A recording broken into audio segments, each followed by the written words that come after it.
Week 5 of the NFL, and the spotlight is on Najee Harris. He had a great week last week, well over 100 on the ground with a score. It's the Steelers and the Ravens, and it's all just ahead on Madden NFL 24. At the confluence of the three rivers, the Ohio, the Allegheny, and the Monongahela, we are here at Pittsburgh's Acrisure Stadium. Today we've got a Week 5 matchup in store here, as it'll be the Baltimore Ravens taking on the Pittsburgh Steelers.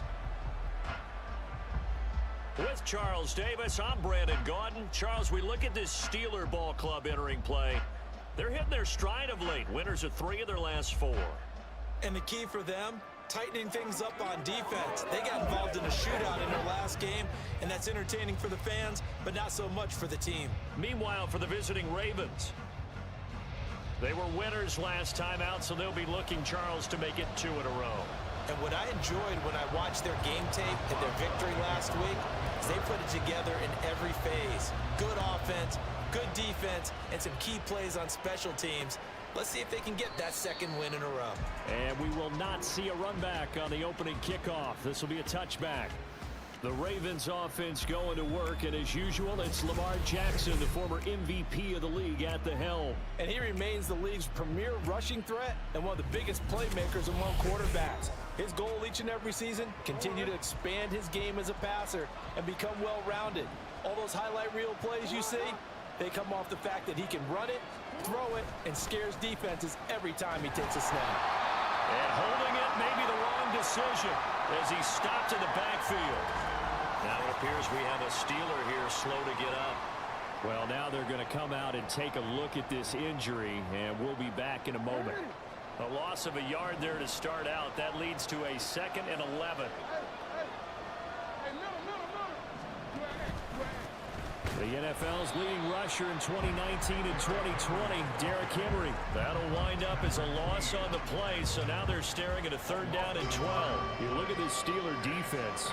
There are 32 teams in the NFL, and they're just better than 50% of them at defending the pass, number 16 in the league. So I'm prepping for this game. I kept asking myself the question, what's keeping this group from being top 10 in the league against the pass? And too many mistakes, especially little mistakes. And those add up into big mistakes. Big mistakes add up into points against you. And they worked this well upfield across the 45. That one good for 24 yards. well, on 3rd down, he wanted to go to one of his most dependable targets, and that's who he found, his tight end there, to pick up the first, Charles. And you use the proper word there, dependable. And sometimes spectacular, because tight ends nowadays, they can do it all. But they're the guys you trust, especially across the middle of the field where there's traffic. He delivers, and they pick up nice yardage. A 1st down carry for Henry. It's a pickup of 4, and it'll bring up 2nd down.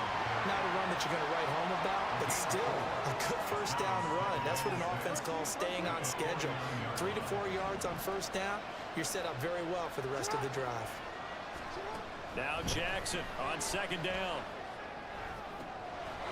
That pass is caught by Hardy. Now they're going to be dealing with a 3rd and 7. Is that one officially a loss of 1?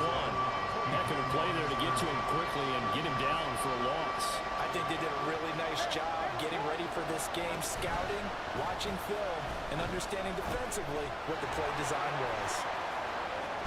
And he is brought down, but not before reaching the 30. Lamar Jackson, such a threat with those legs, able to improvise and get the first. He's a talented runner, and that means he's always looking for bigger and bigger gains when he takes off. Certainly found some bonus yards there beyond the 1st down marker, and this early drive will continue with that extra jolt from his legs. 1st down, here's Mitchell. And inside the 20 before he's brought down. 12 more yards there and another 1st down. Quite the opening drive march they're on right now. It looks a lot like what we saw in practice prior to the game, doesn't it? You know, because on that last big practice beforehand, you go through your offensive script, you go through your play calling, you go through all the stuff and establish things, and it looks like it's going like clockwork right now for them. That'll go for a gain of 7, and it's 2nd down.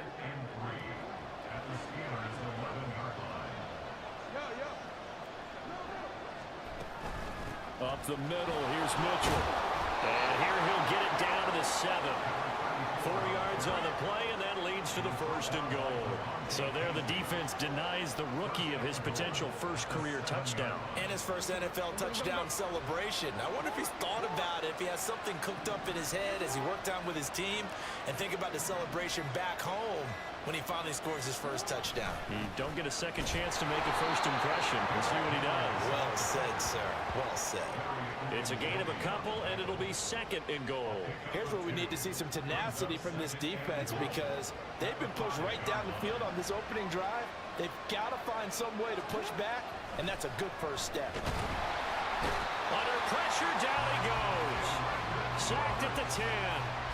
Multiple players combined for their team's first sack of the game.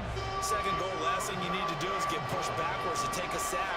But he couldn't find anywhere to go with the football. Had to eat it and ended up on the ground. 3rd and goal, Jackson.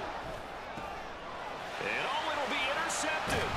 Picked off by Deshaun Elliott. And the Steelers are going to get the football here as the ball will come out to the 20.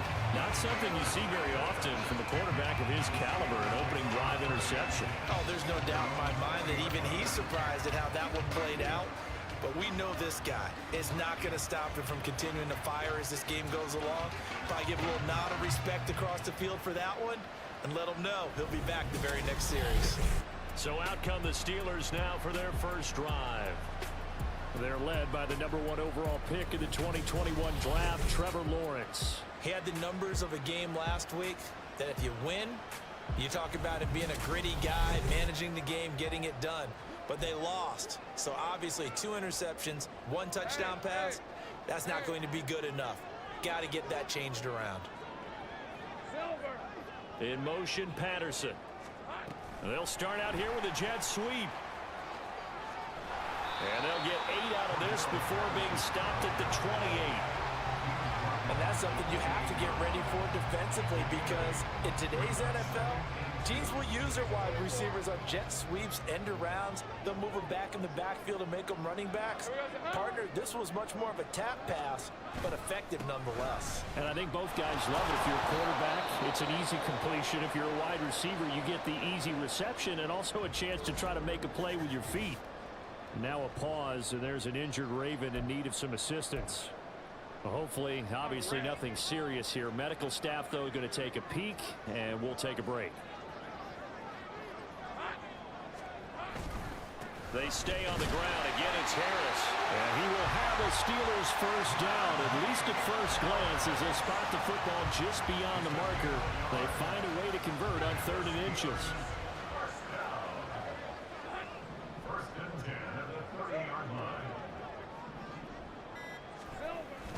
They go play action now. Lawrence. Pass complete. George Pickens with it. And he'll take this to the other side of midfield before going out of bounds. 23 yards, the final tally. I think when they look at their offense, they think to themselves, weapons everywhere. And they want to move the ball around. They want to spread it to different people. But you absolutely know they want to get this man involved as well. And that's what they just did on that play. So in Raven territory now. Here's a 1st and 10 at the 46. A run with Harris out of the shotgun. Down to the 42, 2nd down. A look at the numbers for Harris in last week's game. There isn't a coach alive who wouldn't like those numbers. Well over 100 yards and a touchdown, too. Partner, I think all the coaches who are in that great coaching box in the sky would take those numbers. So dead or alive? Either way, they would take that kind of production. Again, it's Harris on 2nd down. And he'll lose yardage on the play back at the 45-yard line. It'll be a loss of a couple on the play, so now 3rd down coming up. They'll be in search of 8 yards here as they hope to convert the first down. On 3rd down, Lawrence. He had him. He was open, but he couldn't get it to him. It's incomplete. I like the calmness of how he played the ball here. No panic in his eyes as that throw arrived. Tracked it from the moment it left the quarterback's hand, and that's just where he needed to be to knock it away. So on trots the field goal unit, and wow, this is going to be a challenge here. This will approach NFL record territory. It's a 62-yard attempt. And I don't think this has the carry. It does not. It's no good, and this will remain a scoreless game. That would have been from way downtown. Pretty big roll of the dice, and he comes up a bit short. Yeah, you knew when you saw the holder setting up on the other side of the 50 that this was going to be a long shot. But to me, there's really no loss here because you've shown confidence in him. Kicking it from a long distance, that'll pay dividends. And the miss, you can shake that one off. It wasn't likely to make it in the first place. Inside handoff, Henry. And he'll power ahead, but only for about 3 yards. Second down coming up. You look at this Steeler defense. They've been dreadful against the run. No getting around at number 32, dead last in the NFL. For some defensive fronts, playing the run is not the priority. Jackson hit, and he lost the football. Oh, and one of the linemen on the other side has got it. And his guys will set up shop at midfield at the 50-yard line. The start of this game has me doing flashbacks and remembering when I was playing and seeing a similar start and seeing the head coach actually take a timeout and gather the whole team around him and tell him everybody to get it together. Let's get some focus going here because maybe he just sensed that maybe the whole team wasn't ready to play. Yeah, well, they've gone interception, now fumble. Now a give, running left is Harris. And some room to run now. He's going to go out of bounds, but he takes this one down just shy of the 20. That one 28 yards on the ground. Well, they came into this game saying it was important that they set the tone and show that they can run the football. And I believe that they've done that here in the first quarter. Throwing now, Lawrence on first down. His throw incomplete. He didn't just deny a big throw there. He broke that one up in the red zone. An excellent play, one that may help save points on the board when this drive is over. Now a 2nd and 10.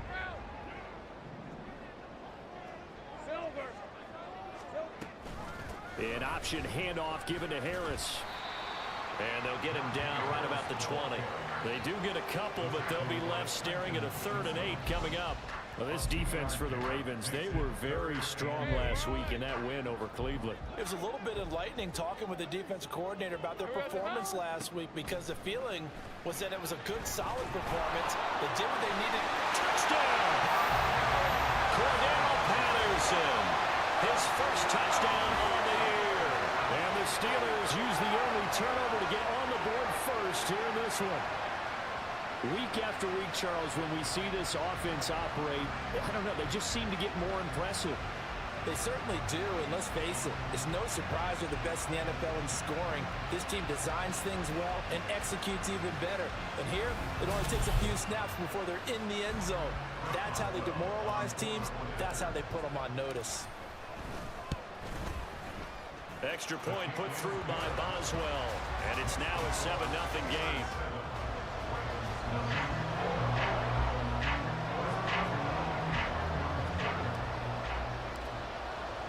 Boswell now to kick it away after the touchdown. And he'll decide to not bring this one out as their drive will begin at the 25. Baltimore about ready to go on offense. And job one here, Charles, just keep possession of the football. 2 drives, 2 turnovers to this point. You're exactly right, Doctor. Hippocratic oath. First, do no harm. And right now, they're harming themselves on offense. I like that. No one is mistaking me for a doctor, though. But thank you, Dr. Davis. Stopped in his tracks and given a loss on that play by Patrick Queen. This defense is a difficult one to prepare for. One of the best in the league. They'll come at you from all angles, and they did a nice job there stopping him for a loss. On 2nd down, Jackson. This throw taken in by Isaiah Likely. That's good. The completion there for 7 yards. And now 3rd down and 6 to go. They are in need of 6 yards here if they hope to move the chains. On 3rd down, Jackson. Throw right side, going to be taken in by Henry. And a nice job to break free of 1 tackle, but it slowed his momentum somewhat, and he's taken down right after. That's going to bring up 4th down, only a gain of 2 there. How about that strategy there, Brandon? 3rd down. They just said, we've got faith in our tackles. We'll give you the short stuff, and just decided to protect the sticks. So every time I hear fans telling me tackling's not a part of the game anymore, plays like that, I can clip and save and show them you have to tackle well if you want to be a good defense. An 8-yard return there after a punt of 47. And it will be 1st and 10 as they take over.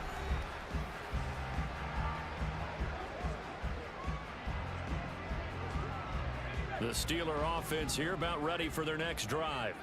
Well, partner, fast forward with me for a second. Remember, next week they have the open week, so they're going to get some extended rest. Does that change how they manage the rest of this one? I think it does a little bit, but not by too much, because you're right. You get the extra rest, you get a chance to heal up and kind of, do a little bit of a reset for this team. But it's also 7 extra days to think back to the last time you were on the field. So now, a little more importance on what they're getting done because they carry it with them for essentially 2 weeks. After 7-0 on EA Sports. Second quarter action from Pittsburgh. It is the Steelers in control of the football as they've got it with a 3rd down coming up.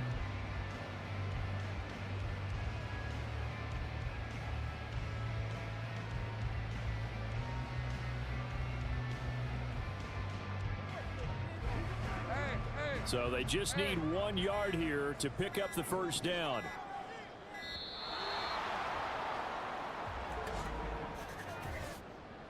Delay of game. Offense. Come on, baby. We got to do our job. We got to do our job. Well, you got to think, Charles, that one's on the quarterback as everybody was up at the line of scrimmage. He just didn't call for the snap in time. Still 3rd down. Yeah, I think he needs a little bit better awareness out there because you got to know when the clock's in single digits and either snap it or get a timeout called if you have one. Bad time to get a delay of game penalty there. Not that there's a good time, but that makes it 3rd and 6.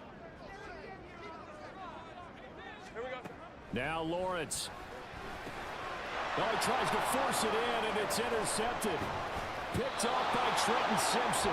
And this return is going to be halted right around the 28-yard line. So this defense coming up with a takeaway, and maybe that's something that can bring a little life to that sideline. Well, I don't want to say that they've been sleepwalking through this first half because that's simply not true, but you're right. We haven't seen a lot of fire from these guys, really, on either side of the ball. So maybe that's the catalyst that they needed to get them back into this game. And now a throw on 1st down there, but it's incomplete. They started this drive backed up against the wall by the turnover, but I love their fight, planted their feet, and forced the incompletion on 1st down. Jackson now on 2nd and 10. Oh, what a move. And inside the 20 before he's brought down.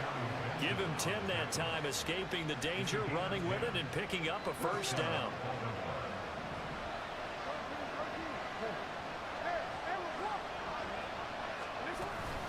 Henry up the middle. And they'll get him down right around the 16. And now a pause, and there's an injured Raven in need of some assistance. So as the medical staff takes a look, we'll step aside. Here's a 2nd and 8.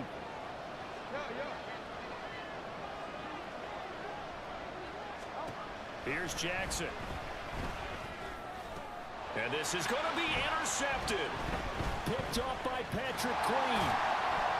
And the Steelers are going to have the football here at their own 18-yard line. And as we've seen, points have been precious so far, and they just threw something away on that snap. And look, let's face it, as we advance further into this game, that play will be on the minds of everyone who's watching it. They wonder if this is the turning point. Is this the spot where those points were given away and could cost them a ball game?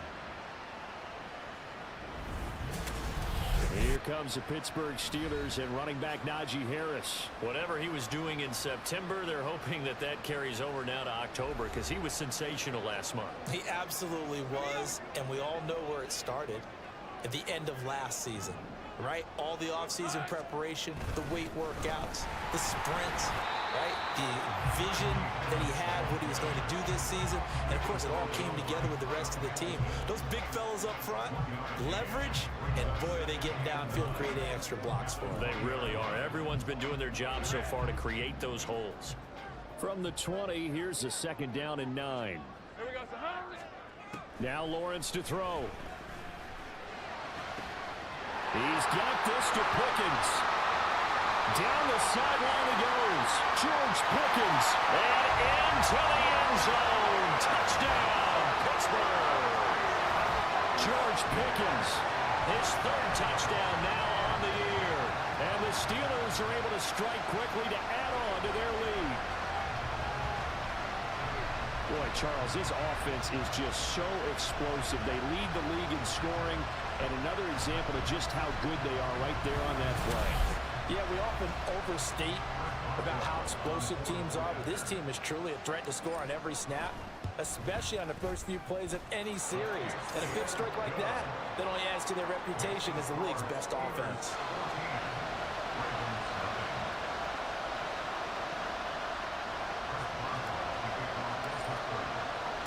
Boswell now to kick it away after the touchdown. And they'll put up the stop sign there as his guys will get it at the 25. The offense for the Ravens returns to the field. And they're in a bind early here, down 14-0. Are you worried at this stage or still too early? You're worried. You're just trying not to transmit it to the rest of your team. You want to make sure that they stay positive. But at the same time, you're wondering, how are we going to move the football? What do we have on this play sheet that can work? And now look at this. Big gain, but a fumble. And it's picked up by the Steelers. Problems there on the option and a costly turnover. Yeah, partner, you know we watch practice sometimes and we see those drills where the quarterback's running with the football and they're swinging pads at him and the brooms are out and they're trying to poke at the football for ball security. I have a feeling next week there'll be an extra session of that each and every day. So here are the Steelers to take over on offense. They were losers a week ago to the Texans, but they're on top right now as they start this drive out 1st and 10. Let's go.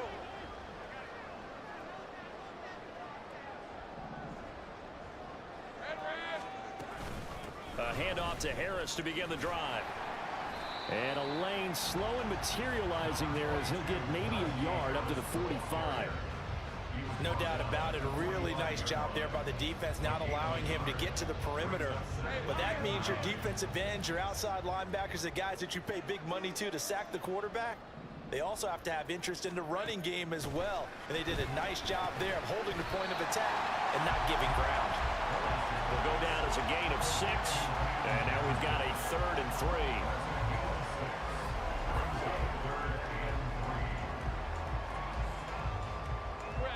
Coming up here looking for 3 yards to pick up the first.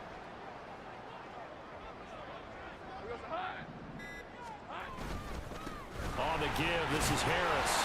And he gets this one across midfield for the first down to the 46. A 3rd down gain of 3 yards, and that'll be enough. This offense #1 in the NFL in picking up first downs, and their run game got him another one there. A really good stat to lead the league in, isn't it? Because if you keep picking up first downs, sustaining drives, that means you're controlling the football, controlling the clock, and letting your defense rest on the sidelines. The throw over the middle, taken in. And into the end zone. Touchdown, Pittsburgh. George Pickens With his 2nd touchdown of the game, 4th of the year. and the Steelers take a 3-touchdown lead. Well, I don't think that we're ready yet to say the route is on, but they have certainly looked near flawless here in this first half, and now an extra point away from making it 21-0. Yeah, and your experience led you to say that because we have both seen those 21-0 leads come and go in this league, but this one feels pretty darn secure. And here's the other part. Even when people chip away at it, it forces you into being almost perfect on the other side, doesn't it, in order to try and mount a comeback. Boswell good with the extra point, and it's now 21-0. Boswell now to kick it away after the touchdown. And they'll put up the stop sign there as his guys will get it at the 25. And now Baltimore gets set to take the field. Well, CD, you kind of feel like they're in a bit of a danger zone right here because now you're down 3 scores, and I know we're in the first half, but the way this offense hasn't been able to generate anything, you feel like they probably need to get something going on this drive, right? Yeah, and sometimes I overuse that this is an important possession, but I think this has to be the possession where they come up with an answer because only a few teams in league history have ever come back from a 4-score deficit. And if they don't score here, that's what they could be facing the next time they get the ball. So the completion results there in 9 yards, and it'll bring up a 2nd and short.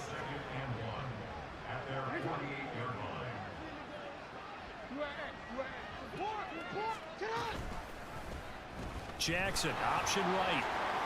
The quick feet by Jackson. And a pretty athletic run right there as he's going to get this down inside the 40. Holding. Offense. That flag accepted, and it backs the offense up a little bit.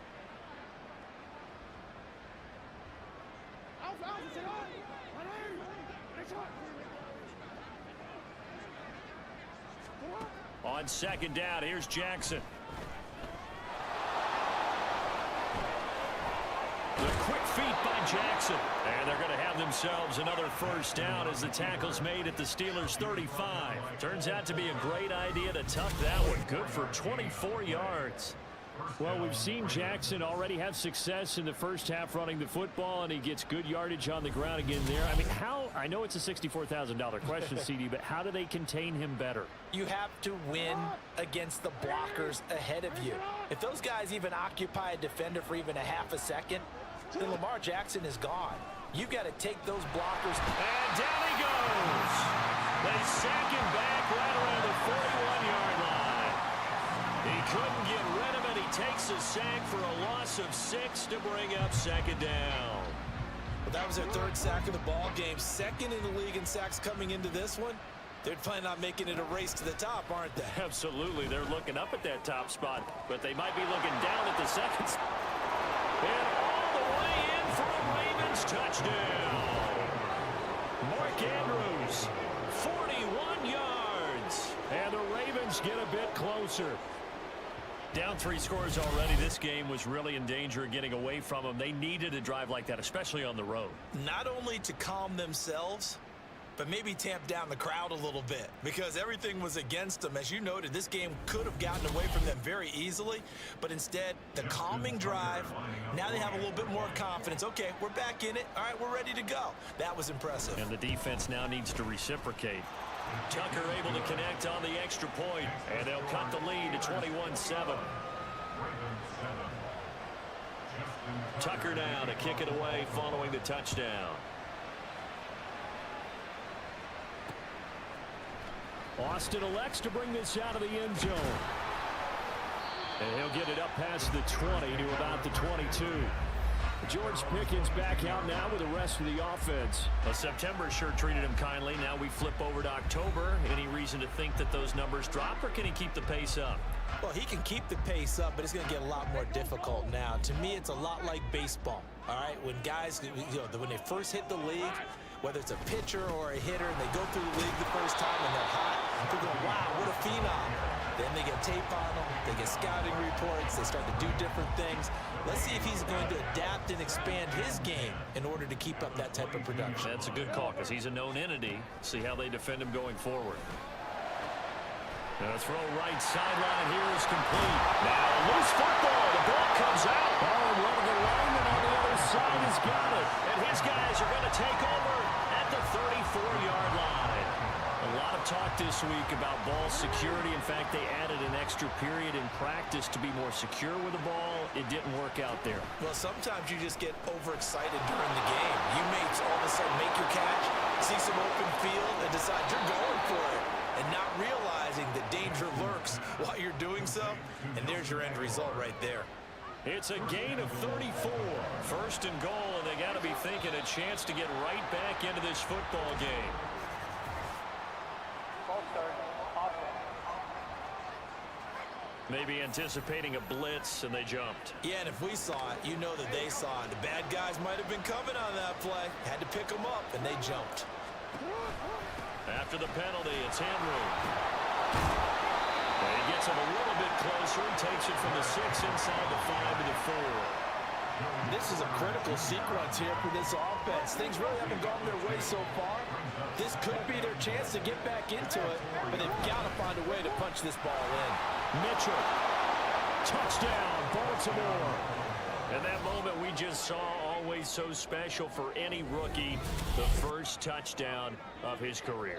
And there's nothing like anticipation, is there? About it, thinking about it. It's been a part of every bit of his being. And finally, it gets done. He's got to feel great right now. Now Tucker to add the PAT. It's up and good. This becomes a 21-14 ball game now. Scoring summary, 3-play drive. And it results in a 4-yard touchdown run.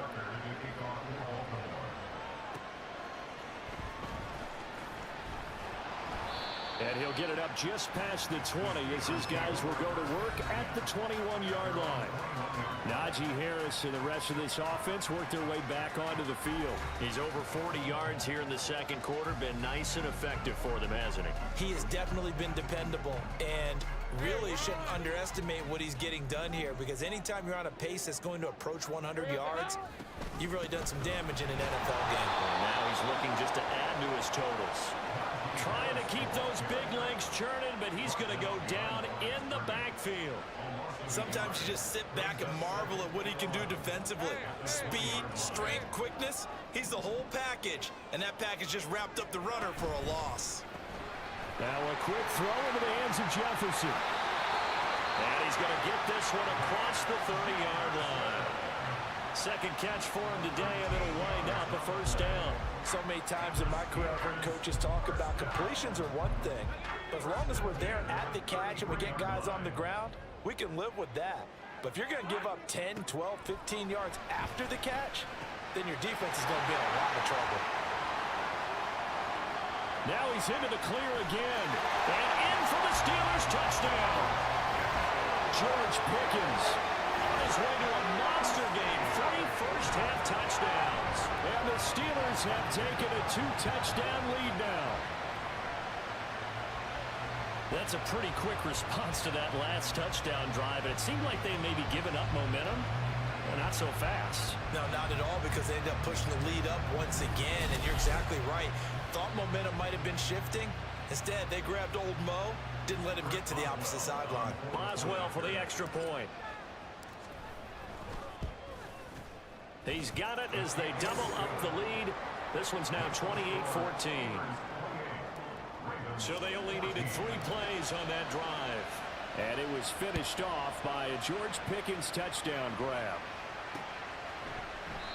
And they'll put up the stop sign there as his guys will get it at the 25. And Baltimore's offense set for this next possession. A strong showing their last time out. They scored the touchdown, but Charles, they look up and they're still down double digits, so you feel like just to keep pace, this drive probably needs to end in the end zone as well. Yeah, and I think the best move for them is to not worry about how far they are down on the scoreboard, but to just remember the last drive and how it ended. Go ahead and try and repeat that. Then you can look at the scoreboard and see where this game is. Now they run the option on second down. And he's upended at the 33, following a good pickup of 8. A little do-it-yourself run right there, and a nice game. Now, like that, he knew that was about all he was going to get, so he did a nice job of protecting himself, took care of the football, took what the defense gave him. If they continue to allow him to do that, they'll find their way taking what they can all the way to the end zone. And Henry fighting for the marker, but I don't think he got there. He did not. A loss of a yard, and it brings up 4th. 2 things to watch. First, his strength and being able to break out that initial contact. But at his size, once you slow his momentum, it's hard for him to get it started again and end up tackling him behind the line of scrimmage. He'll look to set up his blockers. A nice run back there off the good punt. It's a 16-yard return. And that will come the offense as they take over. Najee Harris and the Steeler offense set to go to work once again. He's been good. His guys are winning. So far, the recipe working here in the second quarter. And he doesn't like to just tote the rock. He wants to carry his team on his back, and that's what he's done throughout this game. Yeah, he's done that. He'll be hoping to continue that trend. 2 yards on the carry there. It'll be second down.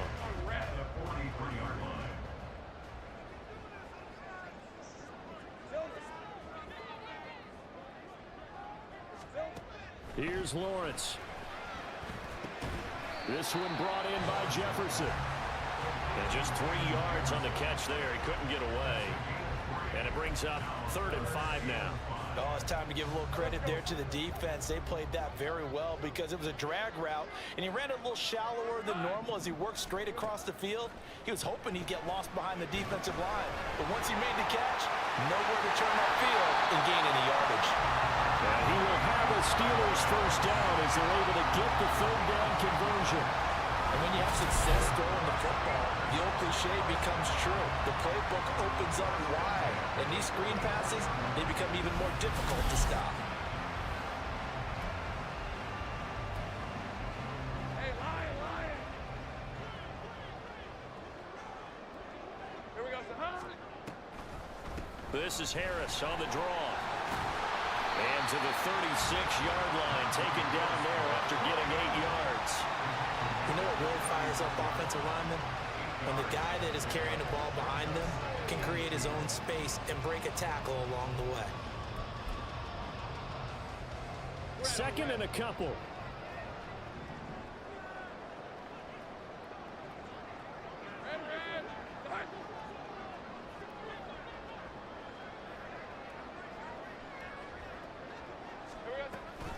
And they run with Harris off the option. It'll be a gain of 2 on the play, but they'll remain a few inches short here with 3rd down looming. But not much on that run, Charles. No, that's exactly the way to execute a run blitz there. They guessed correctly that they would move the ball on the ground, honed in on it, and stopped them. Mark that down for a win in the defense's column.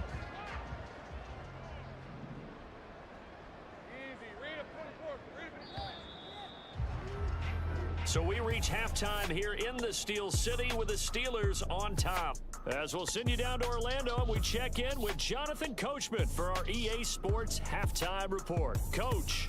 Okay, Brandon, thank you very much. More from you two in just a bit.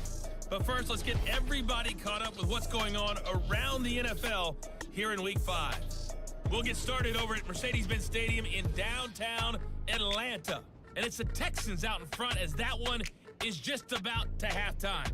Nico Collins, a touchdown reception. Next, we head off to check out another game. And it was the visiting Chicago Bears who come away with the victory. DeAndre Swift, 2 touchdown runs to lead the way. Finally, let's get to Indianapolis to check on the Colts at home at Lucas Oil Stadium. As you can see, the score there in the second quarter. The Titans trying to hold on and claim victory. In the first half, we saw a strong outing from Trevor Lawrence. He was on point repeatedly, ultimately finishing with 4 touchdown passes in those first 2 quarters alone. These two teams making their last-minute adjustments. The second half coming your way from Pittsburgh. And to bring it to you, we go back to Brandon and Charles.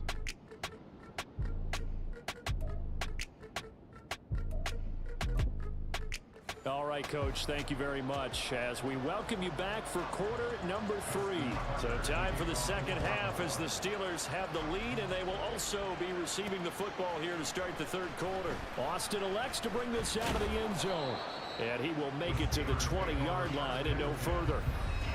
The Steeler offense ready to get going to begin this third quarter. And, Charles, they've got the lead. I would imagine the overall halftime tone was a positive one, but what do you think the talking points were in the locker room? Well, if there were 3 talking points at the half, partner, all of them were about turnovers because they were pretty loose with the ball. Otherwise, this lead could be even bigger.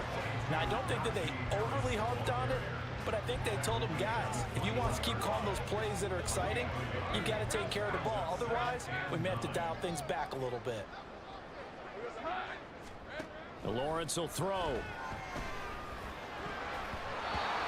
And that'll be incomplete. I see the surprise in your face there, partner. That is a rare incompletion from him. He's been on point this entire game. He has percentage completion-wise way up. Not that time. After an incomplete pass on second down, that'll leave him trying to convert on 3rd and 9. Pass taken in by his big tight end. And they're going to get this beyond the 30 before he's taken down. The end result, 21 yards. And now we get into the psychology of the whole thing, because a lot of teams with a 2-score lead in the 3rd quarter, they almost become defensive with their offense, just playing not to lose. I think with this team, you got to figure at this point, this is a great spot for them to go into attack mode, really try and put the hammer down and finish this one off. And he'll power his way forward for about 4 yards there on the first down carry. And that was a quality play to start a new set of downs. That was simply an offensive line winning the battle up front and winning in a big way and giving their guy in the backfield a nice lane to hit. Now Lawrence to throw on second down. And that falls to the ground, incomplete. A nice job of bodying him up defensively, and now it brings up 3rd down. Normally being a big-bodied receiver plays to their advantage downfield. Go up and make the catch, take the hit, and pick up yardage. But in this case, the hit was timed really well and popped it free from his grasp. Able to find the open man. That's complete. And he's going to be taken down with the first down at the Ravens 39. It's a pickup of 15 and a fresh set of downs. Whatever the discussions were at halftime to try to slow down this offense, it has not worked to this point. Yeah, I have a vision right now of everything that was discussed at the half just being torn in shreds or being erased off of the Microsoft Surface tablets, because none of it is working. They are really locked in on offense. Now here's a pass on first down. It's knocked away and incomplete. Well, a momentary speed bump there with that throw, partner. The defense had other ideas, and they're trying to mount a small stand before this drive reaches the end zone. So line of scrimmage still the 39 on 2nd and 10. They'll try the right side with Harris. And they will only muster a yard here to the 38. Absolutely love the effort there. The ability to flow from his inside spot and stop that one at the line of scrimmage. Nice linebacker play. From the gun, it's Lawrence. He's got his target. That's complete. And he's going to be taken down with the first down at the Ravens 18. Nice 3rd down conversion and even 20 yards. I'll tell you what, a lot of those mid-range throws have been available, because sometimes teams get too concerned about the deep ball and they leave too much space in front of them, and these guys have been taking advantage so far.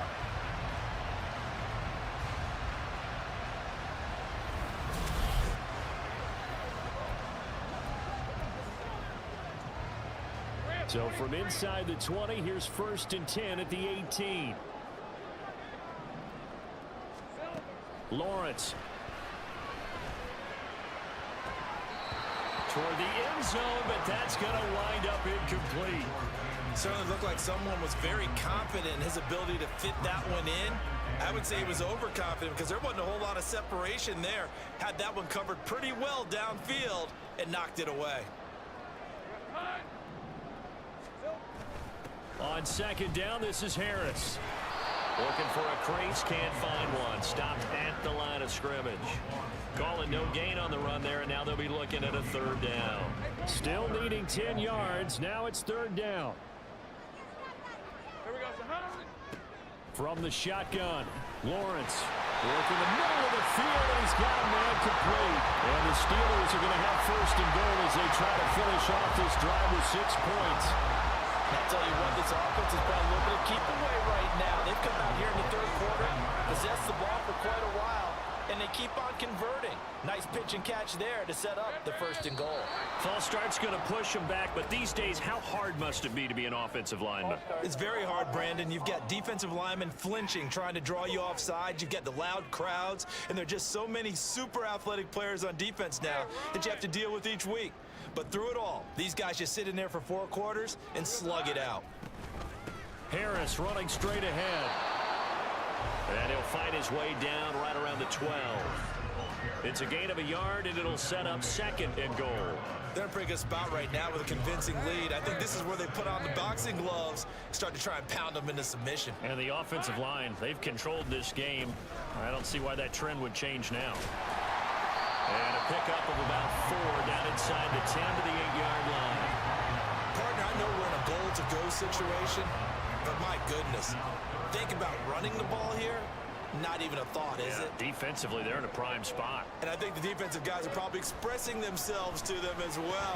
And caught in the end zone. Touchdown, Steelers. Cordero Patterson, his 2nd touchdown of the afternoon. And the Steelers take the opening kickoff of the 3rd quarter and drive right down the field to extend their lead. Extra point put through by Boswell. And the lead now to 3 touchdowns at 21.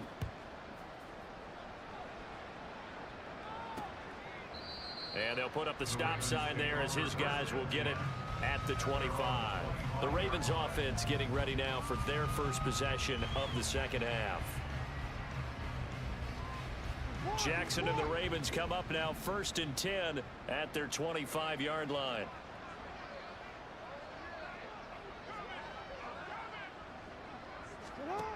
They'll try and start this drive in the air.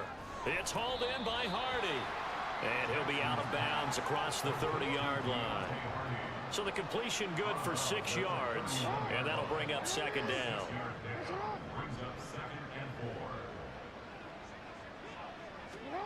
To throw is Jackson. That one into the hands of Flowers. And they get him down, but not before he takes it across the 40-yard line. 2nd catch for him today, and it'll wind up a 1st down.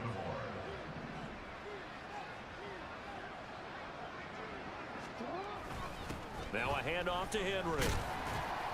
And he's going to bull his way forward to the 48. He'll get a nice chunk there on the 1st down run, and it's 2nd and 4.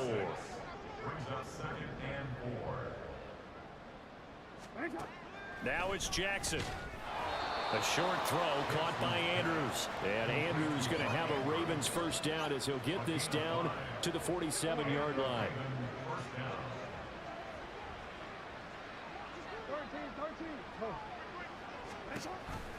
10th carry now for Derrick Henry. He'll get it to the 40. Broke a tackle there to get some extra yardage. It's a 7-yard carry to set them up with a 2nd and 3.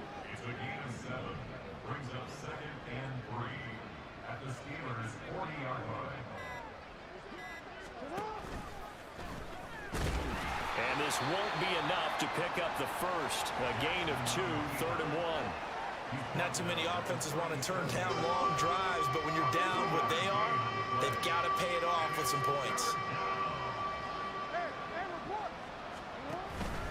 They'll try to run for the 1st with Henry. He is going nowhere as he is enveloped behind the line. Calling no gain that time, and they're going to be left looking up at a 4th and 1. You don't see that a ton, do you? Where the cornerback coming over to the middle of the field to make a run tackle. That's someone with a ton of confidence to feel like nothing is pressuring him on his side of the field. Sees that the ball's moved to the middle and just sprints over there to help out. He ends up getting the tackle. Well played. And he has got it from 55 yards away. That was never in doubt. And the deficit drops now from 21 down to 18. That was perfect. From distance, he steps up, knocks it right down Main Street. Yeah, Main Street's celebrating right now with him, aren't they? I love the mechanics of the whole thing. Snap, hold, everything was right on target, and the blocking was perfect, and he executed so well. And that decision to bring it out ends up not being a good one. Costs him about 5 yards as he's tackled at the 20. And now out come the Steelers. And they'll be looking to build off of a nice drive last time, a drive that really relied on the quarterback. Making good decisions, distributing the ball well, distributing it accurately, keeping it away from danger. A really nicely run drive. But now the defense, what adjustments do they need to make in the passing game? Pass rush, pass rush, pass rush. Maybe some guys up front, or maybe you bring additional guys, but you've got to disrupt the timing of them throwing the football. We'll see if they can disrupt it here.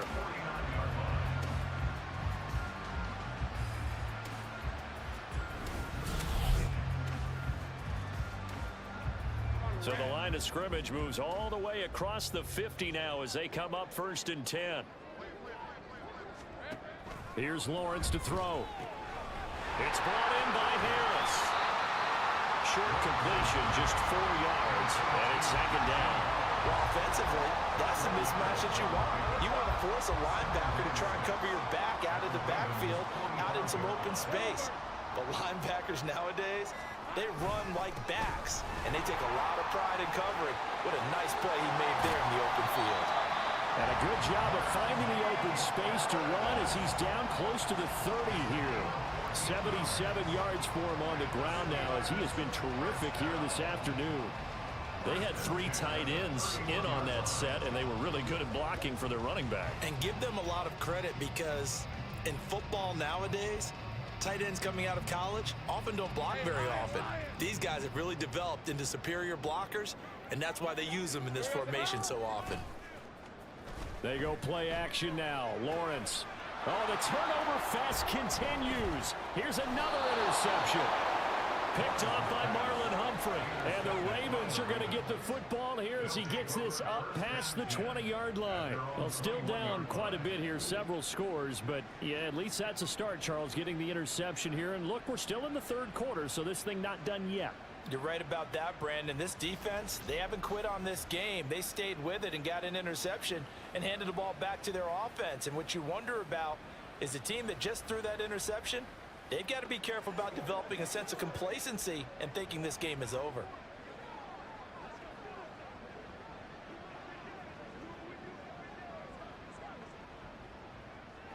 Jackson and the Ravens come up now 1st and 10 at their own 21. A short throw caught by Andrews. And they'll get it all the way up about 5 yards shy of midfield. The catch and run good for 24 yards. The big play to start him out has him at the 45 already. From the gun, it's Jackson. That's complete to the fullback, Ricard.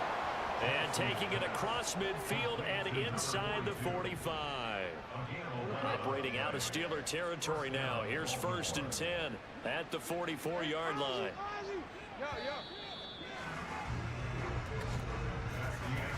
And they're not going to get to the line to run another play. So we will switch ends as the 3rd quarter has come to a close.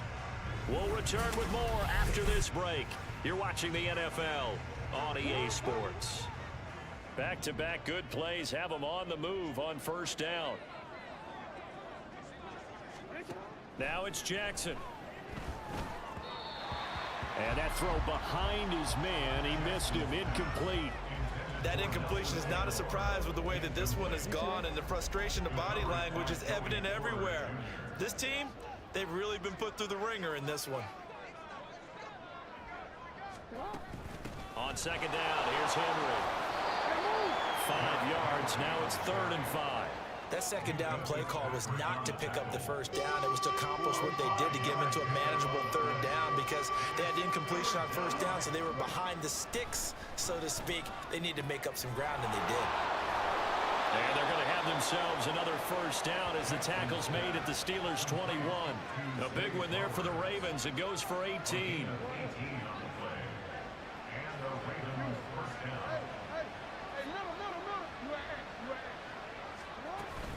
A 1st down carry for Henry. And this will be a gain of 6 when it's all said and done. Down to the 15 from the 21. Offensive linemen love creating space for their guys carrying the ball, but when that guy also breaks tackles and creates extra yardage, they almost feel like he's one of them, and they really embrace him. 2nd down, they go again with Henry. And he tries to power forward, but he will not get back to the line of scrimmage. It'll be a loss of a full 3 yards there, and it also brings up 3rd down.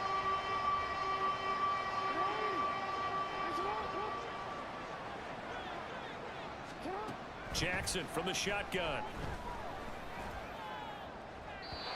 He had a man open, but he missed him, and it's incomplete.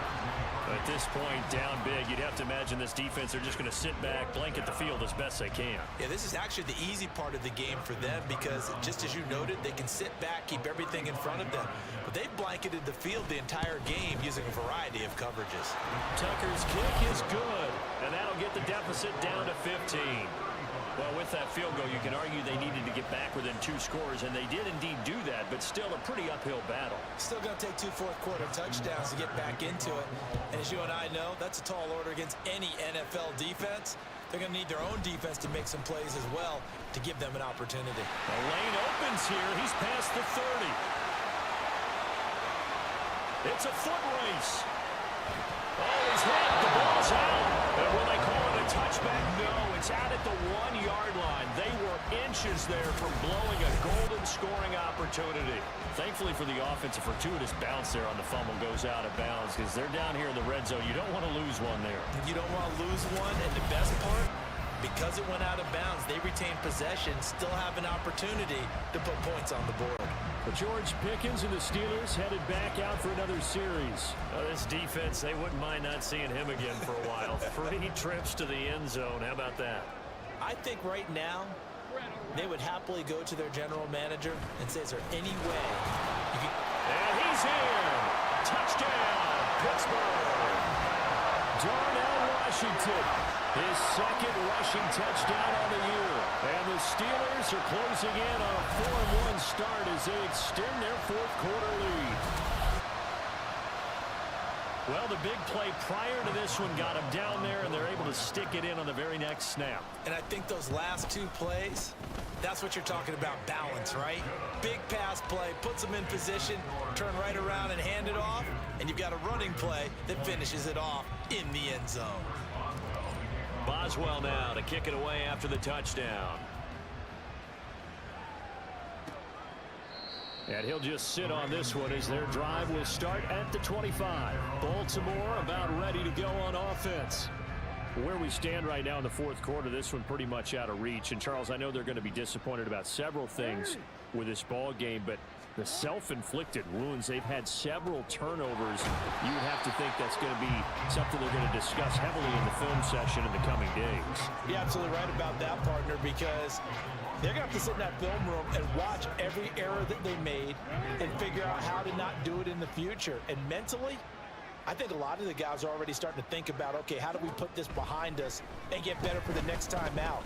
This, they'll use as motivation for the rest of the time that they play to hopefully never be in this type of situation again. Defensively, you look at the numbers. Another incomplete passer we just saw, and they're under 200 yards passing for the game, so they've done their job on that side of the ball. Yeah, recently I was actually working a game where a quarterback had a streak of 5 straight games without a 200-yard game. And that was a big talk, both in his town and amongst his team. How do we get the passing game going? So big credit to them, holding them under 200 today. Now Jackson on 1st down. Yet again, targeting and finding Mark Andrews. And down he goes at the 49, a 3-yard pickup. You got the big lead defensively, willing to give them that underneath stuff, right? And this is why you work on your tackling. Tackle them after the catch, inbounds, keep the clock running. Just go ahead and bleed the game out that way. Now we'll throw here to his running back. And just 1 yard here from the 49 to the 50. As a defense, you're more balanced when you're in zone coverage because you're able to keep your eyes on the quarterback and see the play develop in front of you. They're able to keep the quick pass in front of them and stop it right at the line of scrimmage. He's got his running back out of the backfield. And they're going to have themselves another 1st down as the tackle's made at the Steelers' 40. Now it looks like we're going to get a stoppage here. An injured Steeler on that last play. The medical staff will attend to him, and we will step aside. 13. To throw again is Jackson. And his throw here's incomplete. As a defensive back, you have some weapons at your disposal that we don't often talk about. And you can read the receiver's eyes, you can read his hands, and you know that the arrival of the ball is imminent, and that allows you to make a play on it and oftentimes knock it away. Another throw on 2nd down, and this one incomplete as well. One thing I have learned Receivers don't mind high throws so much to the sideline, but do that over the middle to them, and not only the DB's going to throw a little verbal trash their way, when they get back to the huddle, they're going to have a few words. Oh, and for the third time, Jackson going to be intercepted. Picked up by Joey Porter Jr. And the Steelers are going to have it here as they'll start at their own 24-yard line. Well, these defensive coaches, they sure like what they've got in this rookie corner, and with good reason, as you saw there. He only cost him a day 2 pick, and a lot of people thought he had first-round ability. But when he was available on draft night, that was one where you didn't need the full time to make the selection. You call that pick in early, and he shows why he was so coveted with that interception there.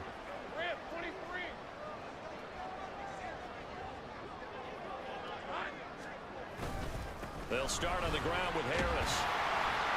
And he's able to plow forward up to about the 29, just shy of the 30. Stopped by the safety, Kyle Hamilton. From the 29, here's 2nd and 5. They run again with Harris.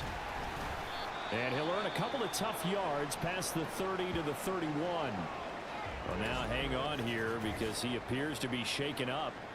Well, the medical staff is going to come out here and take a look, and we will take a short break.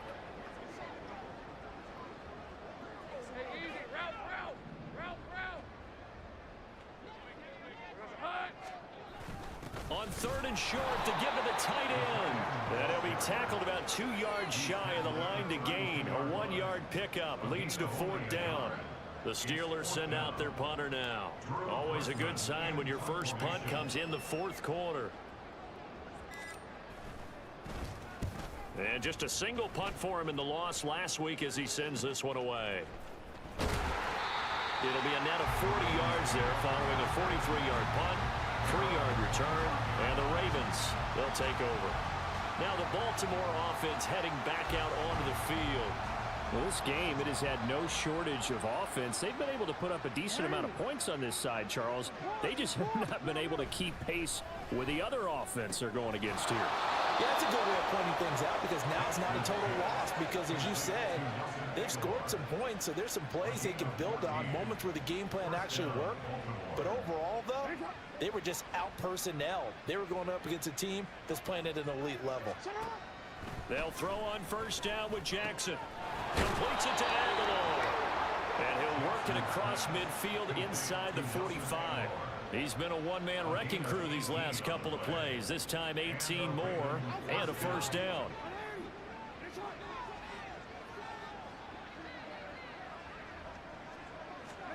Here's Jackson. This one caught by his tight end, Andrews. And they'll get him down after a pickup of 8, 2nd and 2. 2 yards to go, 2nd down. Throwing is Jackson. On target to his man, likely. And they're going to have themselves another 1st down as the tackle's made at the Steelers' 16.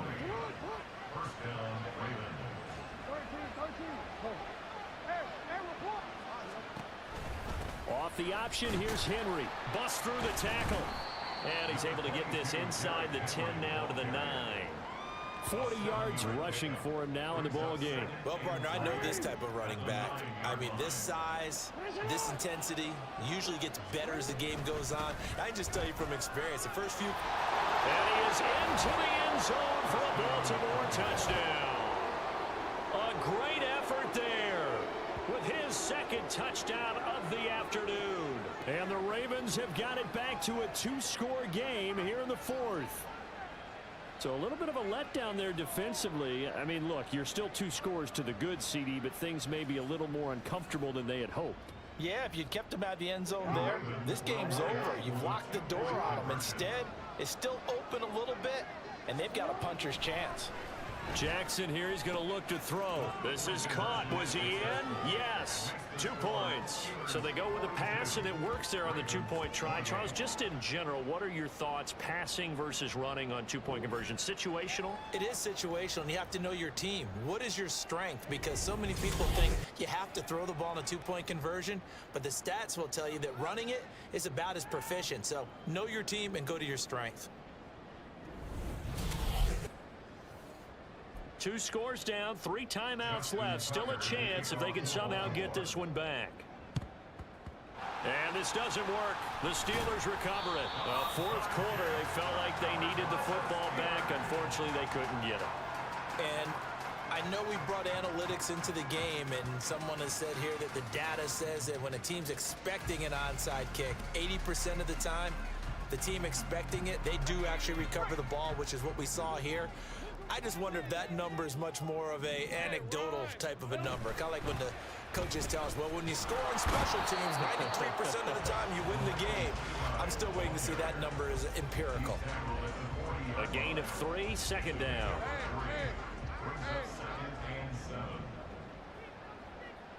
Here we go, son.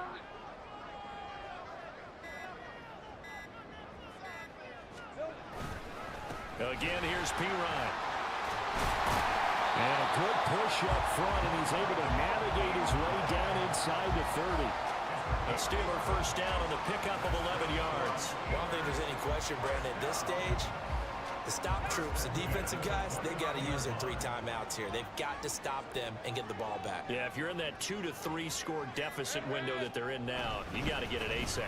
Yeah, no doubt about it. Stop them, use your timeouts. Easier to move the ball on offense without timeouts than to stop them on defense without using them.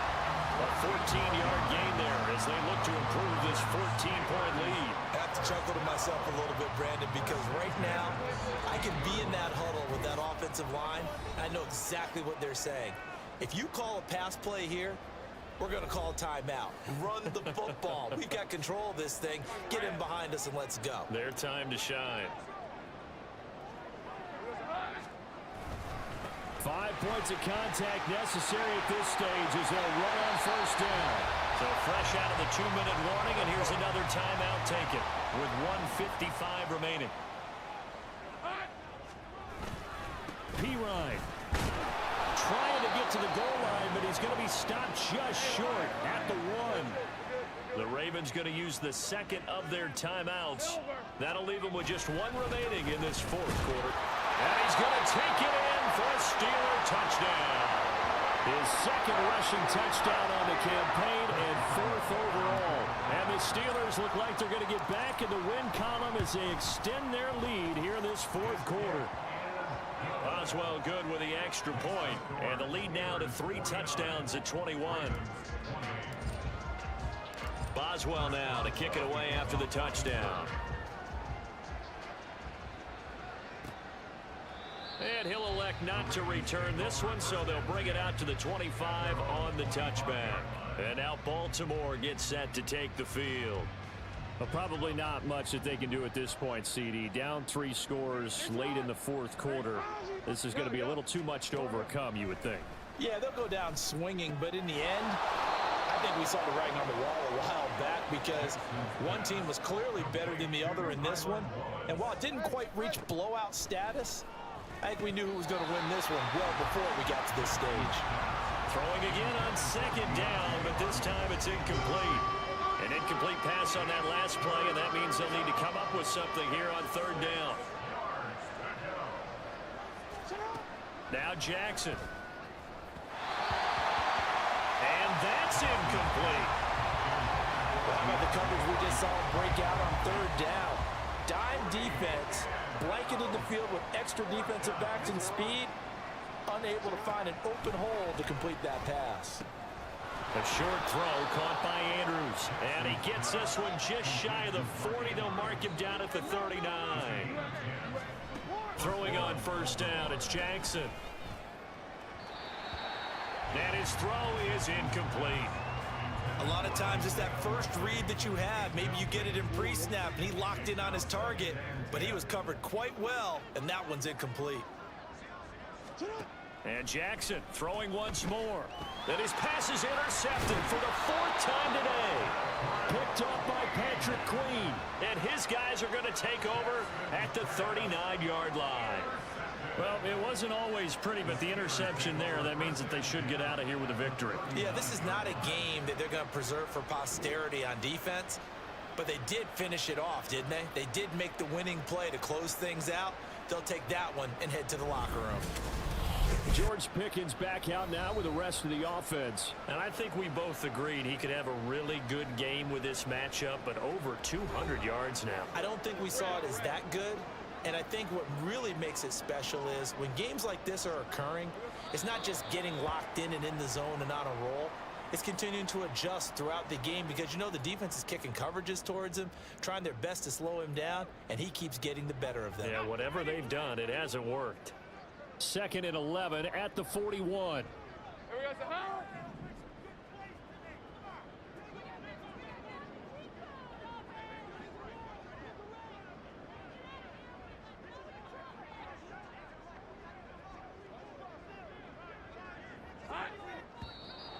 Now whistles here before the snap, and it looks like one of the Steelers may have moved. Well, this O-line's been great. They've got the big lead, so give them a pass there, I guess. Yeah, I would think so, because if we were grading them on their performance in this game, a lot of pluses in their boxes so far. The D can only stop it one more time as they take the knee.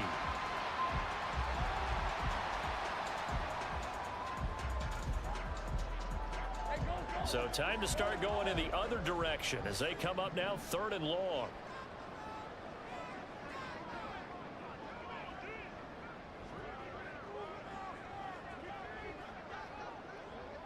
Oh, wait, hold everything. A timeout has been called.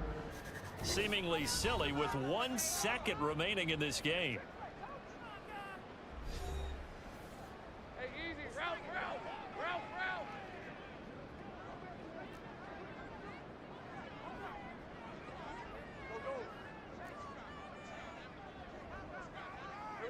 The D can only stop it one more time as they take the knee. Charles, a lot of happy faces heading into the tunnel as this one ends, and understandably so. Not only did they get the win, but boy, their offense was on fire in this ball game. And partner, I have no idea what the top speed is on one of those high-end sports cars. What's the top gear you can get into? This offense, they certainly were there in this one, huh? Everything clicking for them in this contest, the kind of performance that they're going to cherish. So for Pittsburgh, they boost their record up to a strong 4-1. And they'll be able to enjoy this one through the bye week before they get back at it again. Meanwhile, for Baltimore, they drop below 500 to 2-3 with a loss. And they'll try to rebound next week on the road in Nashville. And for Charles Davis and our entire crew here at EA Sports, I'm Brandon Gaudin saying so long, everybody.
It's the National Football League on EA Sports. And if it's in the game, it's in the game. It's the Steelers and the Rams, next on Madden Football. EA Sports coverage of the NFL brings us to the City of Angels, Los Angeles, California. Today we've got a matchup here in pivotal Week 7, as it'll be the Pittsburgh Steelers taking on the Los Angeles Rams.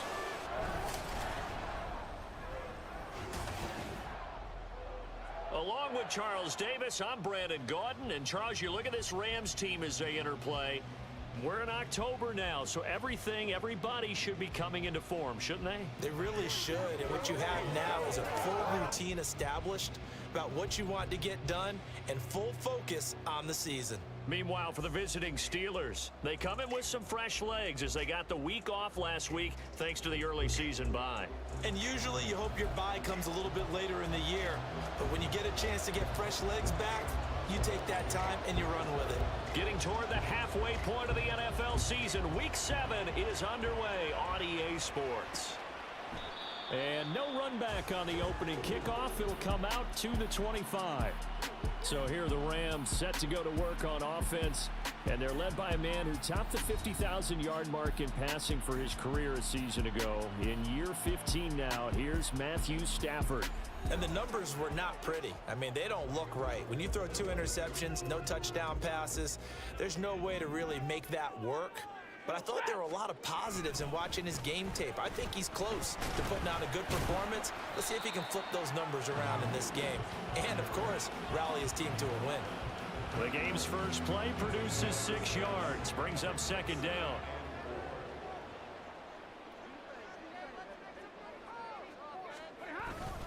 They run it again with Williams. And give him about 4 on the play, but he's marked short, so it'll be third and about the length of the football. And here, Charles, is a look at the inactive, some of the guys that are out today due to injury.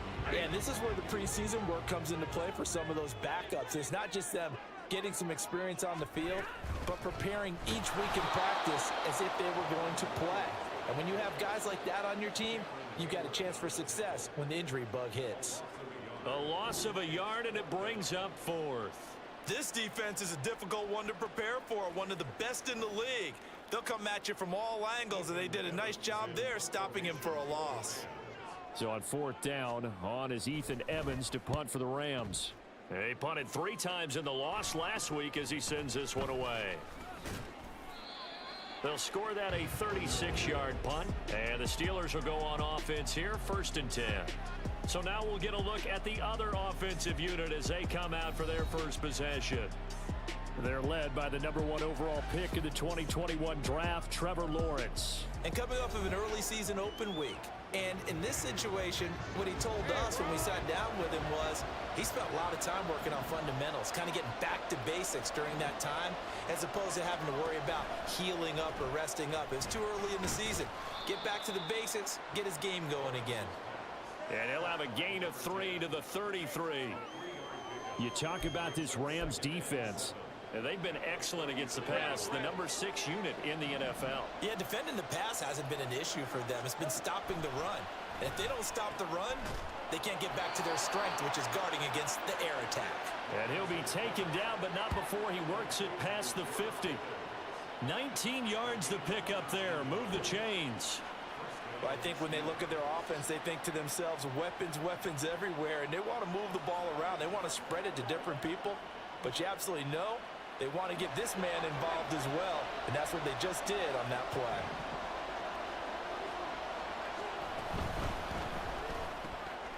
And incomplete, he dropped it.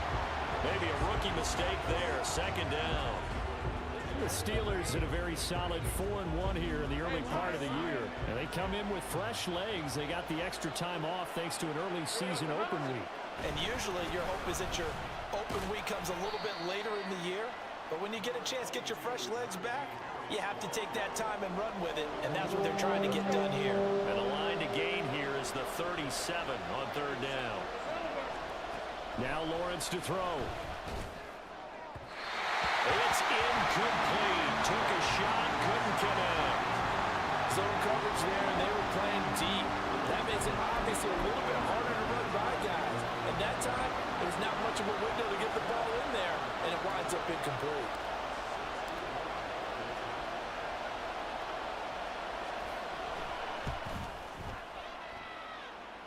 And his kick is good. Oh, he just did tuck it into the bottom of that left corner. Well, Charles, the NFL record is 66 yards. That was 5 shy of that, but only a handful of guys have ever connected from 61 or deeper, and he can add his name to the list. Yeah, more and more guys are trying it. That doesn't mean the success rate has gone up. That is a long kick. Guaranteed, when he turns on his phone after the game, a ton of congratulatory texts will be awaiting him. So the Rams coming back onto the field, their second drive of the game. And they are back down to 500 following the loss last week. Consistency has been a real issue for them so far. Brandon, you almost don't know what team is going to show up every week. I mean, there's no consistency with this ball club at all, and if we feel that way, I know it frustrates the coaching staff, and it also has to frustrate the key leaders in the locker room. They got to figure out how to get coordinated. Following the incomplete pass, here they go again. 2nd and 10 from the 25. They'll run out of the gun here. Williams. And some room to run now. And he's going to have a Rams first down as the tackle made here at the 36. Usually we see runs like this as the defense breaks down later in the game, but this guy is setting the tone early, running through all types of tackles and put the defense back on its heels. So from the 36 now, 1st and 10. Again, it's Williams. Fights through, and now a crease. Inside the 10. Touchdown, LA! Kyron Williams with his 4th rushing touchdown on the year. And the Rams are able to answer the early 3 points and take a first-quarter lead. Bottom line, when you play a runner with these talents, you've got to be able to wrap up and get him on the ground. Or the first person who gets there, hold him up long enough for the next wave to get there and get him down. Otherwise, he will continue downfield and find pay dirt.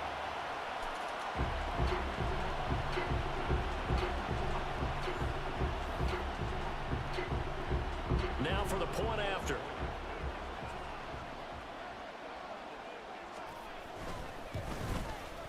He's got it. They'll see that opening drive field goal and raise it a touchdown, and that makes it 7-3.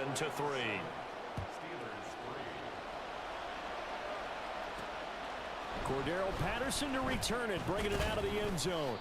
And tackled at the 21-yard line, so a net negative there of 4 yards. So Pittsburgh retakes the field for their second offensive possession.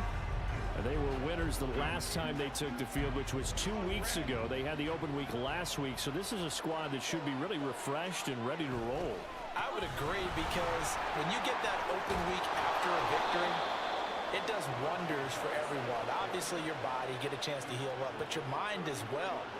You feel good about winning, so now you can get away from it for a few days, put down the playbook, turn off the film. Just be you. Enjoy that time away, and then you come back ready to go. The pressure gets to Lawrence, and he'll go down. It'll be a loss of 10, and it'll bring up 2nd.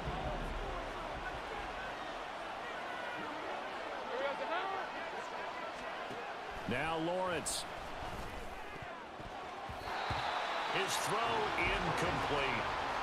Pat Freiermuth, the intended target, and it's 3rd down. You talk about this Rams defense. They enter play here 24th in the league against the run. And this group talks all the time about wanting to be better, getting stronger against the run. And to me, it all starts up front. You've got to win the line. And the Rams got it. They bring him down. And now that brings up 4th down there, a loss of 6 yards on the sack. Drew Chrisman on to punt as he gets this one away. And a fair catch called for and made just inside the 35-yard line. So a change of possession here on the punt. And the Rams will go on offense here with a 1st and 10. Stafford and the Rams come up 1st and 10. At the 34. He'll hand this to Williams to start things out. And he can only manage to get a couple. 2nd and 8 coming up. This defense for the Steelers very strong in that victory a week ago. Yeah, and what stood out to me on tape, the way they were flying to the football. So that tells me that they've got all their assignments down, and they're playing with extreme confidence. They follow up the gain of 2 with a gain of 1 that time. As a defense, you're more balanced when you're in zone coverage because you're able to keep your eyes on the quarterback and see the play develop in front of you. They're able to keep the quick pass in front of them and stop it right at the line of scrimmage. Work in the middle of the field, and he's got a man complete. And he'll have it past midfield almost to the 40 before being taken down. Operating out of Steeler territory now. Here's 1st and 10 at the 41. And he's going to be sacked. They sack him back right at the midfield stripe. That's Cameron Hayward who got in there to take him down. I know some of the talk after last week's loss was the O-line struggles. They gave up 4 sacks. He got hit here and taken down again, so that's something to monitor. It is something to monitor, but they've got to help their offensive line out. Maybe a little bit different play calling, right? Draws, screens, get the ball in the quarterback's hands quicker, maybe some quick game passes. All of that to try and help slow down a pass rush and make things easier on their offensive line. Out of the gun, Stafford. Can't get away, and he's taken down. Cameron Hayward, now 2 sacks for him already here in this first quarter of play. He found his way into the backfield, and he simply would not be denied. Well, they say that life's all about opportunities, and that holds true when you're playing defense as well. How about him seeing that chance, making the most of it, did a great job of wrapping him up and bringing him down. And Pittsburgh getting set to take the field. They're going to have to go at least 50, 60 yards here if they want to ensure that they don't have to punt the ball like they did last time. Yeah, so what you're saying is we're not playing to just get out of the shadow of your own goal line, right? You're playing to make sure the punter doesn't see the field again. So it's not picking up a couple of first downs. You want to pick up 5 or 6 first downs and make sure you move the ball into their territory. Not a huge carry there on first down, but not all of them will be. But still, all in all, a positive play for the offense. It's all about picking up at least a few to set up what you're going to do here on second down. On play action, Lawrence. And that is incomplete. Those are the ones you dream of as defenders.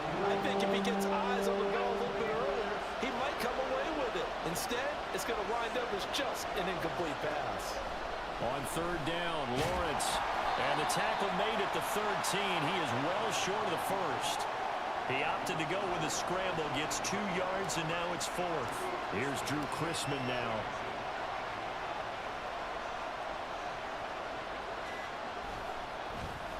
First kick, 47. This one looks good as well. And a fair catch taken here right at about the 40-yard line. So possession goes over here on the punt. And they will take over 1st and 10.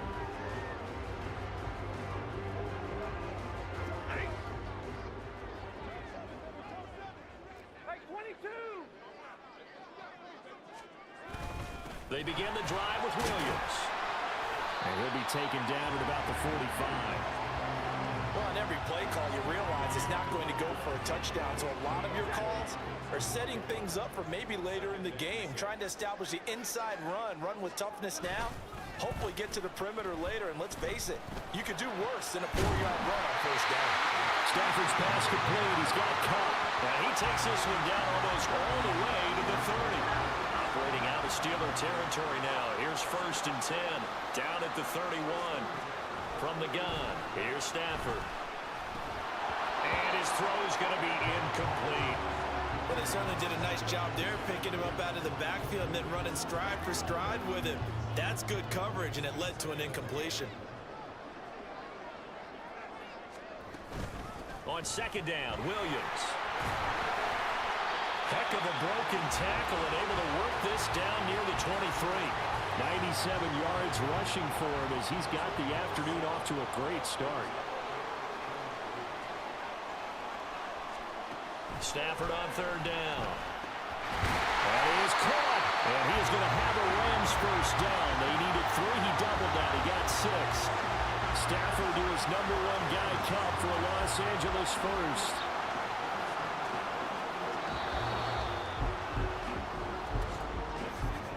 After 1, 7-3 the score on EA Sports.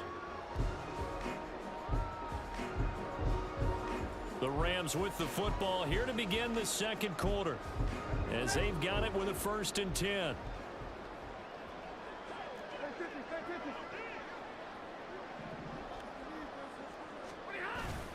Now a play fake, and it's Stafford. Rush coming, and he's taken down. Larry Ogunjobi in for the sack. They were in the top 5 in sacks in the league coming into this one. That's their 3rd one in this game. Obviously, pass rush has been a strength of this team all year long. And apparently they're not satisfied with top 5. They want to climb that ladder. Yeah, I think it goes back to their offseason. They decided to make it a priority, and it's working out. So they'll get 8 out of that completion, and that's going to set up a tough 3rd and 9.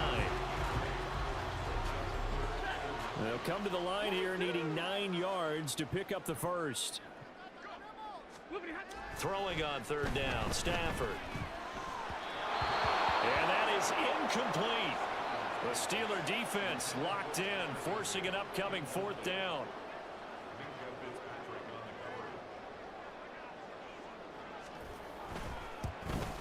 And his kick here is good.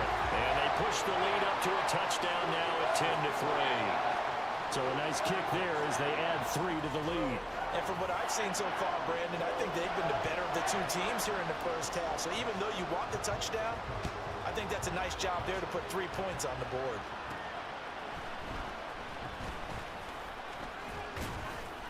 And he won't quite make it to the 25. And Pittsburgh getting set to take the field. It's been very much a slow start for them. 3 drives and just the 3 points, CD. Yeah, if you're into the points per drive ratio, that answer is 1. And that's not going to get it done in a ball game. They've got to find a way. And now the rookie's free. And they get him down, but not before he takes it across the 40-yard line. Successful start to the drive, 17 yards, and moves the sticks. I like watching the wide receiver screen because it's a real teamwork play. Because guess what? The guy catching the ball, he'll get all the credit. But how about the people have to block in front of him, either fellow receivers or offensive linemen? That makes that play a really nice timing play, and sometimes it can break big. And good vision there as he's across midfield and down to the 45-yard line. Another nice gain. That's now 30 yards between those last 2 plays. This offense finding its legs now. Here's another 1st and 10. A snap to Lawrence as he taps this forward.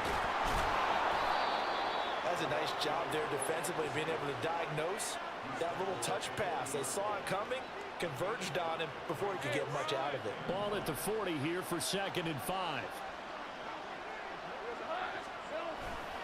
They'll try the right side with Harris. And tackled down after a gain of 3. Leaves him with 1 yard to go on 3rd down. Some of the most unselfish players on any football team, defensive tackles. Because we ask them to just eat up blocks and allow other people to make tackles. And when he can make a play himself, as we just saw there, that's a big day. And he will have a Steelers 1st down as they're able to convert by plenty there on 3rd and 1. I think they like this drive a little bit better there, partner. Running game helping out, picking up some of the slack. Because remember the last drive, they went 3 and out.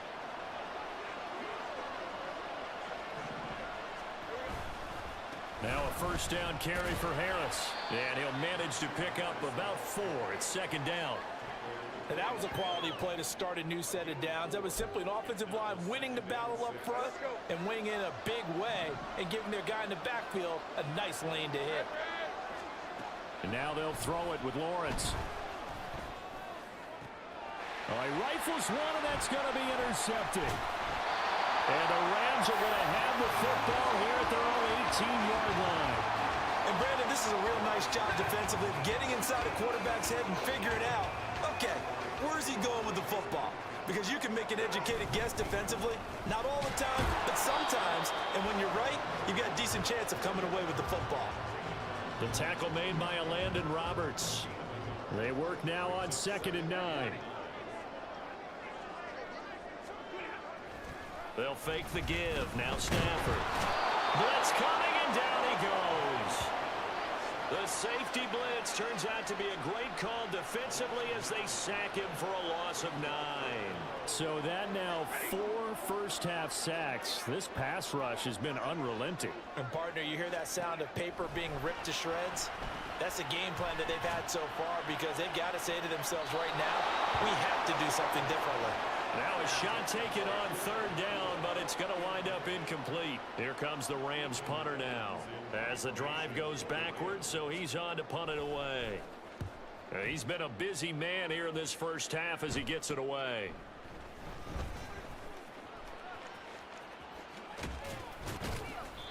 Good work bringing that one back as he picks up about 16 on the return. And the Steeler offense, they're set up nicely as they take over. And Pittsburgh getting set to take the field.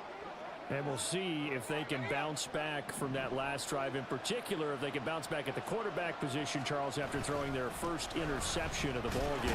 Yeah, some guys, you know they're going to want to try and get a big play right away and take control back. Others, they're going to want to look to hit a couple shorter passes and get a little momentum back that way. But for the defense, that goal's not changing a bit. They want another pick. You're exactly right about that. In fact, you've got to watch them a little bit because in coverage, they may cut down their gaps a little bit, maybe their splits a little bit in order to try and get to the ball even faster. As this old brain remembers, when I see 5 wide receivers on the field as a defender, I know the ball's coming out high. They expected it and got there and popped it free. Able to find the open man. That's complete. And he will have a Steelers first down as they're able to get the 3rd down conversion.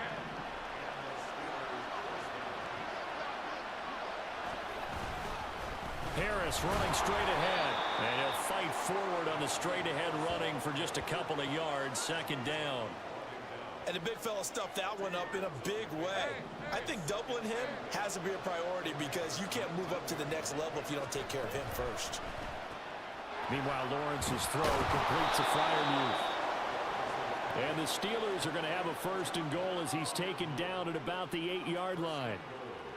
I like how they work the tight end on a nice little under route there. And if you're going to give him that much space, he's not going to catch the football. He's going to run away from you a little bit, and that's exactly what he just did there, picking up extra yardage. And he's going to take it in for a Steeler touchdown. Najee Harris, his 5th touchdown now on the year. And the Steelers are an extra point away from drawing level. So a toss play there does the trick as he's into the end zone. And you don't run this unless you're sure you've got a guy who has the speed who can get to the edge, because what you're hoping for him to win the race to the corner and turn it upfield to the end zone. Chris Boswell now for the extra point. And he'll put it through, and that evens us up at 10 apiece. That time a 6-play drive. And it was Najee Harris who finished it off with a touchdown run. All level now at 10 apiece as the kick's away. And no effort to bring this one out. It's a touchback. And now out on the field, here comes Los Angeles. These guys definitely hoping for a better showing than their last appearance. They couldn't really even move the football much beyond the shadows of their own goalpost, Charles. We'll see if they can get a better, more sustained drive going here. Yeah, and every team that we ever talk to says the exact same thing. When you start a drive from that deep in your own territory, the goal is a minimum of at least 2 first downs, because even if you have to punt then, you change the field position, right? You flip the field a little bit. They didn't get that done. This time they want to string together a nice drive and help themselves out. Meanwhile, Stafford's throw here hauled in by Cup. And he'll be tackled right on the chalk of the 45. Catch number 4 for him on the afternoon, and it'll give him a first down. Even against double coverage, he found enough of an opening for a noticeable gain. 2 guys on him, yet he finds a way to uncover downfield for the completion.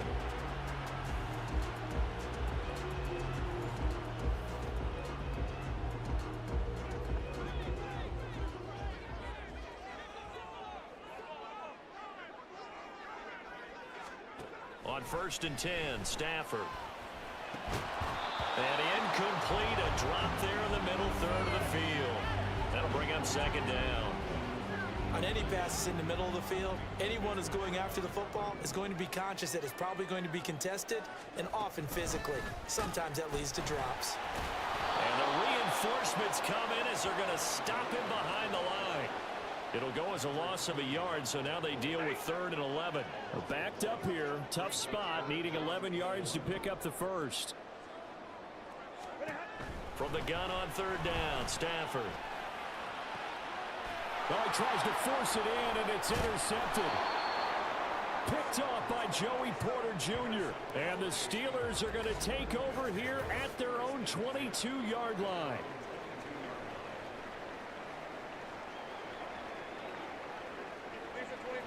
The Pittsburgh offense at the line to start their next drive. This drive here beginning probably with a pair of motivated groups. Remember, the offense scored a touchdown. And their last time out, looking to repeat that. Charles' defense, they were very frustrated after giving up 6 the last time on the field. And frankly, it's just a battle of wills in a lot of ways because you know they're both motivated. They both game plan for this drive, and they both have specific outcomes in mind. To me, it just comes down to who can execute better and which side can step up and assert its will over the other. And he steps out of bounds, but not before he gets inside the 35. A big play that time for Pittsburgh. 46 yards. Despite writing it down on my notes, I never give enough credit to the offensive line, and we have to here. The protection, that's what made this play a success. Quarterback had to wait for his crossing route to develop, and that takes a little bit of extra time. Excellent job by the big fellas up front. From the 34 now, here's 1st and 10.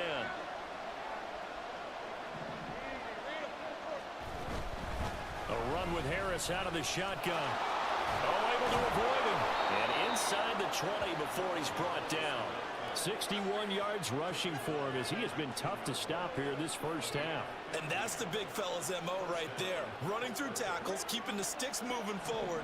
This defense, if you don't bring 11 guys to the ball to try and get him on the ground, he's going to keep making runs like that. I feel the press box shaking every time he touches the rock. Lawrence is throwing to the hands of Pickens. This will be stopped about 2 yards shy of the marker. 8-yard gain, 2nd and 2. Now a 2nd and 2.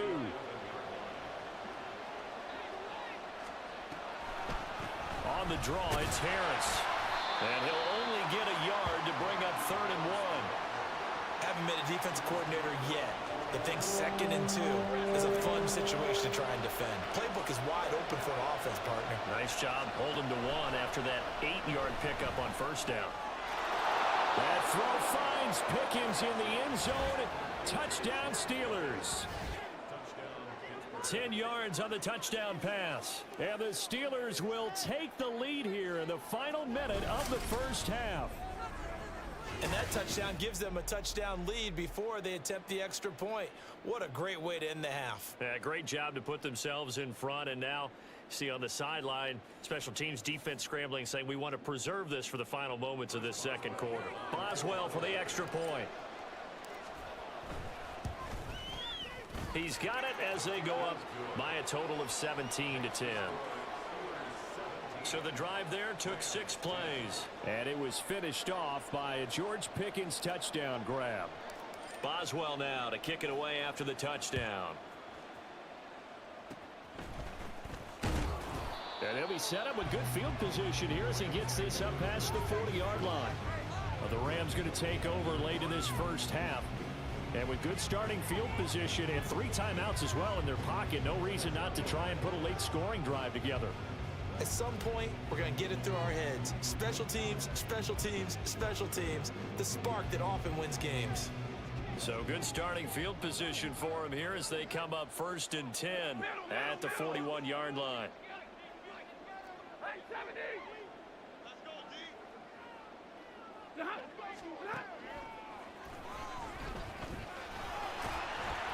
And he takes it past the 45 and down at the 46. The Rams going to go ahead and use the first of their timeouts as it'll come with 36 ticks to go in half number 1. Here's a 2nd and 5.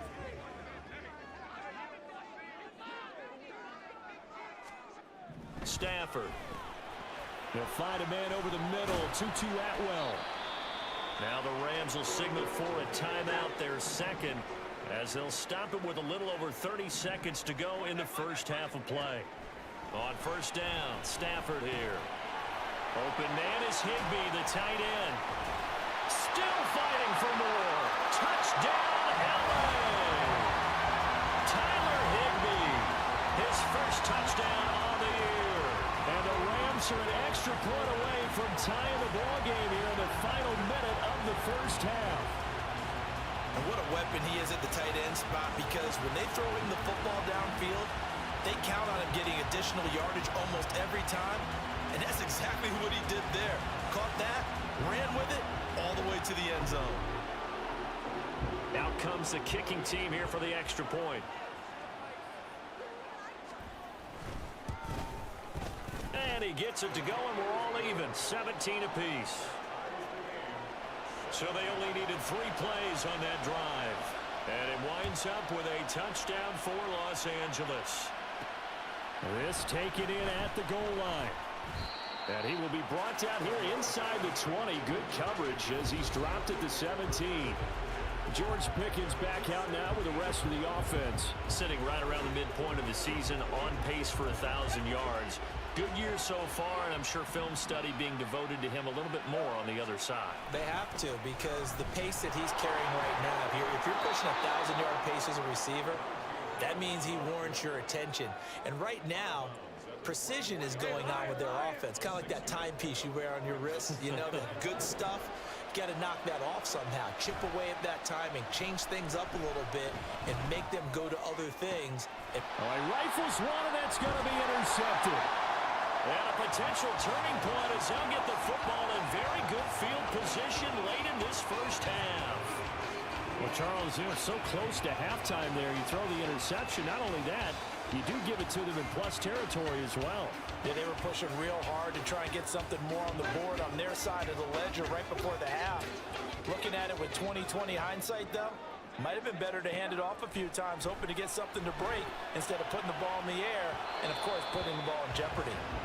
Throwing on first down, but this one winds up to be incomplete. That was nice work there defensively to force the incompletion. Now, even though this drive started in plus territory, they're still not in field goal range yet.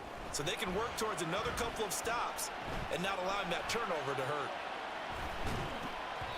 And now this throw incomplete, and that is how this first half will come to an end. So thanks to the late touchdown, it's a tie ball game here heading to break. As we send you cross-country to Orlando, Jonathan Coachman is there and has our EA Sports Halftime Report. Okay, Brandon, thanks very much. A lot to get to here as some of the division races starting to take shape as we look around the NFL here in week number 7.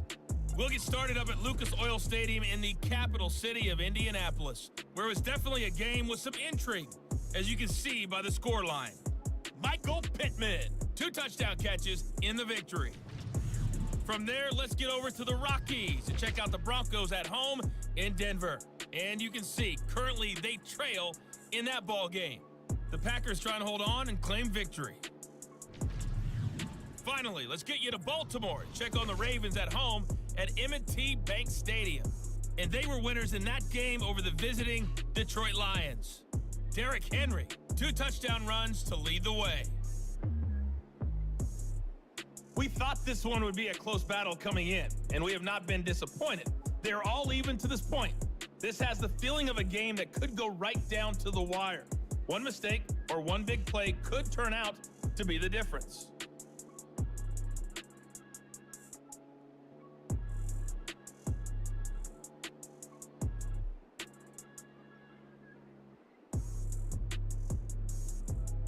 With both of these offenses having their way, it's not likely they'll need to be doing a whole lot at halftime. But the defenses are definitely in need of some adjusting.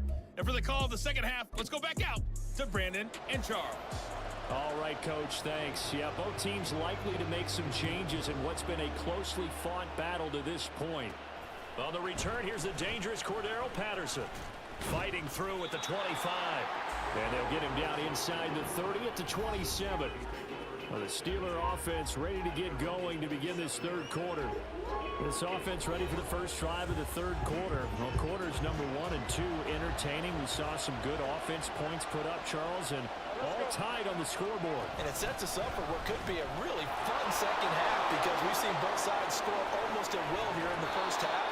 And now, here in the second half, getting the ball first, you've got to think, hey, we can go out and really run our offense the way we did in the first half. But if I'm a defensive player, all I'm thinking is, can I make a play to really help out my team and break this streak of offense?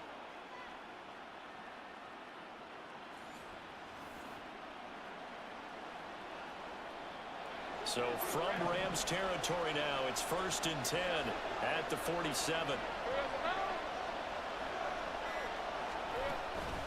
Here's another carry for Harris. And he'll power his way forward for about 4 yards there on the first down carry. Well, at the end of all that hitting and hollering, it was a 4-yard run, so the offense is going to go back to huddle and feel pretty good about themselves. Defensively, you have to feel okay because you didn't let it turn into a bigger run, but the goal, shut it down for 2 yards or less. That's when you start to feel good about yourselves. They try to throw on second down, but this one is incomplete. He did a fine job there of not hitting it before the ball arrived, and I've got to tell you, you can often mistime that play because of the angles of approach. When you're going to get him, sometimes you panic as well and think, I've got to be there right now. Instead, in this case, timed it perfectly and knocked it free. Anytime a ball's thrown in the middle of the field and it's popped up in the air, I expect someone to catch. It doesn't matter whether it's offense or defense because there's usually a great amount of bodies in that part of the field. In this case, no one came up with it. Boswell's kick is good. And with that, they take the lead here 20-17.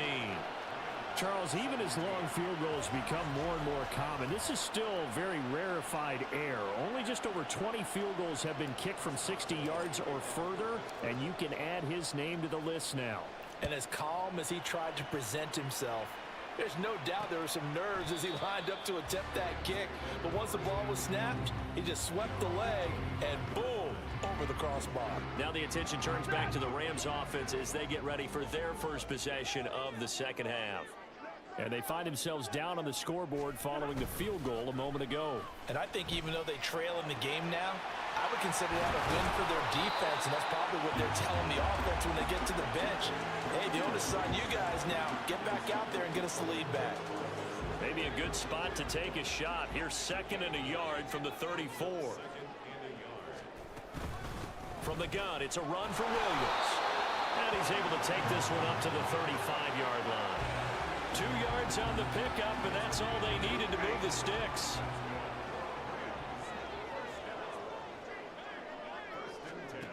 Back to throw, Stafford.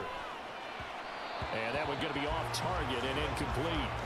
That was well defended. They clamped down on every available receiver. Just got to give the win to the defense on that snap. Here's 2nd and 10.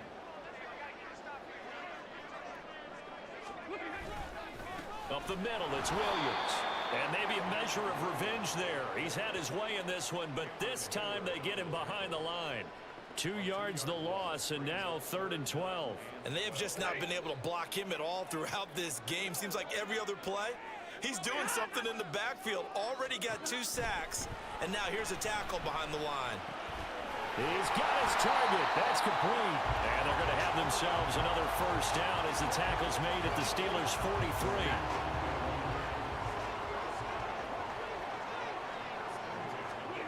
43. Here's Stafford.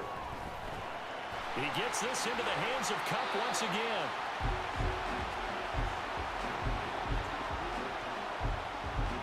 From the 38 now, here's a 2nd and 4.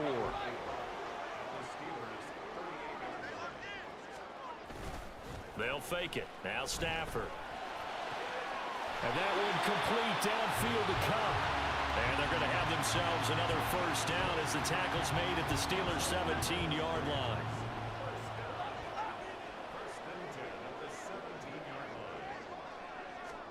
From the red zone now, Stafford. Oh, the turnover fest continues. Here's another interception.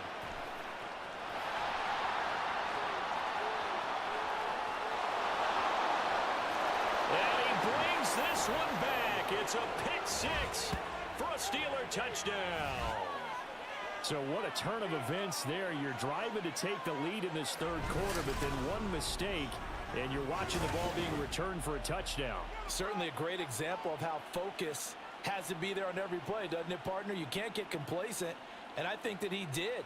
He's got him moving downfield, but that's a play where he just shouldn't have thrown the football, and that ultimately could wind up costing him the ball game. Extra point now by Boswell. And his guys will take a 10-point lead. A heck of a play there defensively, getting the interception, navigating his way into the end zone for the touchdown.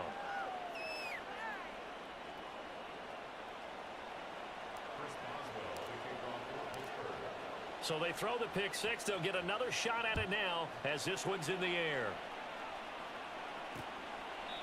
And he'll just sit on this one as their drive will start at the 25. And we can look at Cooper Kupp as the Rams offense gets ready to take over possession. And I know that they've double-teamed him a couple times, but not a ton. Whatever they're doing isn't working. He's up over 100 yards. We'll see how they adjust. And when they do that, they weaken their defense in other places as well. And how many times have we done games where we've seen a guy have a big game like this, but it's usually not by himself, is it? Right. Usually it opens it up for other people to have big games as well. Ball on the 30. They'll come up with a 2nd and 5. Play action. Stafford. That's caught. Puka Nacua. And he'll be taken down, but not before they work it across midfield. A gain there of 21 yards. Operating out of Steeler territory now. Here's 1st and 10 at the 49-yard line. Here's Stafford. Pass complete there to Nacua. And he was able to shed one tackle but could not get away from there. So the completion gets him just a yard, and that'll bring up 2nd down.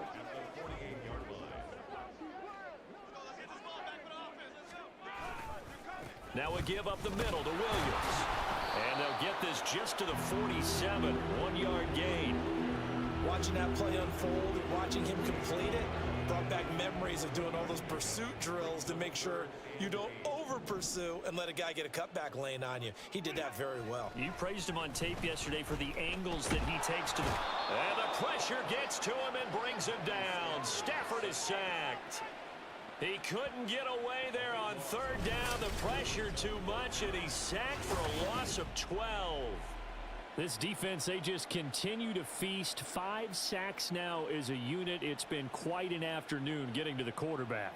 And we're seeing it come from a variety of places as well. Sometimes just the guys up front getting to him. Other times you add extra guys rushing the quarterback, twists and stunts. It's been a variety, and they've had no way of blocking them. Taking it about the 16. 42-yard punt, 6 on the return. And it will be 1st and 10 as they take over. Najee Harris and the Steeler offense set to go to work once again. He is knocking on the door for 100 yards in this ball game. And it's so important. It doesn't seem like it's that big of a deal. Just short of it, a little bit over. A little bit over feels better to everyone. Offensive line, running back, team totals. Just something magical about breaking that barrier. He's right there on the doorstep now.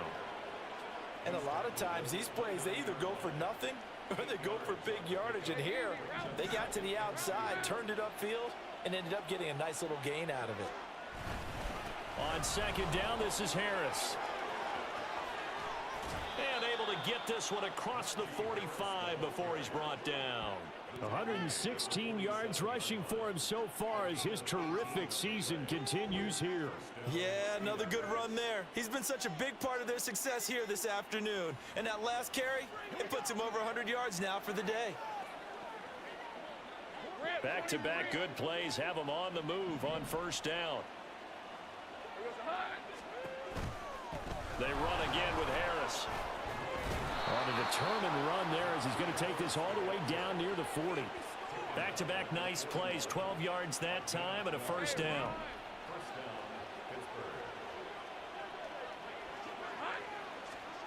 Looking to throw, Lawrence.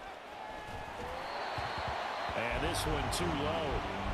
Offense was moving it a little bit, had them back on their heels, but they earned a brief pause by forcing the incompletion.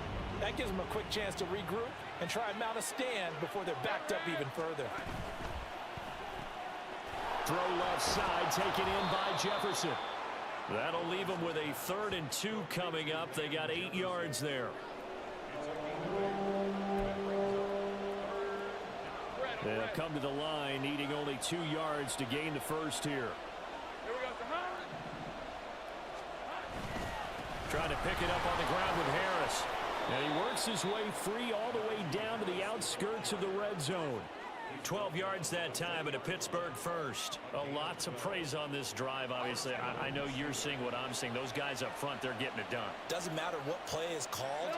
They are handling their business at the line of scrimmage and dominating right now on this. Well, that's the 3rd interception for Lawrence. Tre'Davious White with a pick. And the Rams are going to have the football here at their own 18-yard line. So a potential momentum shifter there, working with a 2-score lead, 3rd quarter, but that, not the smartest of throws. I would agree with you on that one because this game is still very much in the balance. It felt pretty one-sided to this point, but now, if these guys can turn this turnover into points, things could start getting a little more interesting. Here's a throw, complete right side to start things out. And that's good for a pickup of 10 yards. And they'll be left with a 2nd and about a foot. Throwing is Stafford. A throw out wide, going to be incomplete. And when you've thrown as many interceptions as he has in this one, you definitely start getting a little hesitant to throw the ball out wide because that's prime pick-6 territory. That time, he made sure the only guy who was going to catch it was sitting in the 3rd row.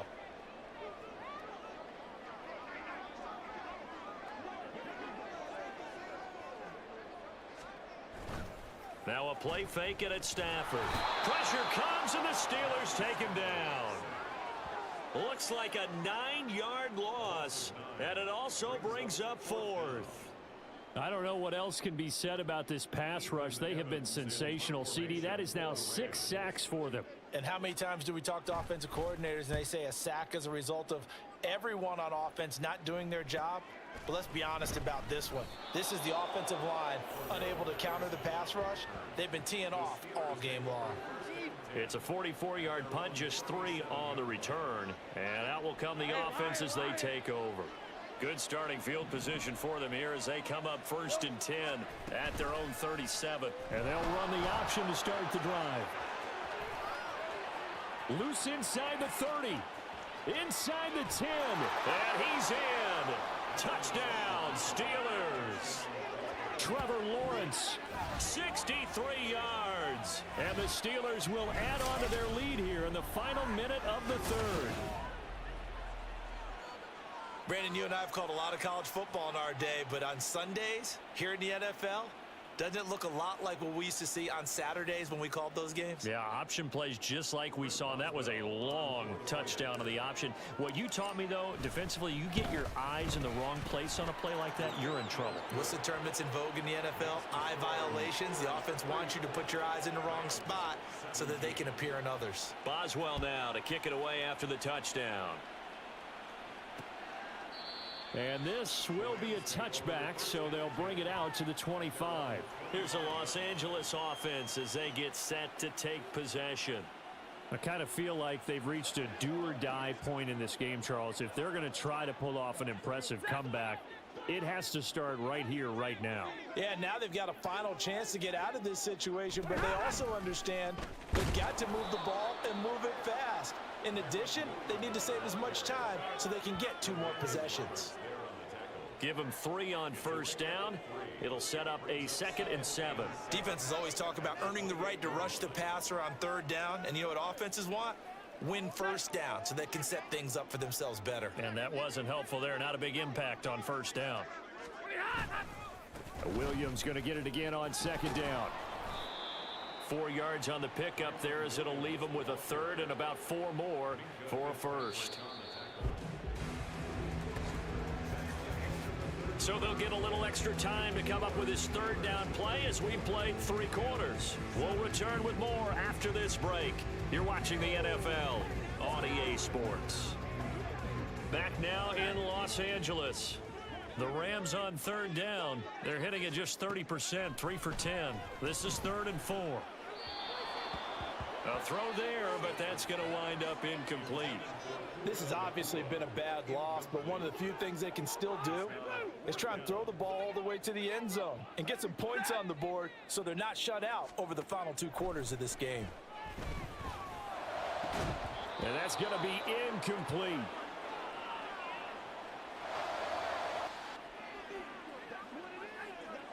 Line of scrimmage, the 31 now on 1st and 10.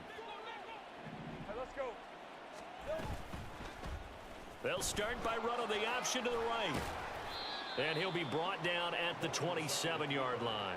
Give him 4 yards there on the first down keeper. Well, if you're going to run the read option, typically, you've got to keep an eye on the defensive end. And what does that mean? What are you looking for with a defensive end? Well, you want to play off of what he does. If he collapses inside towards the running back, then you pull it and take it yourself outside in. If he stays outside, you go ahead and leave it with the running back. In this case, pulled it and got good yardage himself. And Freiermuth going to have a Steelers first down as he takes it down to the 20-yard line. On the give, this is Harris. And he'll take this inside the 20 and down to the 18. Give him a couple on the carry there, 2nd and 8. Brandon, we talk all the time about those hybrid players, guys who could do more than one thing. And I think if you're playing strong safety in the NFL today, you are a true hybrid. Part linebacker, part cover guy. And coming up, stick, touchdown! Najee Harris. He scored on the ground and through the air. And the Steelers are looking to make it 2 straight as they add on to this 4th quarter lead. Well, forget about the weapons out wide. He knows he's got another weapon in the backfield in the passing game, Charles, and he utilized him perfectly on that play. And the offense coordinator showed me something on that play, Brandon, because so often during a game, our cameras find them looking down at their play sheets, and you wonder if they're absorbing anything. He had something specific in mind, and he went to it, and it worked well. Extra point put through by Boswell. And the lead is now 24. A drive there of just 4 plays. And it was finished off by a Najee Harris touchdown. Boswell now to kick it away after the touchdown. The return man down to a knee, and this will come out to the 25-yard line. And the LA offense ready for this next possession. Well, this game, it has had no shortage of offense. They've been able to put up a decent amount of points on this side, Charles. They just have not been able to keep pace with the other offense they're going against here. Yeah, it's a good way of pointing things out because now it's not a total loss because, as you said, they've scored some points, so there's some plays they can build on, moments where the game plan actually worked. But overall, though, they were just out personnel. They were going up against a team that's playing at an elite level. So following the incompletion, here's 2nd and 10 from the 25. Now it's Stafford. Going to be taken in here by Nakua. And he's upended at the 33 following a good pickup of 8. 3rd and 2. Stafford now to throw. And able to catch it on the left sideline, but they're going to rule him out of bounds. So it'll be incomplete. Certainly one they'd like to have back as it brings up 4th down. Alert! 50-50.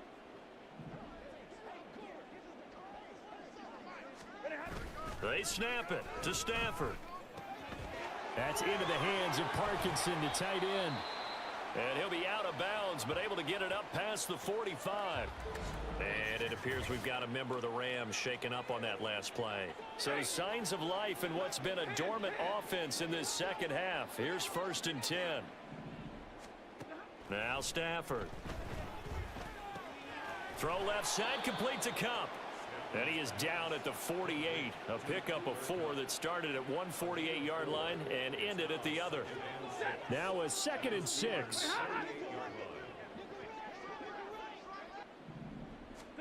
A shotgun snap for Stafford. Looking for Cooper Kupp again, 2 in a row. And he's got this down a yard or 2 shy of the 40 before he's out of bounds. Play number 7 coming on this drive. It's 3rd and inches. Off of play action. Here's Stafford. Under a heavy rush, and down he goes. Larry Ogunjobi picks up his second sack of the afternoon. Guys with his talent in the pocket aren't supposed to be getting hit like this, and you know an intense conversation with the offensive line is going to occur after this one. Might not be from him, but the offensive line coach will have plenty to say about this game.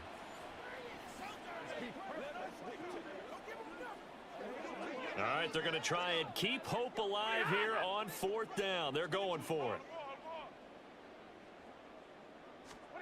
Here we go on fourth. Stafford. And he's going to be intercepted a third time. Dante Jackson picks it. And he will take this all the way down to the 38-yard line. Well, I guess an interception at this point on fourth down is just as bad as an incomplete pass. Either way, the ball goes over to the other side. Yeah, it's a tough spot to be in this late in the game, and there's not a whole lot he can do there, and he winds up giving the ball away.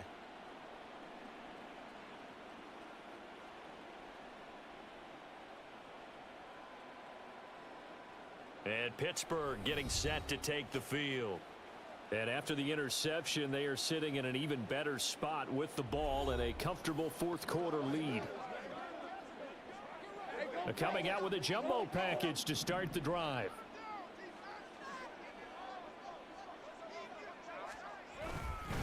They hand this off to Harris, and he'll fight forward on the straight-ahead running for just a couple of yards, second down. Brandon, I've got to think this offensive line has got some smiles on its faces, and I know it sounds crazy, but they practiced for this back in training camp. They knew they'd be in situations where it'd be extra defenders in the box coming after them, trying to keep them from locking down a game. Right now, they want to show the world they're up to the challenge. It's a 4-yard pickup there, and it leaves them with 3rd and 5. They'll need 5 on this play to move the sticks.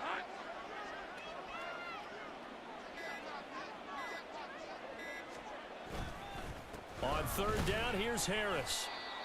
And he'll be taken down, but he does have first down yardage. Give him the 3rd down conversion, 5 yards on the play. Well, that's a carry they have to be satisfied with, and throughout this game, they've been satisfied with what he's given them. Whenever they've needed a big run, a first down, he's the guy they've turned to. And it doesn't matter what the defense thinks. They feel like they've got the confidence to keep handing it to him and keep picking up good yardage.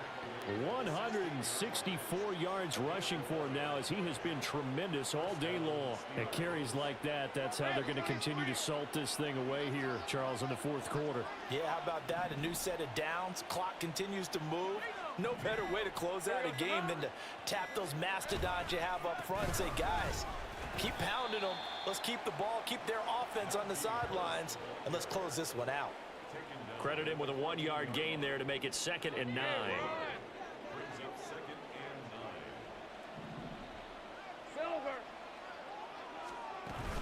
They stay on the ground. Again, it's Harris. He's going to get 4 out of this as he's down to the 10-yard line. They're in a pretty good spot right now with a convincing lead. I think this is where they put on the boxing gloves, start to try and pound them into submission. And the offensive line, they've controlled this game. I don't see why that trend would change now. Here's the 7th play of this drive. This is 3rd and 4.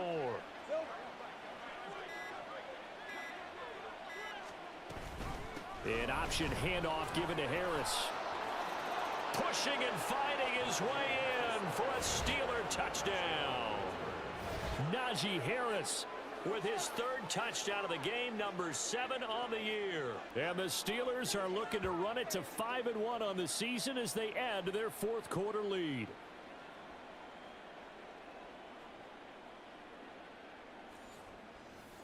Boswell for the extra point. And this one was over a while ago as they just add on to their big lead. So that drives 7 plays in length. And it was Najee Harris who finished it off with a touchdown run. Boswell now to kick it away after the touchdown. And they'll put up the stop sign there as his guys will get it at the 25. The offense for Los Angeles returns to the field. Where we stand right now in the fourth quarter, this one pretty much out of reach. And, Charles, I know they're going to be disappointed about several things with this ball game, but the self-inflicted wounds, they've had several turnovers.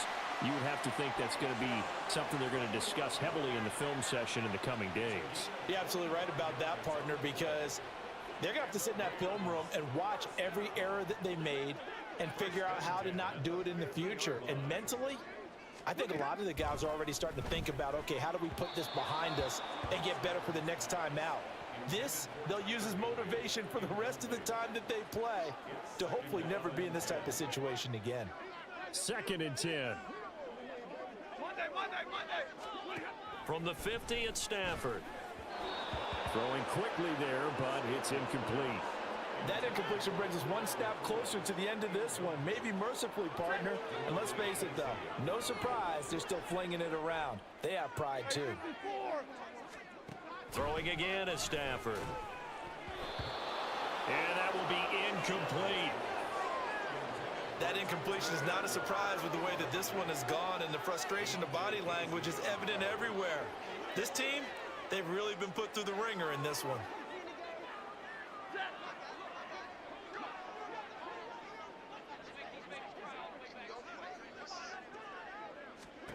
Desperation time for Stafford on 4th down. That's going to be knocked away and incomplete.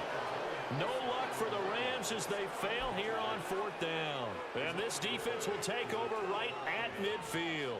Good starting field position for them as they come up 1st and 10 right at the 50-yard line. A give to Harris. And he takes this one down almost all the way to the 30. That burst good for 20 and a 1st down. No doubt those are the types of carries they're looking for here, Charles. The lead in the fourth quarter. This is when coaches that have a reliable running game, they breathe a little easier on the sideline. Yeah, they love the idea that they can take the air out of the football at this point of the game. That means they're really counting on that offensive line, counting on the runners, taking care of the football. Because you're going to tell your quarterback, hey, no time to be a hero. We're not going to throw it here. Just eat up that clock. And if you have the ball, they can't score. Just a yard on the 1st down carry, so it's 2nd and 9.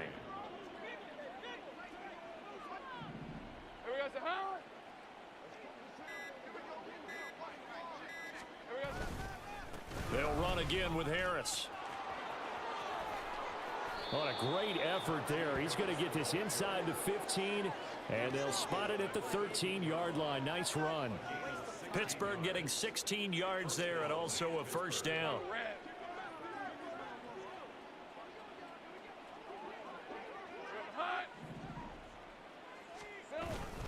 They'll toss to Harris. And they are going to score again. Yet another touchdown as they just add to their totals. And let's not forget he had the receiving touchdown earlier. Now a trio of rushing touchdowns. Quite a performance. Diversification, that's all you can talk about. His ability to do everything leaves him on the field on every down on offense because you can hand it to him as we've seen. Would you say 3 rushing touchdowns? And, of course, throw it to him where he's caught 1 as well. Boswell good with the extra point. And this one was over a while ago as they just add on to that big lead.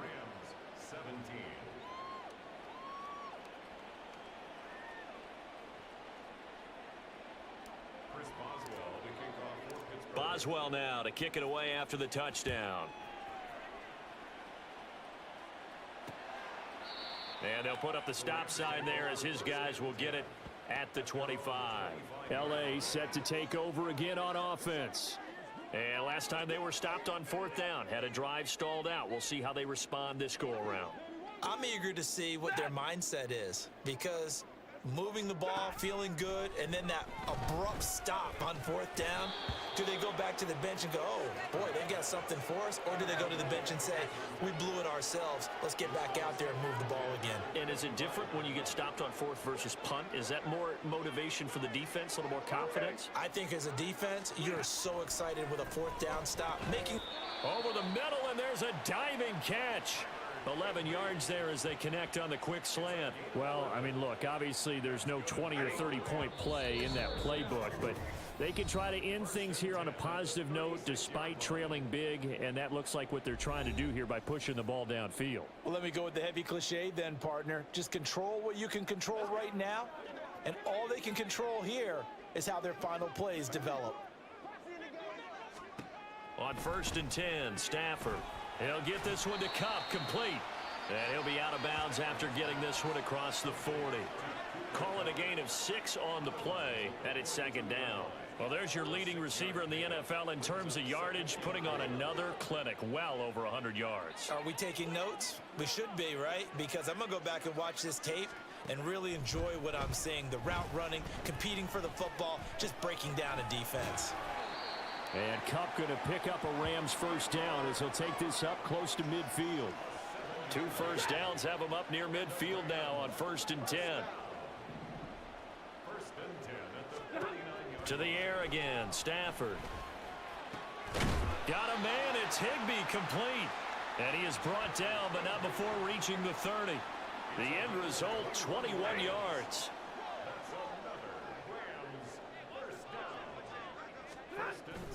They'll fake the give. Now Stafford. That'll be caught. It's Kupp. And they do get him down, but not before he's able to slip it inside the 5-yard line. A good pickup there, 26 yards.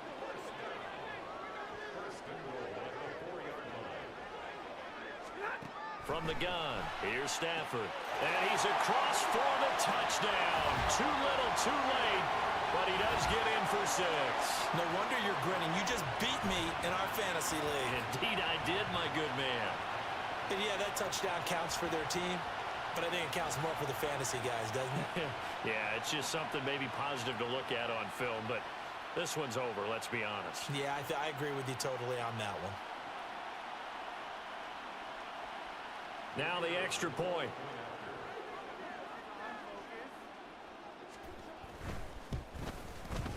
And they make the score a little bit more respectable here in our final quarter of play.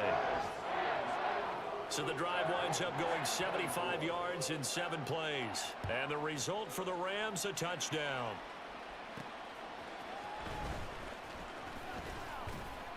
And the tackle going to be made right there at the 25-yard line.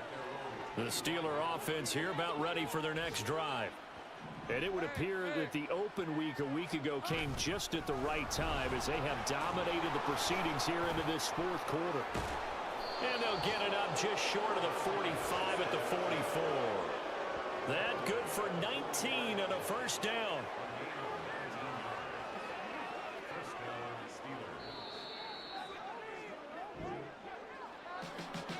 Charles, a lot of happy faces heading into the tunnel as this one ends, and understandably so. Not only did they get the win, but boy, their offense was on fire in this ball game. And partner, I have no idea what the top speed is on one of those high-end sports cars. What's the top gear you can get into? This offense, they certainly were there in this one, huh? Everything clicking for them in this contest.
It's Week 8 of the National Football League, and the focus is on Najee Harris.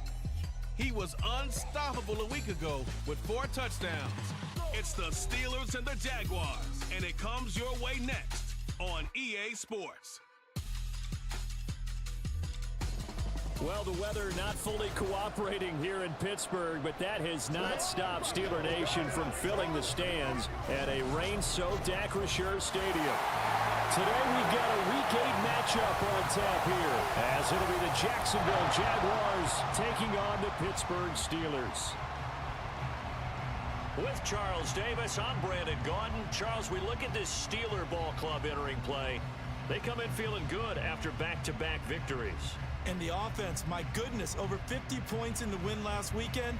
When you do that, you're not going to lose very many games, maybe not any games. Meanwhile, for the visiting Jaguars, we're in October now, so everybody should be coming into form, shouldn't they? They really should, and what you have now is a full routine established about what you want to get done and full focus on the season.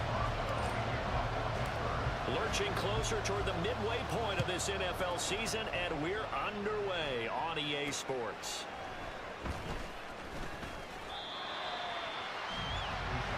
So here's the first drive now for the Jags.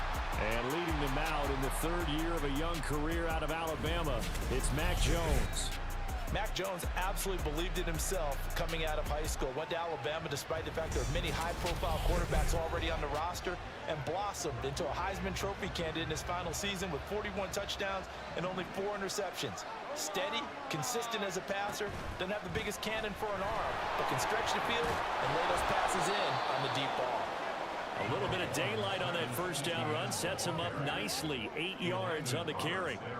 Ball under 32. It's 2nd and 2. Now Jones. And his throw's going to be incomplete. You look at this Steeler defense. They were terrific last week in the win over the Rams. I just consider myself fortunate that I'm not in charge of the offensive line. They gave up 7 sacks last week. And if things don't improve in this game, head coach isn't going to be looking at the offensive line. He's going to be looking at the offensive line coach. And that's when things get dicey. And he will have a Jaguars first down by a couple of yards as they're able to get 4 there on 3rd and 2. Didn't get it by much, but bottom line, got the first down. Avoiding that 3 and out. How vital is that on the first drive? To me, it's like the first round of a boxing match. You know, it may not mean much right then and there, but you'd rather not lose it, right? So you want to go ahead and get it, kind of establish something early, and hope it can carry through. That's Larry Ogunjobi powering through to end that play before it could get started. This defense is a difficult one to prepare for, one of the best in the league. They'll come at you from all angles, and they did a nice job there stopping him for a loss.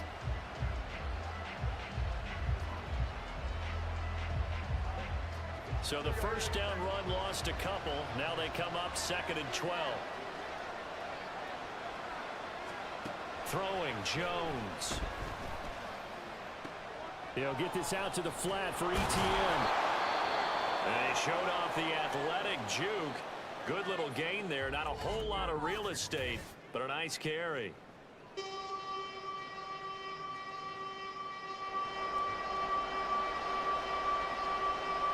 Here's 3rd and 3.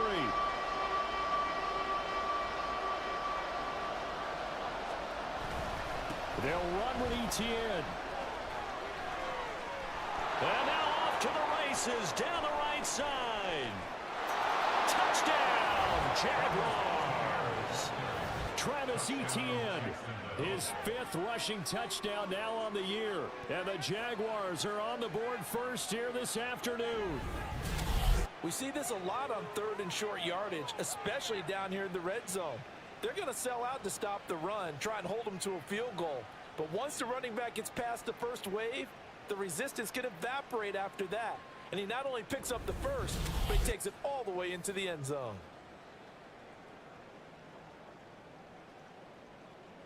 Greg Joseph on for the extra point.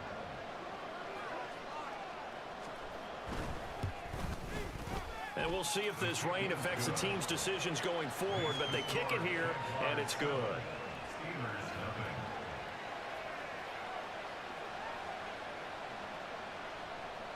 After the touchdown, Cook now to kick this one away. This fielded right at the goal line. Sheds off the tackle. Pass midfield, look out. Cordero Patterson on the loose. And he'll bring it back all the way.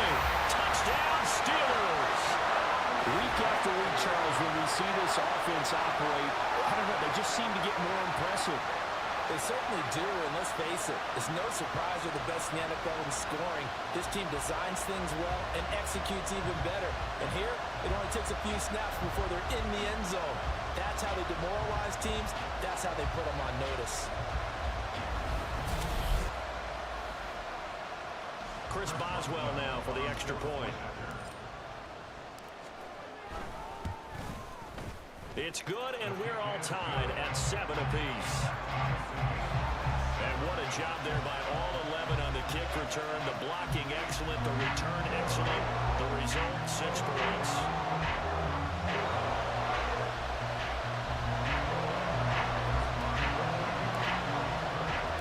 So all even at 7 now as they kick it away.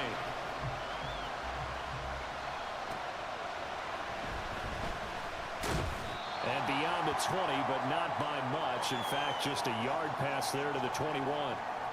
And now it looks like he's in some discomfort after being tackled at the end of that return. Well, the medical staff is going to come out here and take a look, and we will take a short break.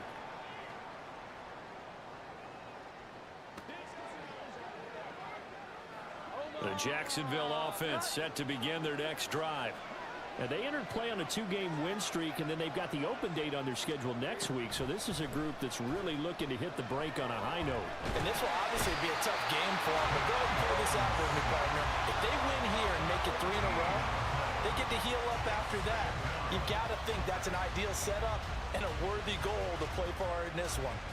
They said there was a lot of discussion in their defensive team meeting room after last week's performance. They had 7 sacks. Something in the water. There's one in the first quarter. A lot of discussion, a lot of excitement because now everyone wants to get involved with this. Who's going to continue that process? Who's going to get to the quarterback this week? But they have to be careful. When you have that much pressure, they want to use it against you. Draws, screens, those types of plays. We'll see if they do that. They just do get the playoff as he'll look to throw. That's caught by his tight end, Evan Ingram. And he gets up near the 25 to about the 24 before going out of bounds. Now 3rd down and 7.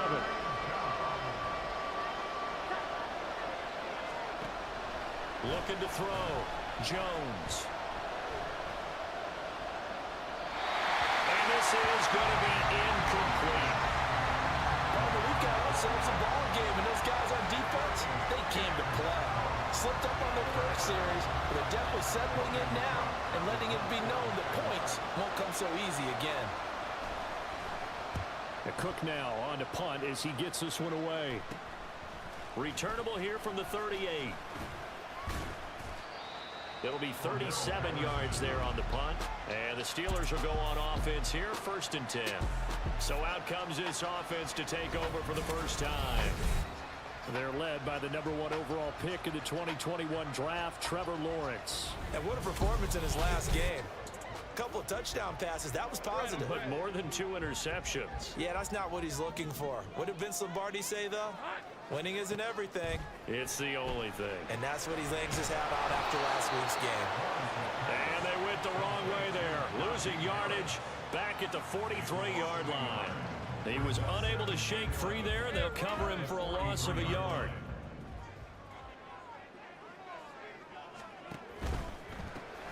Here's a quick throw out to Wilson.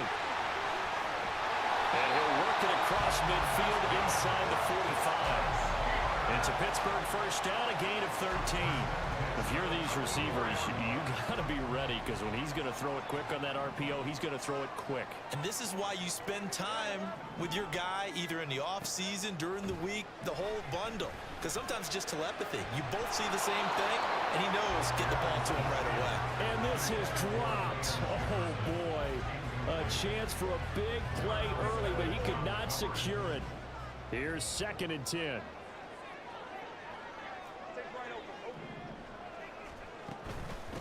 Now the third-year man, Najee Harris. A nice opening right away as he'll maneuver his way up to the 32-yard line. 12 yards that time at a Pittsburgh first. Brandon, after last week, we went over 200 yards. Looks like the hot tub, cold tub, whatever he did, it worked pretty well. Much chatter about that performance. Rightfully so. AFC Offensive Player of the Week. And a hard-working run here as he's got it inside the 20, down to the 17.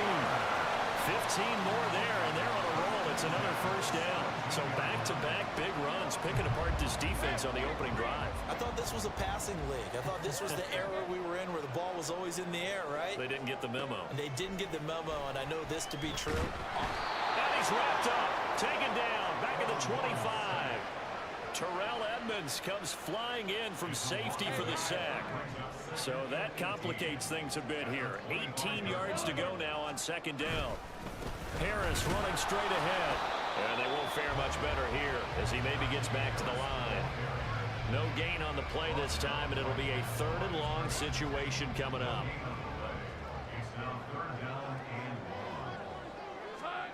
Here's Lawrence. And the throw there going to be incomplete. One thing that you're going to see from this offense is that they love the matchup with their wide receivers against this secondary. That one wasn't successful, but don't expect them to back away from attacking all game long.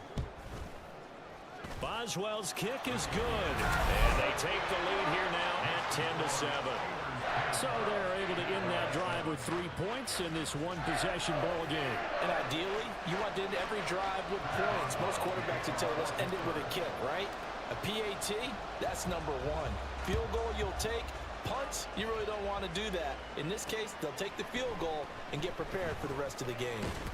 Breaks through the contact. And it's a pretty good return here, so get this up to the 29.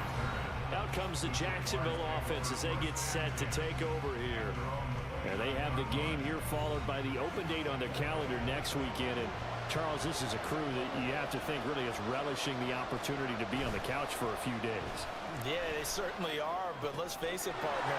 They can't get caught looking ahead to that couch time while they're playing this one. They've got to take care of business first. So 8 yards on the completion there, and that'll bring up a second down in just a couple. Off the play fake. Jones. Open man, this is Brenton Strange, the tight end. And he'll take this to the other side of midfield before going out of bounds. 13 yards on his first catch. It's a first down as well.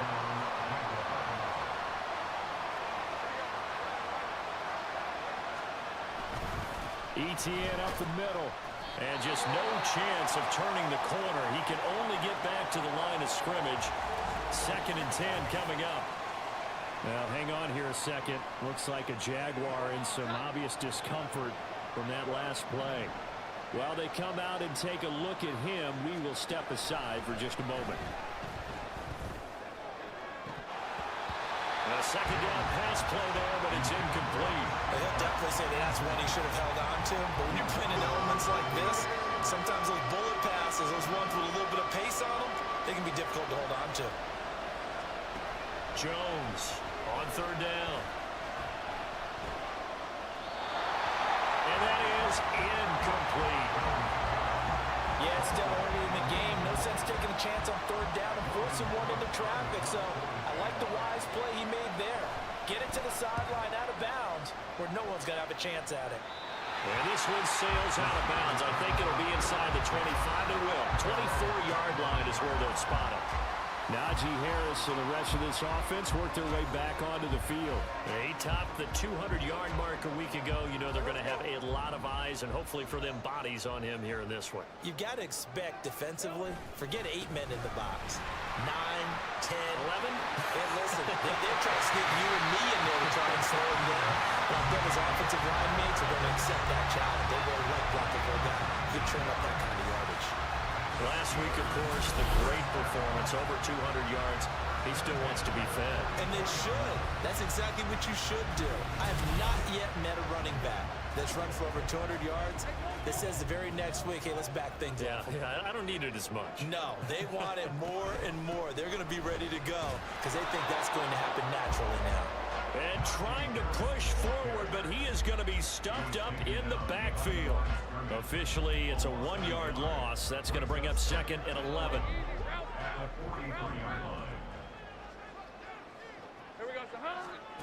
Now Lawrence to throw. And he slides and covers up at the end as he's going to be able to pick up decent yardage. It's a 9-yard pickup on the play, and that'll make it 3rd down. They'll come to the line, needing only 2 yards to gain the first here. Trying to pick it up on the ground with Harris. And that play goes nowhere. Taken down, losing yardage at the 50, right at midfield. That'll back him up 2 yards and also bring up 4th. Here's Drew Chrisman now.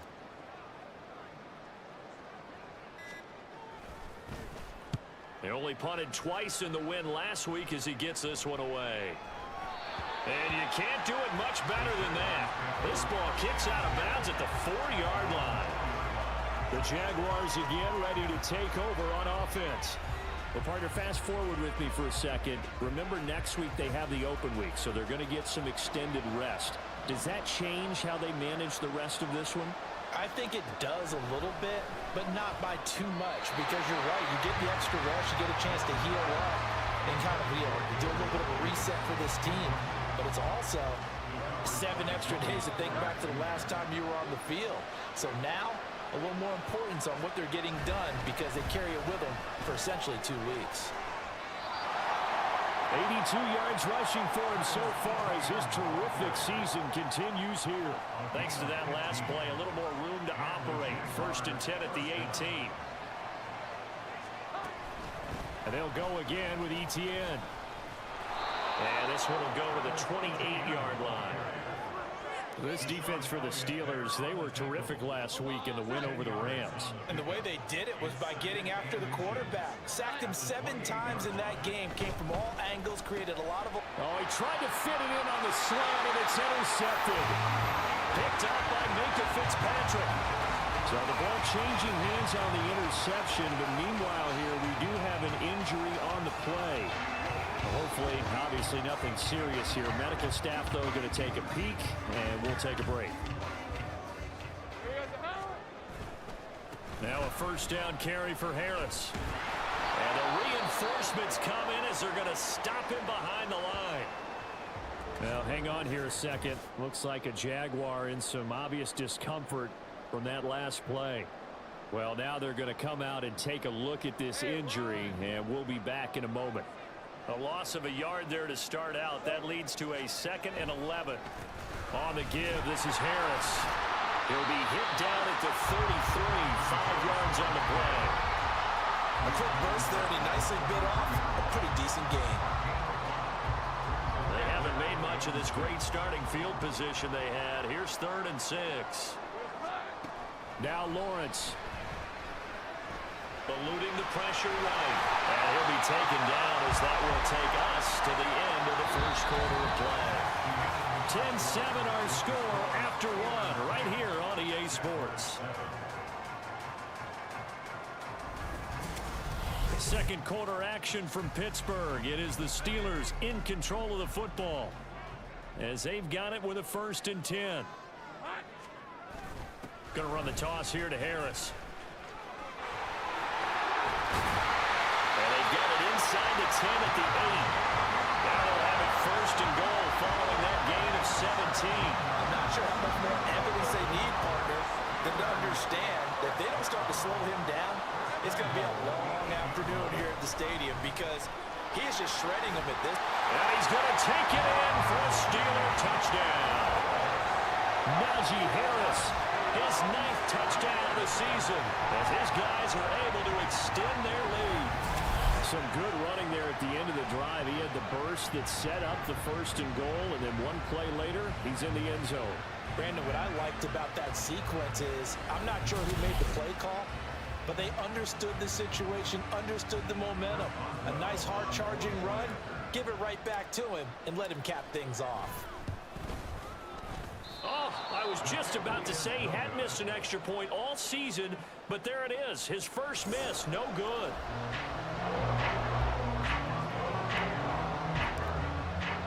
So with the missed PAT in his rearview mirror, he goes back out to kick this one off. And he'll elect not to return this one, so they'll bring it out to the 25 on the touchback. As the offense returns, let's take a look at running back Travis Etienne. He's having himself a little bit of a banner game. His team right now, though, losing. Needs a little bit of help, and I kind of equate it to a basketball game where you have the big score, and sometimes your strategy is, okay, he can go ahead and have all of his points. Let's hold down everyone else, and that's the way you win the game. And right now, he needs everyone else to start scoring, quote-unquote, as he's been. Yeah, and he's hoping to keep it close so maybe they can keep it on the ground, not start to go through the air as much. On second down, Etienne once more. He takes this for 3 to the 29. Just not a whole lot of room to operate there on that carry. No, not at all. They did a really nice job staying in their proper places and not allowing any lanes to open up. Here's Jones to throw on third down. And this is going to be incomplete. So another incompletion there. He's hitting on fewer than half his pass attempts in this one, and that is not a winning formula. Yes, let's make sure we give a little bit of credit to the defense here. They're giving him a lot to think about, a lot of different looks, and he seems a little bit confused trying to complete passes. Fielded at the 33. They'll score that a 36-yard punt. And they will take over 1st and 10. Here comes the Pittsburgh Steelers and running back Najee Harris. And he's sure looking like a lock for a 1,000-yard season. Don't know if he's going to get it in this game, but he'd probably like to just to get past that point. Yeah, and if he doesn't, as you noted, there's still time, still opportunity. There's still more games to be played. So, yeah, it's not a lock, but barring injury, it certainly looks like he's going to get there. And what an accomplishment that is. Anytime you get over 1,000 yards, you're celebrated in the NFL. It's been quite a season. Still a couple chapters left in that book, though. A run with Harris out of the shotgun. 78 yards rushing for him as he has been tough to stop here this first half. I think we all suspected that they were going back to him after he found the end zone on his last carry, and they kept the positive momentum going there. Another nice run by him. Caught by Wilson. And he'll go out of bounds after taking it a little further down inside the 40. With that, he matches his receiving yards from a week ago. We still have more than a half of football to play. It's a first down. Now Lawrence. And just not enough on the throw there. Down around his feet and incomplete.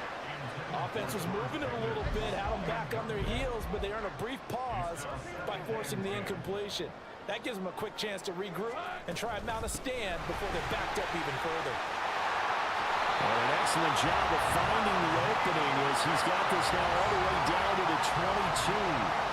The Steelers picking up 15 yards there at a first down. We both know it's difficult, but they've made it look effortless out there. Through the air, on the ground, they've moved the ball with relative ease.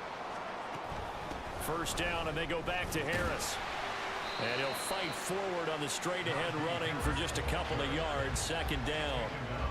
They went right back to him, but he pretty much had nowhere to go on that play. Now, the previous carry looked pretty good. That one, maybe he was a little tired. I don't know. Yeah, maybe he should have tapped out and had a second back come in and maybe make that run. Who knows? Another 2-yard gain there, but they'll need to do better this time. It's 3rd and 6. Sometimes you're aligned perfectly and the play comes to you, and sometimes you got to cover some ground to go make the plays we just saw there. We saw a great example of perseverance right there on that play. Got to be careful. They might... And in for the Steelers, touchdown. Pat Fryermuth. His first touchdown on the year. And the Steelers are able to widen their advantage. The big fella was the recipient there for that touchdown pass, and it seems like more and more the tight end is the guy you have to worry about most in the passing game.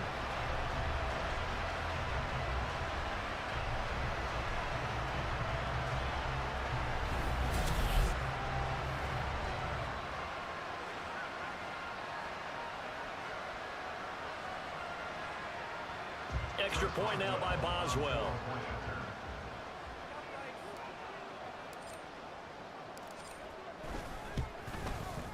He missed one earlier, remember, but this time he gets it to go. So that drive takes him down the field in 8 plays. And it ends with a Pittsburgh touchdown. Boswell now to kick it away after the touchdown. And this will not be brought out. It's a touchback.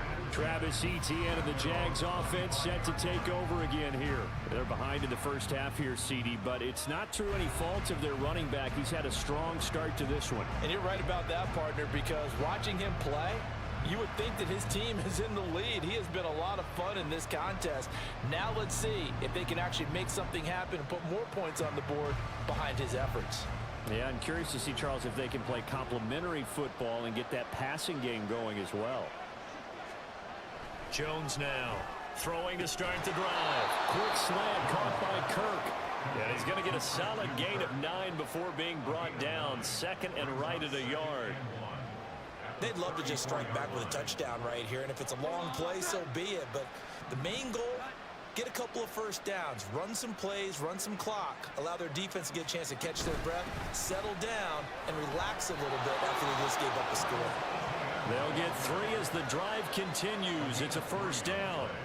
I know what you're thinking out there. I know a lot of you are thinking, take a shot downfield. It's a great spot for it. I'd say maybe later in the game, definitely in the second half. But right now, I think they were just trying to get some momentum built. Get a first down, pick it up, and keep moving. A gain of 3 last play. This time they double it and pick up 6. Line of scrimmage, the 43 on 2nd and 4. Operating from the gun. Jones had his hands on it but dropped it. The rookie making a little bit of a rookie mistake. Third down. In search of 4 yards here to pick up the first down. Out of the gun now on third down. And incomplete here to bring up 4th down as the rookie couldn't haul it in. On 4th down on is Logan Cook to punt.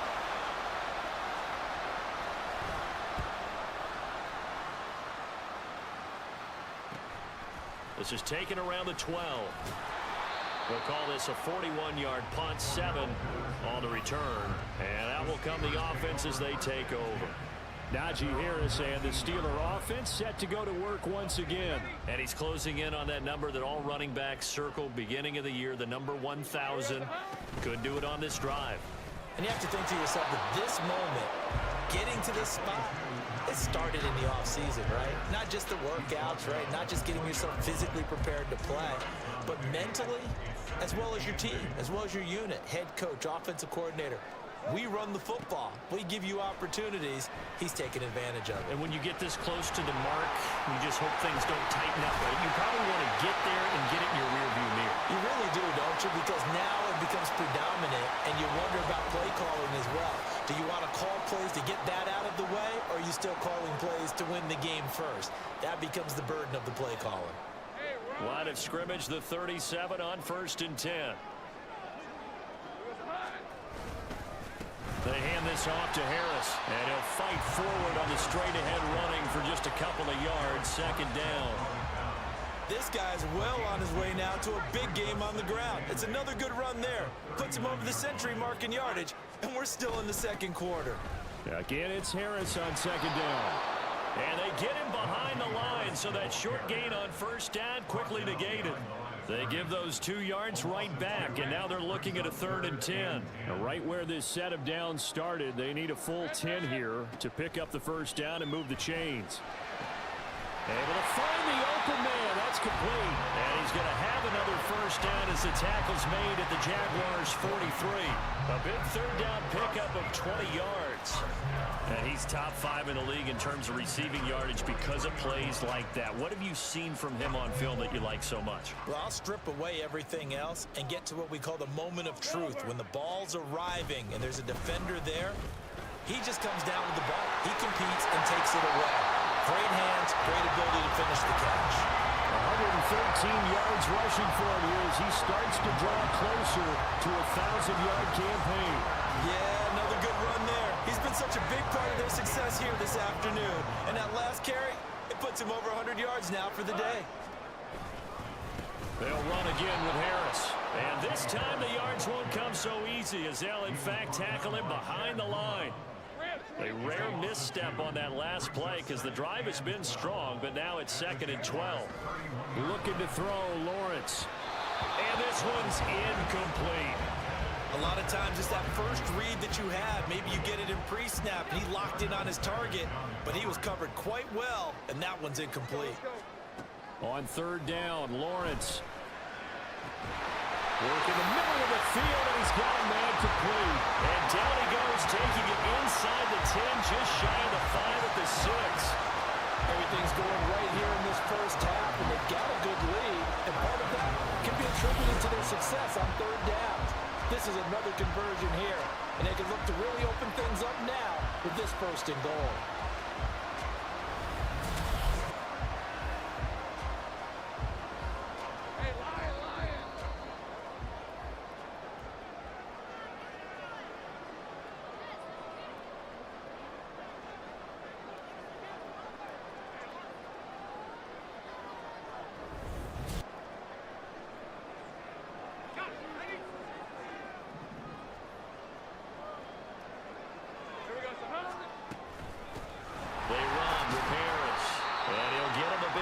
As he's down to the 2-yard line.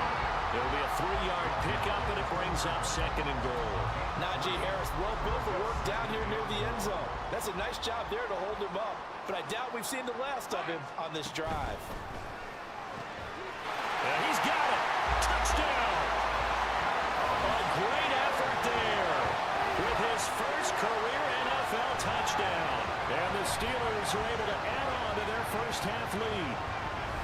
So that's the rookie's first trip to the end zone, and I think it's safe to say one he'll always remember. Oh, without a doubt. That one is going to be imprinted forever. And nowadays, we're seeing rookies make a greater impact at that position at receiver than ever before. I think mainly because of the sheer volume of footballs that they catch in college. And again, it's no good. A few boo birds coming out as he's missed his 2nd extra point here in the first half. Now he's back out there to boom this one away, maybe with some frustration after the PAT miss. Washington now brings this out. And the decision to bring it out, not a good one, as he's tackled at the 15. And out now comes Jacksonville as they get ready to go. And this not an easy situation. You're down early, in the elements, you're on the road. How do you get the mojo back? Well, one thing is to remember that as an offensive player, you have a much better idea of what you're trying to accomplish and where you're trying to go than the defender. So in this case, because you know it, you can make your cuts with a little more decisiveness, maybe a second fake, some double moves, things of that nature, to go ahead and try and put some pressure on the defense. On 2nd and 10, Jones, and he's going to be brought down back at his own 6-yard line. That's Cameron Hayward who got in there to take him down. Well, last game he had 2 sacks, got another one here, picked up right where he left off. Brandon, he spent the entire offseason working on new moves, new techniques, trying to add to his arsenal of pass rush moves. Certainly paying dividends in what we've seen so far.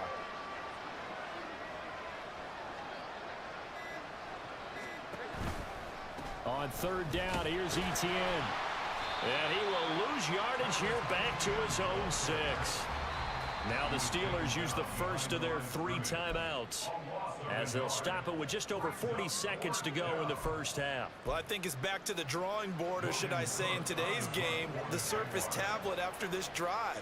3 plays, they go backwards. They will have like they've gotten something going right there, but they'll have to punt the football away to end this one.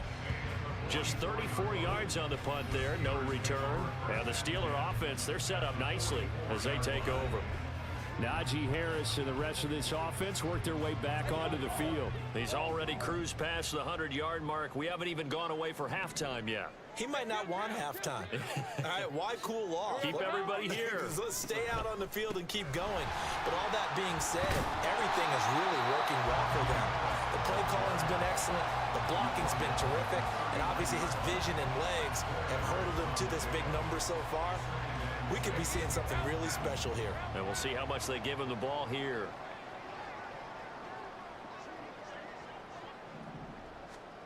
Lawrence. And that's going to be incomplete. 12 seconds left. He didn't just deny a big throw there. He broke that one up in the red zone. An excellent play, one that may help save points on the board when this drive is over. On third down, here's Harris. And this defense not ready for that one as he'll take this down inside the 25. The Steelers picking up 15 yards there and a first down. And with just 1 second remaining in the first half, they'll call the timeout.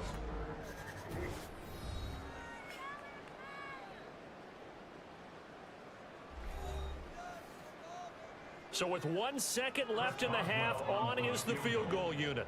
He connected on his first, this from 41. Boswell's kick is good. And that will do it for this first half. So we reach halftime here in the Steel City with the Steelers on top. As we'll head down to Orlando, that's where we find our man Jonathan Coachman at our EA Sports Halftime Report. Coach. All right, Brandon, thanks very much. Hi again, everybody. Let's get you caught up with what's going on around the league here in the unofficial midway point, Week 8 of the NFL season. We'll begin up at Bank of America Stadium in Uptown Charlotte. And they are seconds away from halftime, all tied in that one.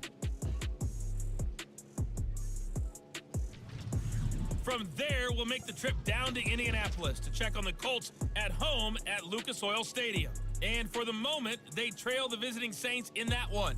Derek Carr lighting it up. 3 touchdown passes there. Finally, we'll save the biggest for last as we head to AT&T Stadium to see what's happening with the Cowboys at home in Arlington. And that one all tied.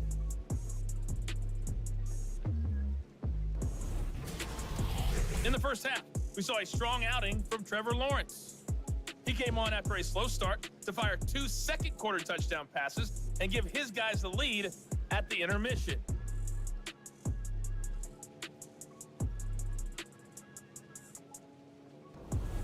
Both these teams getting a chance to dry out, maybe change their cleats if need be, but halftime's just about over. Time to get back to it.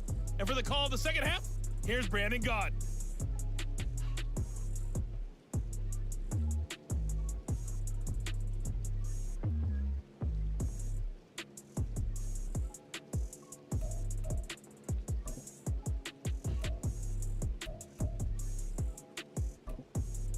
All right, Coach, thank you, and we welcome everyone back for quarter number 3. Forecast calling for more of the same. The rain set to continue as we are underway in the second half. And up to about the 26-yard line, just across the 25.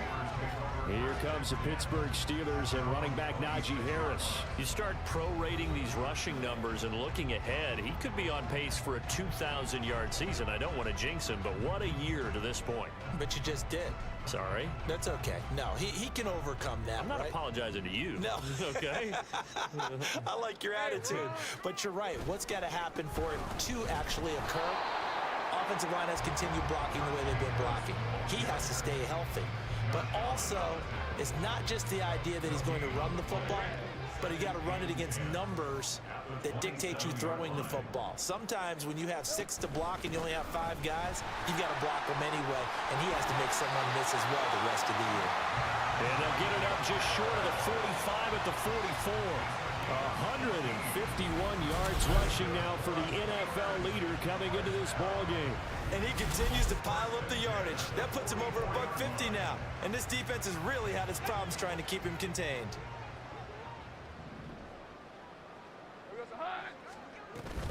Now here's another carry for Harris. And he's going to take this across midfield into Jacksonville territory.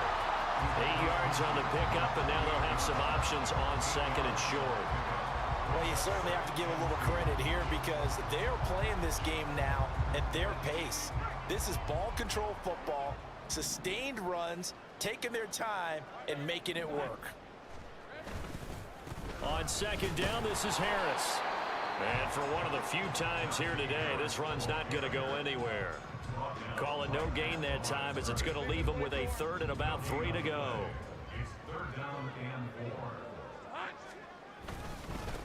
They'll run with Harris. And he is tackled inside the 40, not quite to the 35. A Steeler first down and a pickup of 11 yards. And that's the big fella's MO right there. Running through tackles, keeping the sticks moving forward. This defense, if you don't bring 11 guys to the ball to try and get him on the ground, he's going to keep making runs like that. I feel the press box shaking every time he touches the rock. And he'll power ahead, but only for about 3 yards. Second down coming up. He's had success on this drive, but not on this play. Finally, they bowed up defensively. I think they were determined not to let him take it pretty much all the way down the field. Yeah, it looks like they handled their run responsibilities correctly this time. What we call them run fits, everyone was in the right place. 2nd and 7.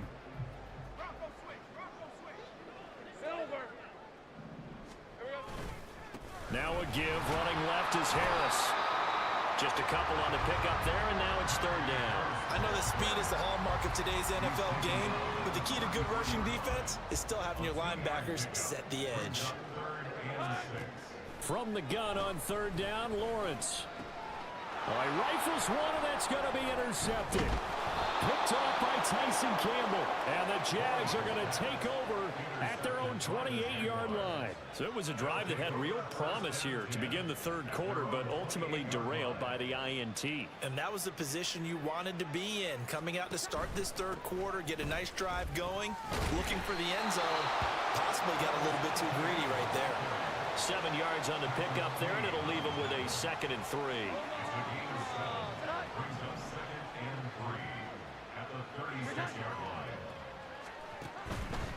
They'll try the left side with ETN. Oh,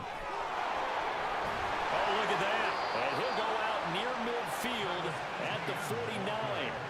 A 14-yard first down pickup for the Jaguars.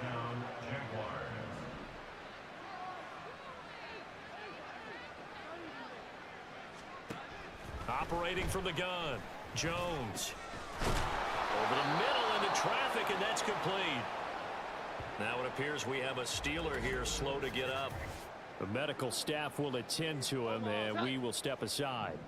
Operating out of Steeler territory now. Here's 1st and 10, right at the 40. On 1st and 10, it's ETN. And he is met at the line of scrimmage, and he goes down right there. Now, hang on here a second. Looks like a Jaguar in some obvious discomfort from that last play. So as the medical staff takes a look, we'll step aside. Back to throw now on 2nd and 10. They'll complete this to Ingram as tight end. And they're going to have themselves another first down as the tackle's made at the Steelers' 28.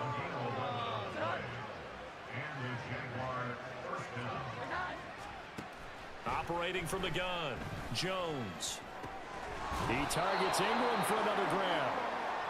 Give him a gain of 5 on the completion, and that's going to bring up 2nd down.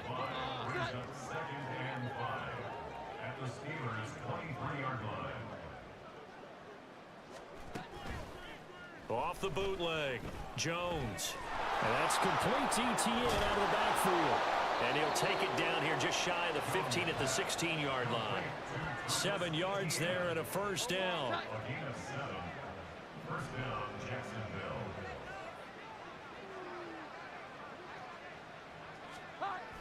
Again, he'll drop to throw. And he's got his man in stride, complete. And just 3 yards on the catch there. He couldn't get away. And it's 2nd down. At the Steelers' 13-yard line. They'll look to throw again. Throwing over the middle, and it's incomplete. A misconnection there. He's hit on just 50% of his passes thus far. That's not where you want to be. Now you see the evolution of the game. You go back to the quarterbacks of old, 50% would be terrific because they threw the ball downfield almost every time they threw it. Now with the short passing game, you should be... Oh, he tries to force it in, and it's intercepted. Picked up by Patrick Queen.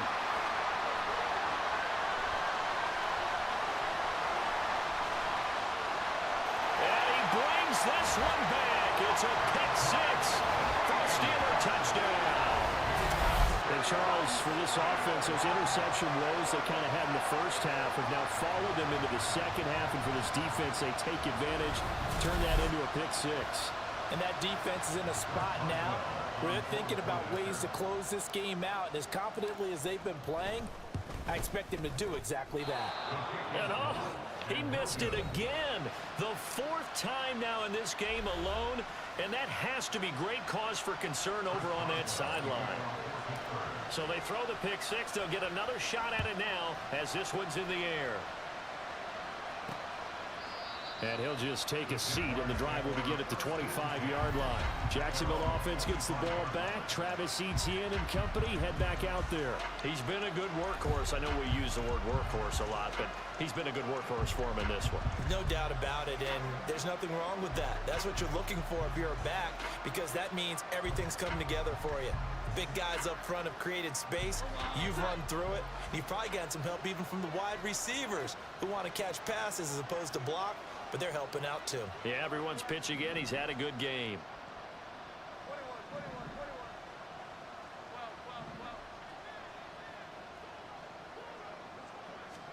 Jones, another shot here after the pick six. He'll find Etienne out of the backfield. And he's upended at the 33 following a good pickup of 8.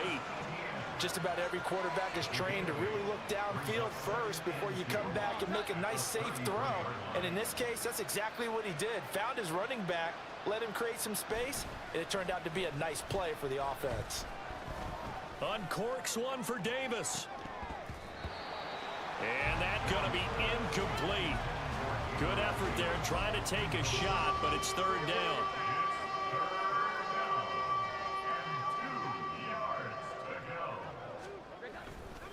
Off play action. Jones. That's caught. It's Strange, the tight end. And he'll be out of bounds, but able to get it up past the 45. Second catch for him today, and it'll wind up a first down.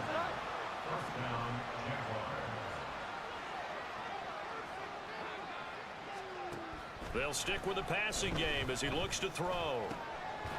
Over the middle, he's got his tight end Ingram. And able to break one tackle, but then quickly brought down. But a nice little gain. Good position to be in here, second and inches.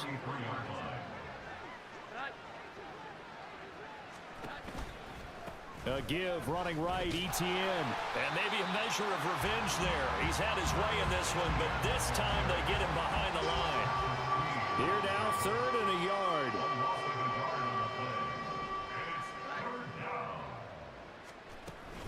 They'll run with Etienne. And that one going nowhere from the start as he's met in the backfield and goes backwards. Well, now hang on here because he appears to be shaken up. The medical staff is going to come out here and take a look, and we will take a short break. Here's Logan Cook now as they're forced to kick for the 6th time today. And no return here. Where will they spot it? They say just outside the 20-yard line. So here are the Steelers to take over on offense. They've won 2 straight, and they lead this one as well as they come up on 1st and 10.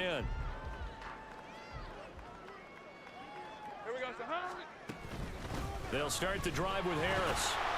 They're going to snuff this play out behind the line. We have not seen that much today. That's a heck of an effort from Josh Allen getting in there defensively. First play of the drive goes the wrong way. Here's 2nd and 12.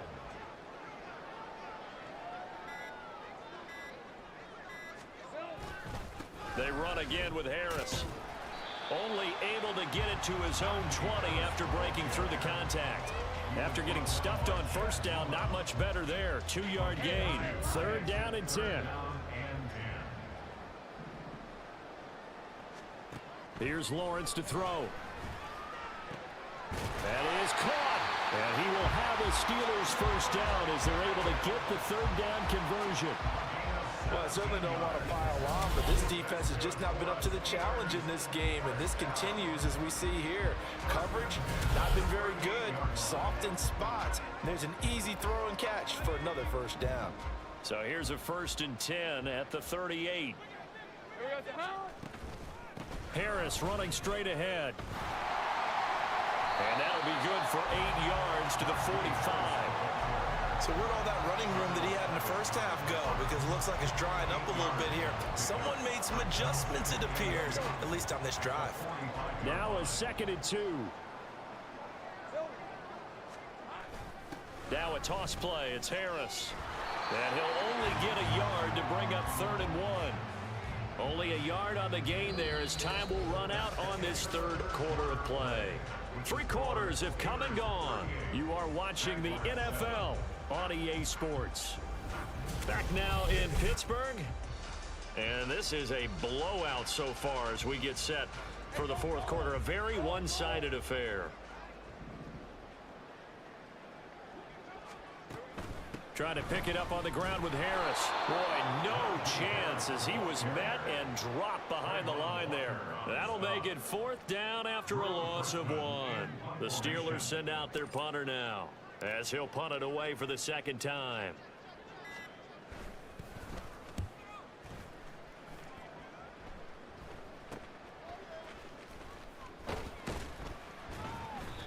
So a change of possession here on the punt. And the Jaguars go on offense, 1st down and 10.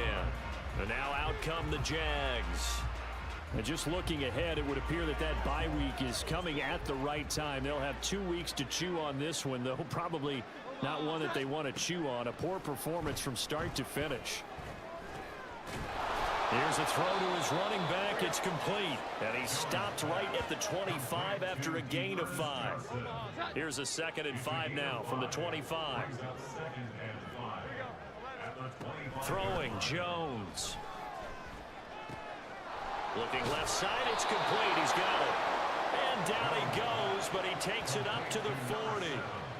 2nd catch for him today, and it'll wind up a 1st down. And with this game well in hand, perhaps we are seeing the coverage lighten up a little bit as they got burned there a bit for a 1st down. Well, we certainly know the coach isn't happy along the sideline because he certainly wants them to finish this one out the way they started it. He doesn't want to give up any soft completions, no late points. He wants this lead to stay right where it is. Now a throw here to his running back. And taking it across midfield and just shy of the 40. 17 more yards on that one as they keep the drive rolling. Another catch for him there on this drive, Brandon. And it looks like they're going to utilize him out of the backfield any way they can. And that time they pick up a 1st down. So now on defense, do you assign a man to him and try and cover him before he gets going? The throw over the middle taken in. And they'll wind up getting this one all the way down inside the 20. A very solid gain of 27. Well, this game was decided a while ago, and that completion there is going to artificially inflate his passing numbers. So right now, the only one really applauding probably his agent as he thinks about angling for a new contract. A 1st down carry here for Johnson. And he takes it in. Touchdown, Jacksonville. Dearness Johnson. A 16-yard touchdown run. And the Jaguars get a small measure of revenge as they cut into this 4th quarter deficit. Great call to hand that one off, and his running back did the rest. Someone read their keys correctly. And on the defensive side of the ball, they certainly did not, because they really essentially were just going to swarm the quarterback. They kind of guessed themselves out of the play, and guess who benefited? The guy with the football. After the touchdown, Cook now to kick this one away. Cordero Patterson to return it, bringing it out of the end zone. And tackled at the 21-yard line, so a net negative there of 4 yards. And Pittsburgh getting set to take the field. Well, the win for them at this point seems pretty assured. I mean, still a decent amount of time left here in the 4th quarter, Charles, but you got the football, you're up 3 scores. They have to be feeling really good about where they're at. I love your observation skills, partner, because I think you saw them charge onto the field fired up about another chance to get into the end zone. Looks to me like this group is ready to crush any hope left on the opposing sideline. They want to do it with some gusto, too. Ball at the 23, 2nd and 8.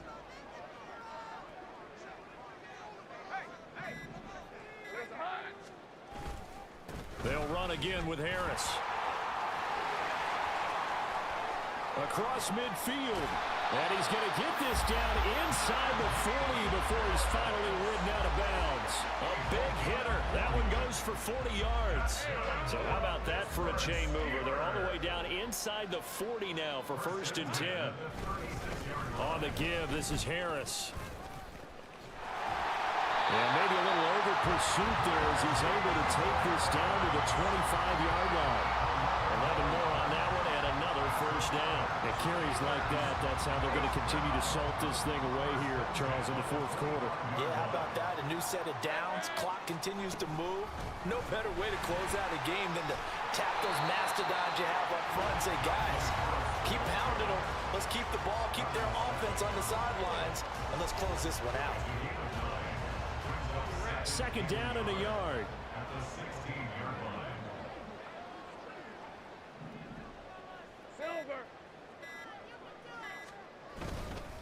They hand this off to Harris. And he'll take this one down near the 15. He could muster only a yard there, and they'll be left with a 3rd and very short. When we talk about defenders, specifically linebackers, keeping their eyes in the right spot, he had that eye down the entire time. And you know that's not easily done because they throw a lot of misdirection at you. They try and fool you and get your eyes in the wrong place. But you're right about that one. He correctly figured that one out and made a really nice play. And he will have a Steelers 1st down as he's able to get about 3 that time on 3rd and inches. Brandon, when a defense just simply can't get off the field on 3rd down, and we all know how important that down is for both sides of the ball, you often feel like you're just a step behind whatever they're doing offensively. And one of the differences in this game, no doubt, 3rd down conversion, and that is going to be a story they'll talk about after this one. Down to the 6-yard line on a pickup of 6 as he gets halfway to the goal line. Good gain there on 1st down and keeps him in a running situation probably. They did everything right on that play, didn't they? They got the leverage up front, good blocking, nice hole for him, ends up picking up nice yardage, stays in bounds to keep the clock rolling. They're in charge of this scenario right now. They want to stay that way. And not in any rush offensively. No gain on the play that time, and they'll look to convert on what will be a 3rd and 4. A run with Harris out of the shotgun. And he'll be stopped just outside the 5 at the 6. Only a yard on the pickup there, and it's going to leave him with a 4th down. But this was just simply excellent defense. On this 3rd down, they had to be alert for the possibility of a pass, but that didn't stop them at all from understanding what was going on when they decided to run the football, and they just swarmed and stuffed them for almost no gain. Boswell's kick is good, and that will extend their lead even further. Well, ultimately, not really sure that they're going to need those 3 points, but they'll take the 3 and they pad that lead. Yeah, this one's already wrapped up, but you and I both know if you're an offensive coordinator, you never let up on the gas unless the head coach tells you to do so. And maybe you've actually clicked him off in your headset so you can keep calling plays and trying to add to this lead. Now a hit and a loose football. Oh, one of the linebackers has got it. And his guys are going to take over at the 21-yard line. As that ball got away from him and he saw the opposing team recover it. You felt his pain? Oh, I felt his pain, and you know what was going through his head. Tuck it away. Take care of the ball. All the things he hears all week in practice, he didn't carry it over into the game. Now a quick throw into the hands of Jefferson. Now it looks like we're going to get a stoppage here. An injured Steeler on that last play. While they come out and take a look at him, we will step aside for just a moment.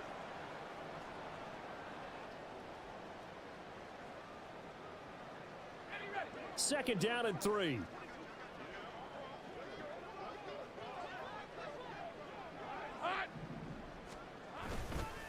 They'll run. Here's Harris. And maybe a measure of revenge there. He's had his way in this one, but this time they get him behind the line. 2 yards the loss, and now they go from 2nd and 2 to a tough 3rd and 4. On this day, the ground has been his, but at least on that individual play, we just saw the defense finally with a win. Yeah, they finally got one, and that's a win for them, but all game long, he's seen the holes, and they've been huge for him. Kind of like a baseball hitter. In the zone, the ball seems bigger, and he's just whacking it. These guys. Well, now Harris lost it. It's a fumble. And the Jags grab it.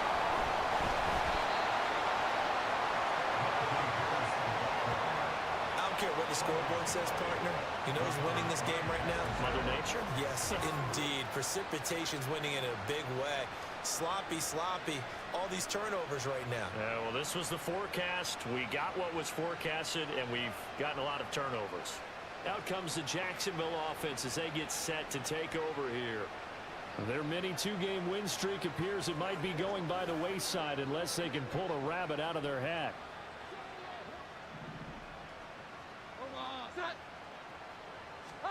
Now Jones. Following the fumble recovery, he'll throw. Quick throw there is incomplete. That incompletion is not a surprise with the way that this one has gone, and the frustration, the body language is evident everywhere. This team, they've really been put through the ringer in this one. Now Jones. And that one going to come up short. Low throw.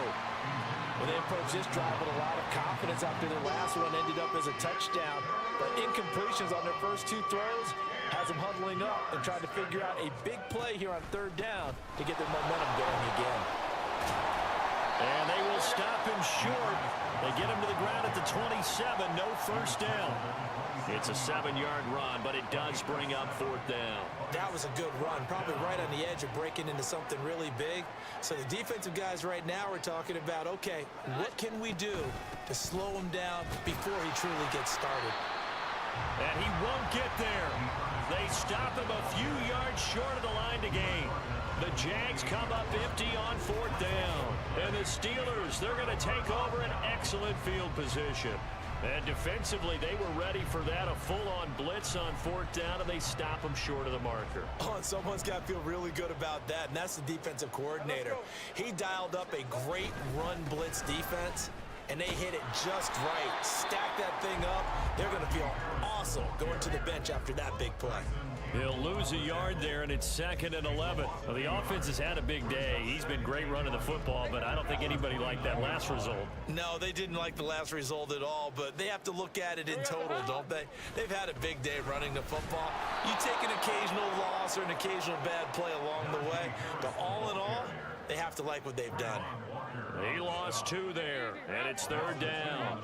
Not an easy spot here. They'll be in search of 13 yards to try to pick up the first.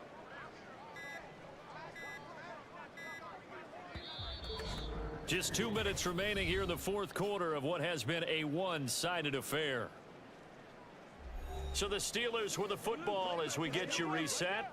They've got a third down now as they look for one more first down to help salt this one away. Red on red.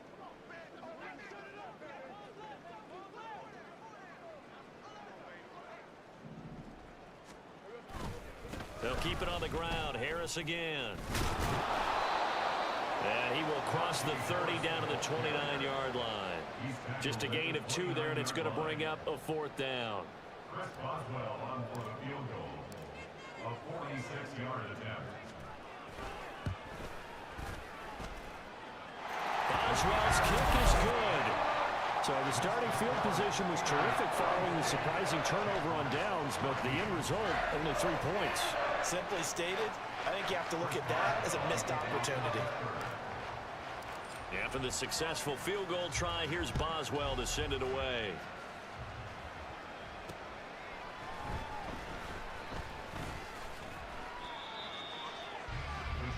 Jacksonville set to go again offensively.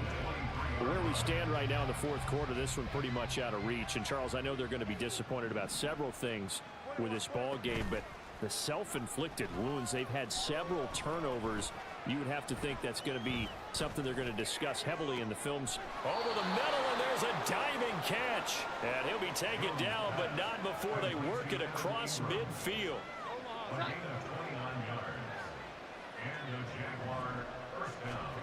Jones on first down. Open man is Kirk, complete. And he'll go down inside the 45 before going out of bounds. Now 2nd and 5. Out of the gun, they'll look to throw. Finds his tight end Ingram. And they're going to have themselves another first down as the tackle's made at the Steelers' 31-yard line.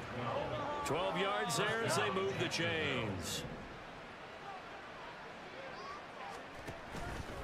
Now a play fake here on first down. Completes it to Evan Ingram. And he gets this one inside the 15, just a yard or two shy of the 10. And as this defense walks off the field, they can do so with their heads held high. What a performance. Well, by the offense, too. I mean, really, Charles, just complete domination on both sides of the football here in this one. Certainly was, and I think both sides compete against each other all the time. You go at each other in practice, obviously your training camps, your off season, but on game day, you both want to show your best, and I think that's what we saw from both the offense and the defense, a complete team victory. So for Pittsburgh, they remain one of the hottest teams out there as the win moves them to 6-1, and they'll get to stay home again next week. Meanwhile, for Jacksonville, they drop back to 500 now at 4 up and 4 down. And they'll take this loss into the bye as they'll be back in action in Week 10. And for Charles Davis and our entire crew, I'm Brandon Gaudin. You've been watching the NFL on EA Sports.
It's Week 9 of the National Football League, and the spotlight is on Najee Harris. He's riding high after last week, over 250 yards on the ground. It's the Steelers and the Titans on Thursday night primetime. Oh, the cold weather certainly helping set the stage for what should be a physical primetime contest at Pittsburgh's Acrisure Stadium. But tonight we start Week 9 with a good one in primetime, as it'll be the Tennessee Titans taking on the Pittsburgh Steelers. With Charles Davis, I'm Brandon Gaudin. Charles, we look at this Steeler ball club entering play. They come in on a pretty good roll here, winners of 3 straight. And the offense last week, they had things humming. If you're a defensive player, you may get overshadowed a little bit, but you're really buoyed by what your offense is doing. Meanwhile, for the visiting Titans, they come in playing reasonably well. Losers the last time out, but winners of 4 of 5 before that.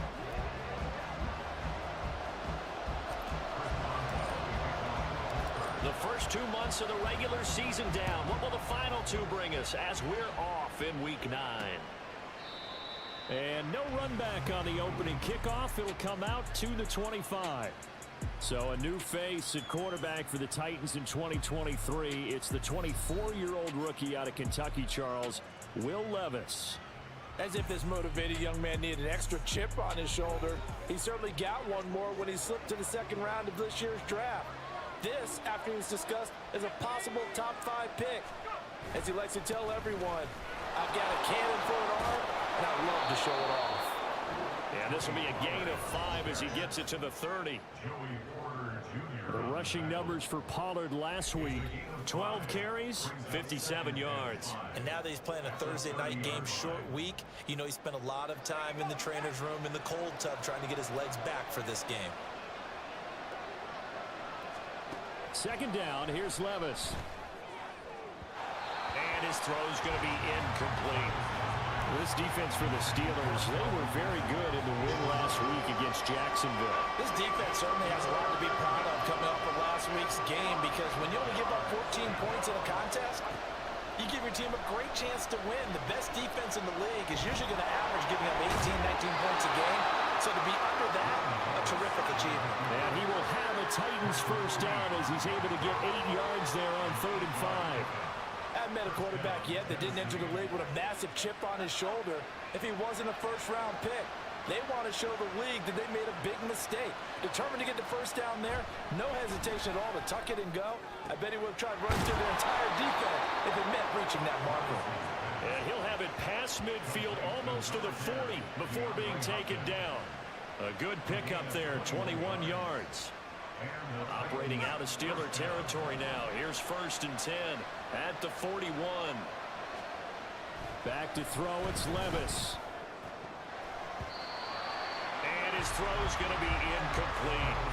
The intended target was Calvin Ridley. That'll bring up 2nd down. You look at this Steeler defense. They enter play 1 from the bottom, number 31 in the league, Charles, against the run. And that's been an Achilles heel for them all season long, being able to play against the run, being able to slow teams down. But it's not just that. When you give up big chunks of yardage in the running game, it also opens up the passing options for the team you're playing as well. So typically, when you don't play the run well, you're getting hit in all phases. Now again, it's Levis looking to throw it. And they're going to have themselves another first down as the tackle's made at the Steelers' 20-yard line. Great way to convert on 3rd down there. 21 yards the play. And on this first drive, looks like they want to get that vertical passing game going early. And they did, and what a warning shot they just fired. If you're not going to back up and play coverage deep, we're going to attack you all game long. And once you adjust to that and you start to back off, then that opens things up underneath. A really nice start for them. Great way to get the game going. They're unable to connect, but a late flag comes in. And the contact may have come too early. So the pass incomplete in the end zone, but the flag comes out for interference. And now you're set up right on the doorstep of the goal line. 1 yard away changes what your play calls are going to be. Pollard will take this into the end zone for a Titans touchdown. Sometimes offenses can get too cute down near the goal line, but there's nothing fancy about this one. As Coach Lombardi would say, We get a seal here, and we get a seal here. And we run this play in the alley. And that's good work to hit the hole hard and finish in the end zone.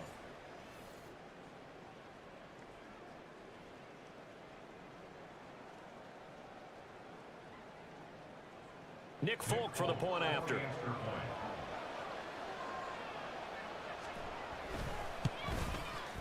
Footing likely going to be an issue all night here on a rainy night, but this one is good. So that drive in total 8 plays. And it ends with a 1-yard touchdown run. On the return, here's the dangerous Cordero Patterson. And good coverage there on special teams as they'll get him down shy of the 20. So out come the Steelers now for their first drive. They'll be led out by a man who took that huge jump everyone had hoped for in year 2. One of the game's brightest young stars, and that's Trevor Lawrence. And you and I both know that any win is a good win, and that's what they did last week. But there's also plenty for him to work on in his game, wasn't there? Yeah. 2 touchdowns, an interception. Yeah, you know, he wants to increase that a little bit in terms of ratio. But first and foremost, they did win the game. That flag accepted, and it backs the offense up a little bit. The full start backs him up 5, 1st and 15. They'll try the right side with Harris. And trying to push forward, but he is going to be stuffed up in the backfield. That's going to go as a loss of 1 on first down. With his size, he's a tough man to bring down, but they do a nice job there stopping his progress and not allowing him to get back to the line of scrimmage. Let's go.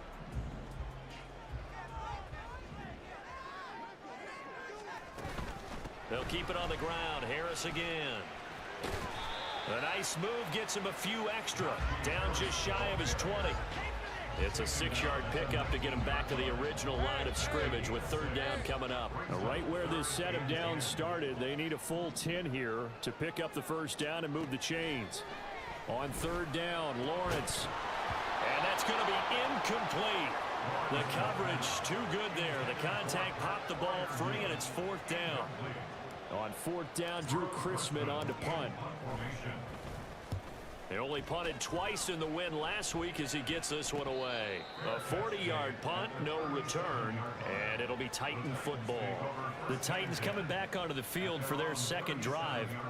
And they come into this one off the loss over the weekend. But you say if you're going to play a Thursday night game, this is the week to do it. It certainly is, because you get right back out there. You don't have time to dwell on things. And look, your game plan is going to be a little more limited, but so is theirs. So that's when you just appeal to your top players. Guys, you make plays in this one, we out-execute them, we can walk away with a win. No gain on the play there, 2nd down. So nothing there that time, and maybe you need to look to the O-line. They weren't able to create any space. No, they weren't, and you know as well as I do, as many offensive line coaches we've ever met, I think that'll be addressed loudly when those guys get to the sideline. And they're usually loud and big. No gain on that one as it brings up a 3rd and 10.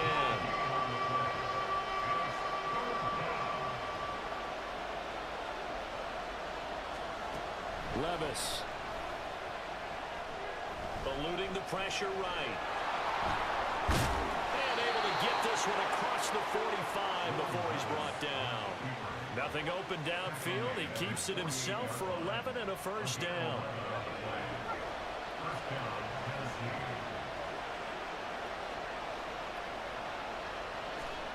Now Levis. A throw out wide, going to be incomplete. Had the right idea there, trying to throw it to the sideline, but he let him just a little bit too much, trying to get it out to his receiver. Ends up falling to the ground, incomplete. Levis looking to throw. Over the middle, that's caught by Ridley. And they're going to have themselves another 1st down as the tackle's made at the Steelers' 38-yard line. The Titans get 14 yards there and move the chains as well. So many times in my career, I've heard coaches talk about completions are one thing, but as long as we're there at the catch and we get guys on the ground, we can live with that. But if you're going to give up 10, 12, 15 yards after the catch, then your defense is going to be in a lot of trouble. A little bit of daylight on that 1st first down run sets him up nicely. 8 yards on the carry. That was a really nice job by them picking up the run blitz and detecting it and blocking it and turning it into a nice run. And a lot of times you think if you blitz a running play, you're going to... Rush coming, and he's taken down. Injuries cost Watt 7 games last year, yet he still had 5.5 sacks, made his 5th Pro Bowl, and remains on a Hall of Fame pace. 77.5 career sacks, the 3rd most ever in a player's first 6 seasons. Levis on 3rd down. Swinging this out for Pollard. And they're going to mark him down short, maybe by about a yard, if that. So the completion good for 6 yards. And that's going to bring up a 4th down. How about that strategy there, Brandon? 3rd down. They just said, we've got faith in our tacklers. We'll give you the short stuff, and just decided to protect the sticks. So every time I hear fans telling me tackling's not a part of the game anymore, plays like that, I can clip and save and show them you have to tackle well if you want to be a good defense. So this drive going to continue following the conversion on 4th. Here's 1st and 10. Here's Pollard again. And he's able to motor his way down to the 16-yard line. That's a first down pickup for Tennessee on a gain of 10. Consecutive plays now where that offensive line has really created a lot of space. And we've seen the confidence rise, haven't we? It borders on arrogance now, and that's that good arrogance, believing you can run the football whenever you get good and ready. He will push his way down to about the 14. This a 2nd and 8.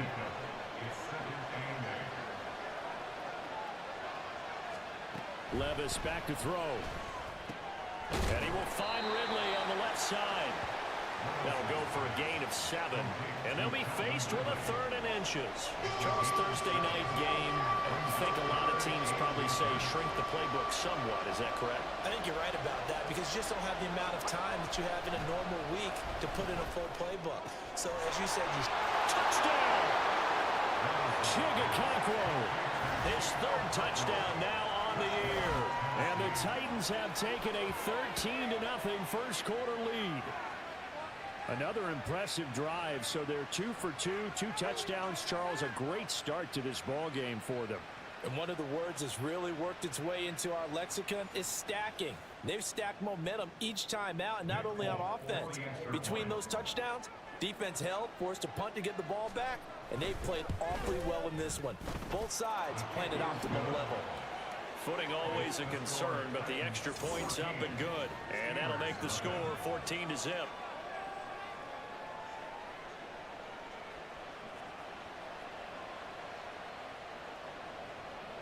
There's the Titan kick team as they run up and send this one away.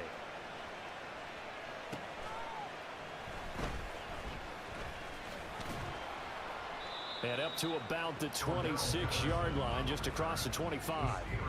So Pittsburgh retakes the field for their 2nd offensive possession.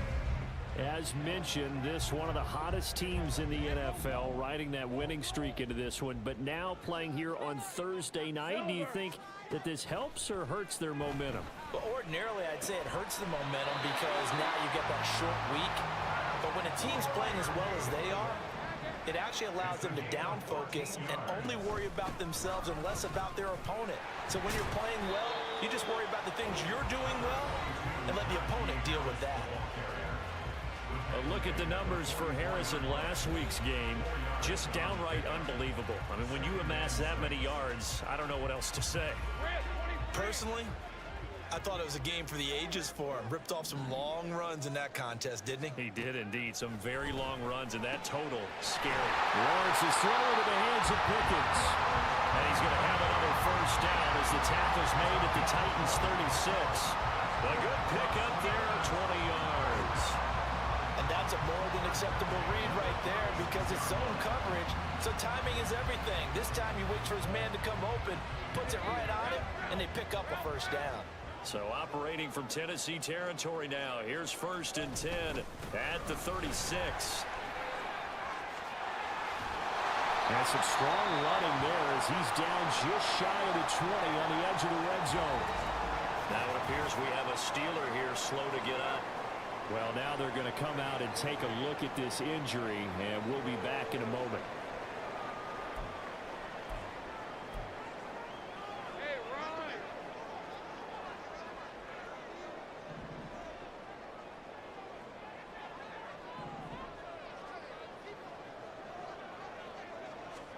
Throwing now, Lawrence on first down. Oh, that's into a double team, and it's intercepted. Picked up by Elijah Molden. And the Titans are going to take possession here at their own 3-yard line. So more problems here in this first quarter. Already 2 scores down, and here they give away the football. And if I'm the head coach, I think it's time to start lighting a fire under some of these guys. Now, you have to do it within your personality. They can't perceive it as fake. But I'd go get after some guys because they don't look ready to play to me. They look flat, uninspired. It's time to get moving.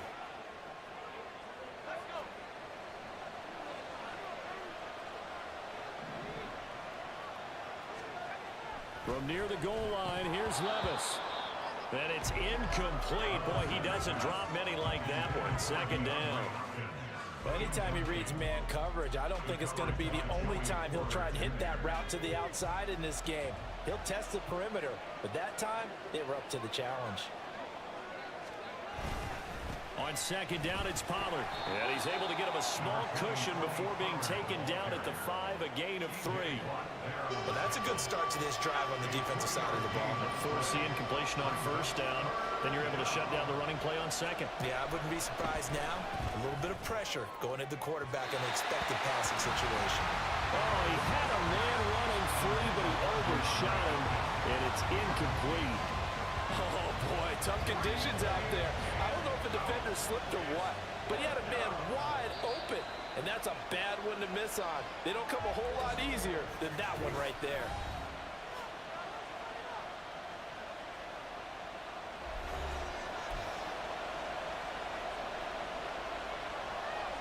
Here's Ryan Stonehouse now.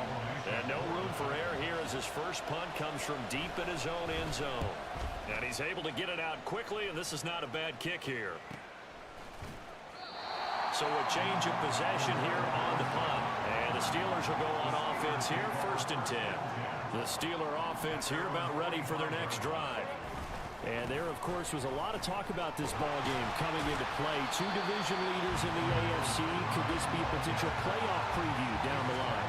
Yeah, and I think when you're talking about the talk about this game coming into play, you're talking about me because I blew up your phone all week prior to this one.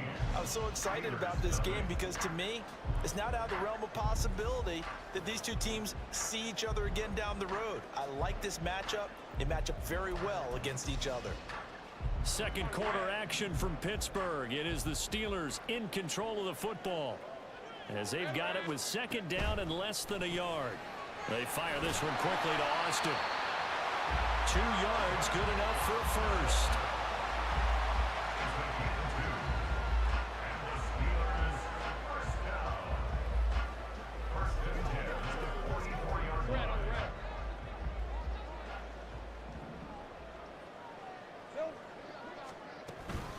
Up the middle, here's Pirine.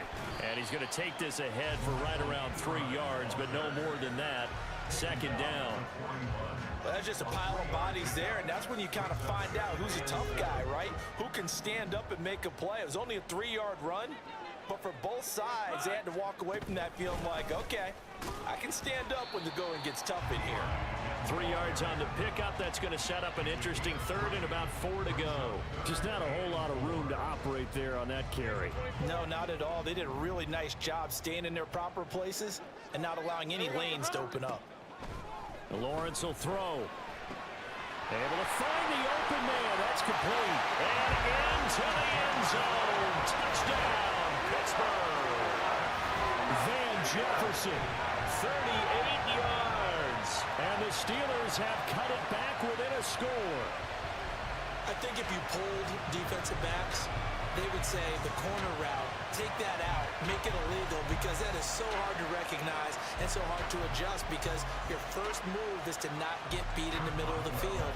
And that's how they move you first before they break off to the corner. But then as the wide receiver, great job. It's tough to turn those upfield and go, but he did a great job with it there. Really good balance, really good body control. And how about the end result? A touchdown. Boswell now to kick it away after the touchdown. From a couple yards deep, he'll bring it out of the end zone. And he's up past the 20 to the 22-yard line. Tennessee offense set to go again. And you know, it's certainly a lot of football left to play. We're not into December yet, but right now where we stand, they're in first place in their division, looking really good and looking to be a threat come January. And are you one of those early holiday shoppers, partner? Are you one of those guys get your list done? Because I think about what every team has on their holiday shopping list right now. What's the number one goal? Make the playoffs. Number two, win your division. Number three, and I think the biggest goal of all, try to get the number one seed so you get that first round bye and ensure you don't have to go anywhere in January and hopefully get to the Super Bowl that way. And he'll get a couple up to the 29. Not much on that run, Charles. No, that's exactly the way to execute a run blitz there. They guessed correctly that they would move the ball on the ground, honed in on it, and stopped them. Mark that down for a win in the defense's column. And he will have a Titans first down. It won't be by much. He needed 3, barely, but the mark shows first down. Mike Tomlin has reached for that red challenge flag, and he'll throw it out there. The thing that they'll be looking at is a spot of the football, and this is always such a tough one for officials to get exactly right. Not just because of how fast the game's going, but just trying to get the right sight line to the football. That's not always easy. We'll see what they decide here. So not successful there on the challenge, and he'll have to be careful from here on out because he'll only have one challenge remaining. Levis. And that is incomplete. He couldn't hold on through the contact. Brings up second down. He did an okay job of absorbing the hit, just couldn't secure the football through the catch. And he was right there on the spot and forced the incompletion. That's something defenders work on all the time. If you're there, make the cut. Try to force it to Hopkins, and it's intercepted. Picked up by DeMonte Kazin, and they take possession 2 yards away from midfield at the 48-yard line. The rookie was trying to push it downfield, but the safety bit him. And he'll learn that you have to hold the safety. And you do that with your head movement, your eyes, sometimes your shoulders. Hold the safety so that you can get back to the throw that you really want to make. He got so excited thinking his guy was open that he made it easy for the defensive back to go get the football. Hey, Lion, Lion!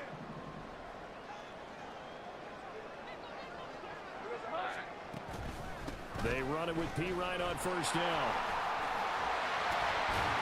And a strong run there as he'll take this all the way down to the 35. It's a Pittsburgh first down, a gain of 13.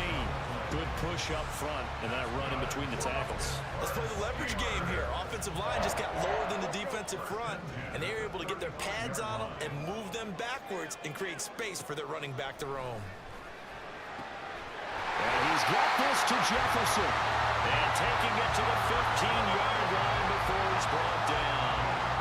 They call it a gain of 19, and it moves the chains. And maybe that touchdown on the previous drive has re-energized this offense a little bit. They've been kind of sluggish until then, but they're showing signs of life here, and they get good yardage that time and a first down. Hand off here for P. Ryan. And he couldn't quite get there. Tackled down at the run. Another strong gain on the last 2 plays. They've moved it a combined 33 yards. P. Ryan will score. Touchdown, Steelers. So he had the nice run to get him down there. Was stopped just short of the goal line, but they go right back to him, CD, and he delivers to finish the drive off. A little extra determination there, don't you think, partner? You notice he didn't tap on his helmet and say, get me out after the run down to the end zone. He said, I almost got in. I'm going to get in on my own. I'm staying in. And he carries it across the goal line. Extra point now by Boswell. And we've got a good one brewing. We're all knotted up at 14. So that drive, 4 plays.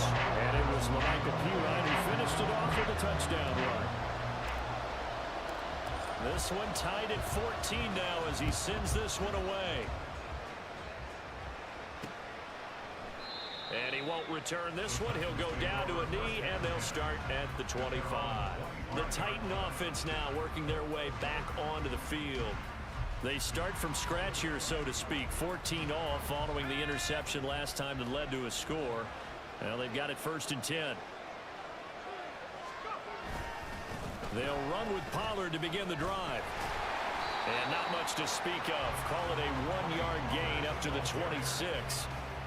Nice job there on the tackle. Keep him to the short gain. And, of course, he got some good news this week. He was named AFC Defensive Player of the Week from last week's effort. And part of the reason he got that award, because of plays like that. Not every play is spectacular. Not every play is for a loss. Make the plays that are in front of you, keep it to short gains, and you pile up statistics. No gain on the play there, so that doesn't help. Now they're looking up at a 3rd and 9 situation. Levis out of the shotgun now. That is caught, and he's going to be out of bounds right at midfield. That one goes for 24 yards. I don't care how many times we see it. I still get a kick out of watching quarterbacks and receivers do the pass tree in pregame warm-up. But I always remember that when we go to practices, we see that after practices as well. They really tune it up, don't they? They tune it up. They know why they do it for these situations. First down. And they build that trust, and that's why they're able to find him in this type of a situation. The false start backs him up 5. 1st and 15. Pollard will take it up the gut. And they'll hold him to 3 there as he takes this up to the 47. Well, obviously, they would have at least liked to have gotten back to the original line of scrimmage. Instead, now, they're dealing with 2nd and long. I thought they would have passed it after the penalty. Probably wish they would have now. 2nd down, Pollard again.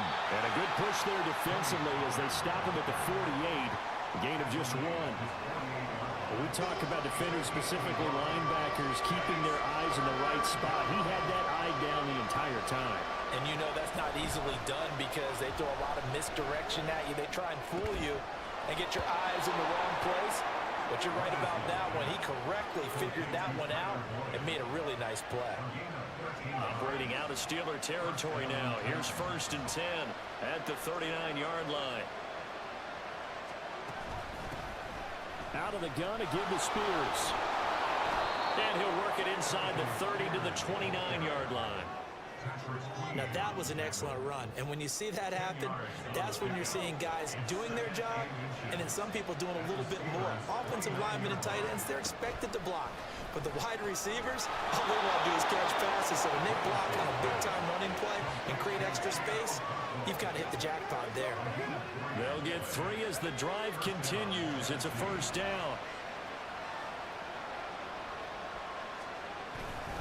Off the play fake, Levis. And his throw here's incomplete. Well, a momentary speed bump there with that throw, partner. The defense had other ideas, and they're trying to mount a small stand before this drive reaches the end zone. A give to Pollard running left. They do get a couple, but they'll be left staring at a 3rd and 8 coming up. Pretty good little 2-play sequence there. You foresee incompletion, then a very short pickup. Yeah, now maybe you bring in an extra defensive back or two because you want to try and defend on 3rd down. They like to play those nickel or sub packages, don't they? He's got his target. That's complete. And they've got it inside the 10 at the 8. They're able to convert on 3rd down, and that sets up a 1st and goal. And that could be one of those turning point plays in a ball game. A field goal gets you the lead here, but they want to make a statement and get 6 points. And they're certainly going to get that opportunity as they get the conversion and set up 1st and goal. And they've got 3 tight ends here on 1st and goal to add some extra mass. Little bootleg here, Levis. This will be caught at about the 6. He'll get only 2 there, and it's 2nd and goal. They gave up the completion there, but this is what zone defenses count on. Catching the ball and not much run after the catch. 2nd quarter, 2 minutes to go. Tie ball game. They come up here with another shot from the 6-yard line, and it's 2nd and goal now. Levis sets up to throw here. And it's a Titans touchdown. Chigakonkwo with his 2nd touchdown of the game, 4th of the year. And the Titans have taken the lead. So on this drive, the rookie leads him into the end zone, Charles, and that helps cancel out the points that were created on the previous drive when he threw the interception. Yeah, let's give some credit to this rookie because instead of hanging his head, after after his mistake leads to a touchdown, he comes back out, and he's firing and made up for it right there. A well-executed series helps reestablish some confidence in him to run this offense. There's the Titan kick team as they run up and send this one away. Cordero Patterson to return it, bringing it out of the end zone. And he'll get it up past the 20 to about the 22. And Pittsburgh getting set to take the field. Looking back to that first quarter, they struggled, but now here in quarter two, they seem to have some rhythm. And it really shouldn't be a surprise to us, because when we were in the production meetings, we asked a few of the players about, hey, what if things get a little rocky early? They all said the exact same thing.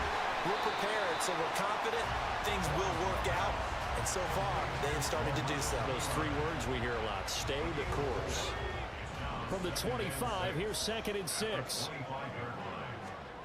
Now Lawrence to throw. And he knocks the ball away, and it falls incomplete. To this point, I've been impressed with the work defensively. They have not allowed a lot of receivers to run free. And there's another example, another incompletion. Now Lawrence. And that will be incomplete. Nice back-to-back plays defensively. They're stacking momentum now. 1 incompletion, 2 incompletion. They're going for more.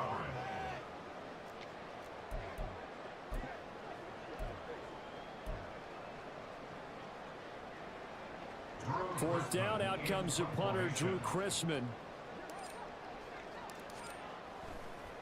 And they're going to fake it from deep in their own territory. And this is incomplete. A huge gamble, and it does not pay off. They fake the punt. It doesn't work out. And the Titans, they've got the football back, and they've got it in great field position. Meanwhile, Levis's throw taken in by Ridley here. So the completion good for 7 there. And that will bring up 2nd down. The Titans going to use the first of their timeouts. So as they talk it over, we step aside. Here's 2nd and 3. Levis to throw it. And it's complete. Right back to Ridley. 6 yards the pickup, and that's a first down. The start for them near flawless. Defense gets them a 3 and out. 2 quick pass connections on offense. So that's how a team works together. Just what you described. Get them the ball, give them a little momentum, and they're capitalizing off of that. Thanks a lot, guys. And now a throw on first down there, but it's incomplete. No sense risking anything there on first down. Even though he's still in the pocket, he had a receiver out to his side, so just put that in a spot where the only people who can make a play on it are the trainers and the coaches. Well done. Now a 2nd down throw for the end zone, but it's incomplete. The way he's been slinging in the first half, you expect everything he throws to go for a touchdown, but I guess he's got to wait to try and pick up that 3rd, isn't he? Yeah, I thought he had him for a second, but you're right, not to be. Meanwhile, on 3rd down, they take a shot at the end zone, but it's incomplete. Oh, that's going to hurt a bit because they needed to come through with a completion there. Now a drive that started with great field position is facing 4th down. Now the Steelers going to use their 3rd and final timeout, as it'll come with 15 seconds to play in the first half. So they won't get a touchdown, but here's a chance to at least get 3 to end the first half. From the right hash here, should be an easy one. And the 38-year-old vet able to split the uprights. So he's been automatic to this point of the season, and he connects on the field goal there. And what a luxury it is to have a kicker you can depend upon, partner, because he hasn't missed all year long. Converts on that one as well. And kudos to you. You didn't jinx him.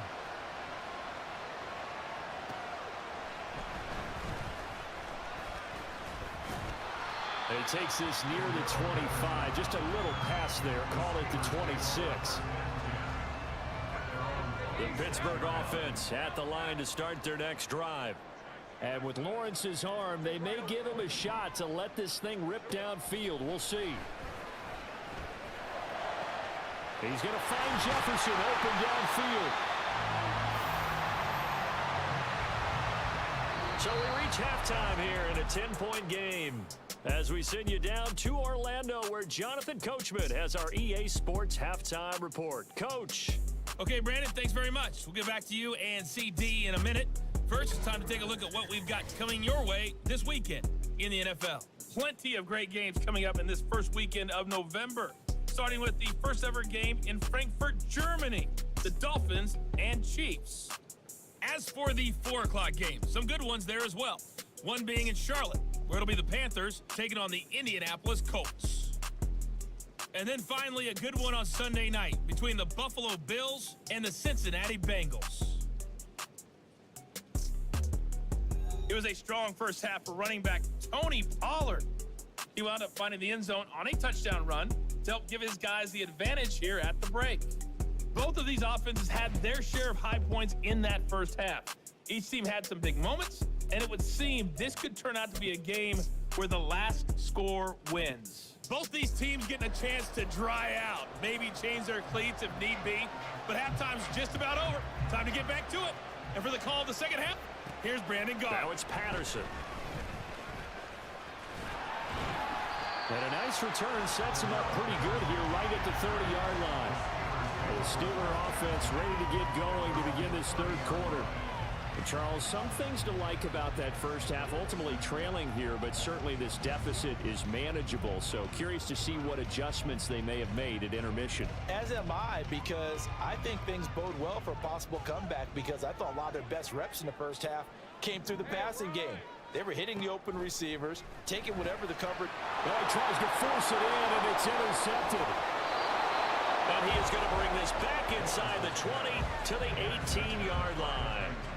But that one is going to sting. First play of the third quarter and a turnover. And you have to know that at halftime, they spent a lot of time going through their checklist of what they wanted to accomplish to start this third quarter. Turning it over like this was not on that list. Not at all. And you come out of the locker room trailing, so that first drive to establish momentum is very key. Crucial. Levis to throw off play action. And this is going to be intercepted. Picked up by Joey Porter Jr. And the Steelers are going to get the football here as the ball will come out to the 20. We're holding on to the lead at this stage in the second half. Those are the types of plays you really want to try and stay away from. And when you're a rookie, keeping your focus is something that you still have to work on all the time, because there's so many distractions around you between the crowd noise and your coaches and your teammates. But the other part, you've got to learn how to finish. It's the 2 F's for a rookie quarterback. And Pittsburgh getting set to take the field. So now, Charles, this drive maybe a touch more important, trying to erase the memory of that interception they had the last time out. Yeah, and everyone goes through this, because even the best in the game, you're going to have games where it just doesn't go right for you, and interceptions result. So, frankly, to me, it's all about how you respond, not just the types of plays that you call, but how you carry yourself, how you show your team that you're still with it, and how you continue to lead. Limited running room as he'll get about 3 to the 21. Not the start to the drive they were looking for. That run doesn't do much at all. No, not at all, and it leaves them with 3rd and long. And you know, this is the time of game where these drives really, really start to matter. They've got to make some moves. Now a 3rd down throw, but it misses the target, incomplete. Looks like another empty possession offensively. And you're at that point in the game where you can't afford too many more of these. So this is going to require some heavy thinking on the sideline to figure out what they can do to crack this defense. A 41-yard punt there with no return. And it will be 1st and 10 as they take over. The Titans offense now, they get ready to do battle again here. And both of these defenses have been stifling these last few drives offensively. Just not able to get anything going, so what needs to change? I think a lot of the guys will go back and review, so to speak, because everyone has someone assigned to how did each play work. Okay, what did we use that kind of worked for us during this game? Try and get back to some of those plays, as well as the possibility of showing something you haven't shown already in this game and trying to change things up. We'll see if they take the advice of Mr. Davis. Terrible towels in full force now as the Steelers get set to defend this 3rd and long. Now Levis. And he'll be taken down, but not before he gets into enemy territory. His his 5th catch tonight, and it's good for a first down. I'll tell you what, a lot of those mid-range throws have been available because sometimes teams get too concerned about the deep ball and they leave too much space in front of them, and these guys have been taking advantage so far.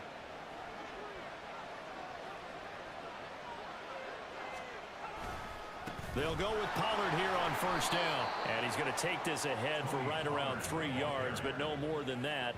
Second down. You know that old expression, it's not my night?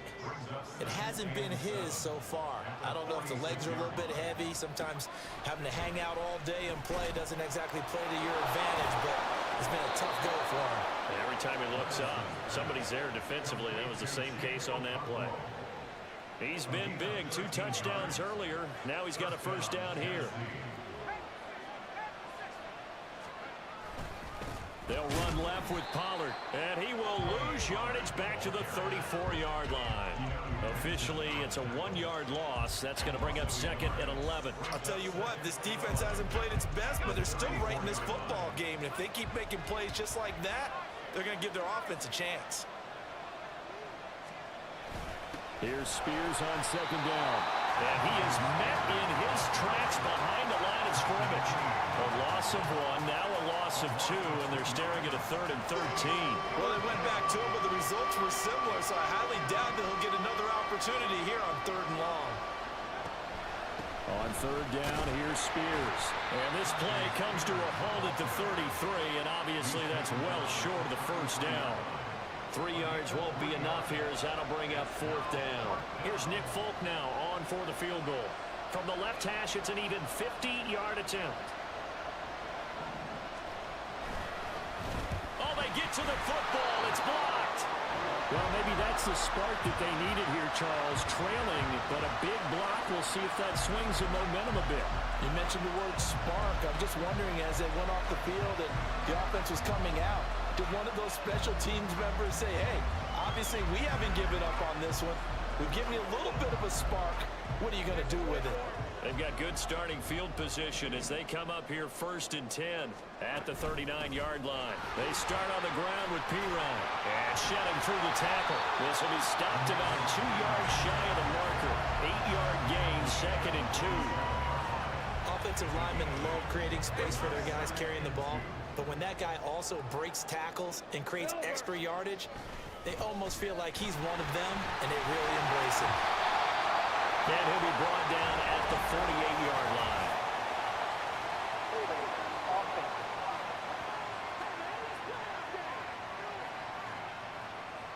So that time they got the left guard with a hold. And let's face it, in today's ball, you might have that 330-pound guy you're supposed to clear out of there. You might need a little bit of extra help by grabbing the jersey.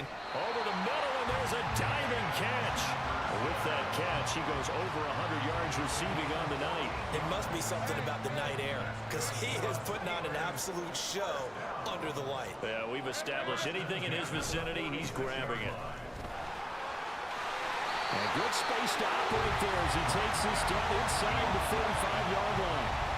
67 yards on the ground for him now on 9 carries. From the 34 now, here's 1st and 10. Again, here's Pirine. And all the way inside the 15 before they drop it. Chewing up big yardage. Another nice gain there. This one goes for 20. There's a 1st and 10 at the 14-yard line. Out of the gun, it's Lawrence. That throw finds Pickens in the end zone. Touchdown, Steelers. A 14-yard touchdown. And the Steelers are back within a score. And they use that height on the outside to get the score. We've seen the evolution of the wide receivers. They've gotten taller and taller, but they've retained their quickness and their speed. It's a lethal combination. Always good to have wide receivers with height. Boswell for the extra point. It's up and good, and this now becomes a 24-21 ball game. 5 plays there on that drive. And it was finished off by a George Pickens touchdown grab. And here comes a return from just beyond the goal line. And he'll be stopped right around where he would have been had he gone down to a knee, maybe a yard shy of there at the 24. The Titans offense now, they work their way back onto the field. Their lead down to a field goal now as they start with a 1st and 10. So the drive's going to start with Pollard. Takes it to the 26, just a 1-yard gain. No doubt about it. A really nice job there by the defense, not allowing him to get to the perimeter. But that means your defensive ends, your outside linebackers, the guys that you pay big money to sack the quarterback, they also have to have interest in the running game as well. And they did a nice job there of holding the point of attack and not giving ground. And down he goes, but he takes it up to the 40. 3 tight ends in the ball game here on 1st and 10.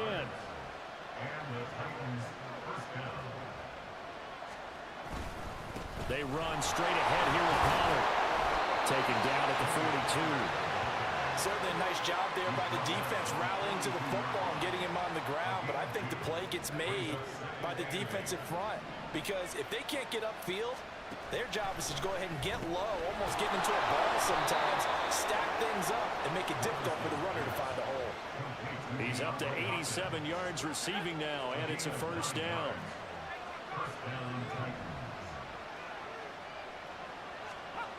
Levis looking to throw. And that one caught downfield by Boyd. And they're going to be set up down around the 15-yard line. Time is called. Looks like a member of the Titans in some discomfort out there. Well, the medical staff is going to come out here and take a look, and we will take a short break. So after the big play, look at this, all the way down at the 15 now on 1st and 10.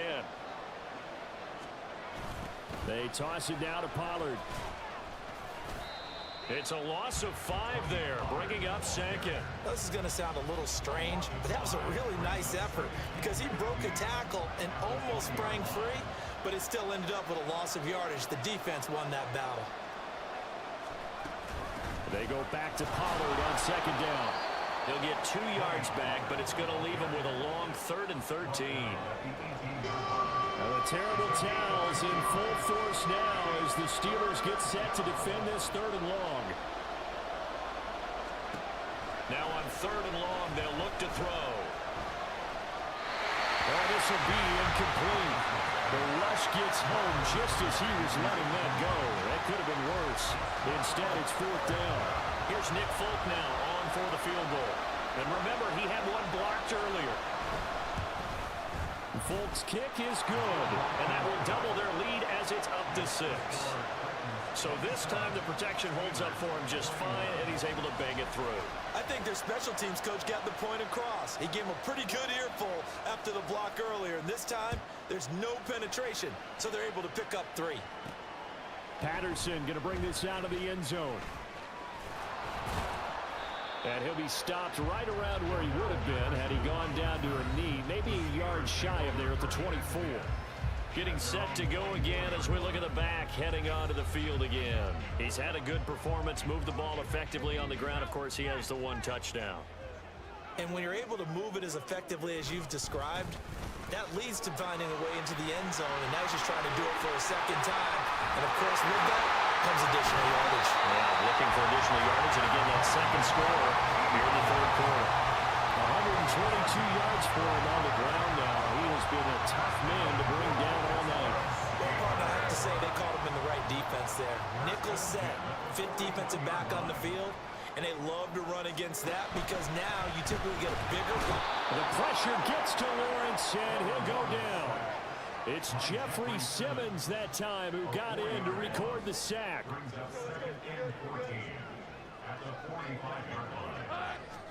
Here's Lawrence. That's complete to his tight end Freiermuth. And he's going to have another 1st down as the tackle's made at the Titans' 24-yard line.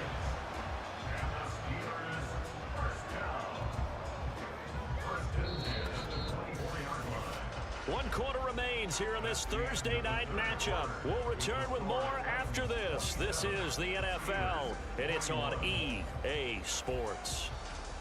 Back now in Pittsburgh. I'll tell you, far from ideal conditions to play in, but neither offense has had much trouble. Plenty of points to go around. 1st and 10. And not much. Maybe a yard down to the 23. Yeah, things were pretty stacked up there in the middle of the line. A lot of bodies, not much space. I think ultimately he was fortunate to get anything out of that run. They go play action now. Lawrence. His throw incomplete. He didn't just deny a big throw there. He broke that one up in the red zone. An excellent play, one that may help save points on the board when this drive is over. On 3rd down, Lawrence. Oh, and that is incomplete. That was for the lead right there. They know they're in a position where fortune favors the brave. So they took their shot, but couldn't connect. Chris Boswell on for the field goal. A 40-yard attempt. And it's a fake. He's going to throw it. Pass complete. Now race for the marker. They're not going to get it. They try to move the chains with a surprise, but it's a turnover on downs. They pass up the 3, fake it. It doesn't work. And as a result, it'll be Titan football on the turnover on downs. The Titans offense set to begin the drive. They have the lead, obviously, late in the game. I guess the good news for them is if for some reason they would make a mistake, a field goal does the opposition no good. Everyone loves to have a little bit of a cushion, and that helps you immeasurably. But the bottom line is, do all the things that you're taught in order to close out the game. Don't even let that become an issue. Yeah, but still a one-possession game. This one not fully over yet. Now a nice play defensively on 1st down as this is knocked away and incomplete. Now a 2nd and 10.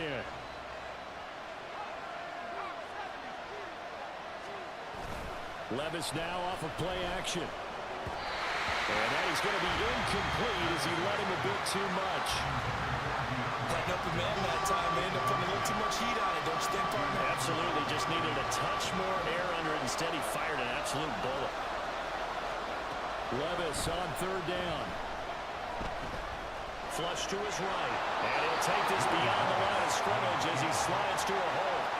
The decision to tuck and run gets him 3, but that's not enough. Now it's 4th. Here's Ryan Stonehouse now as he'll kick it away for the 2nd time.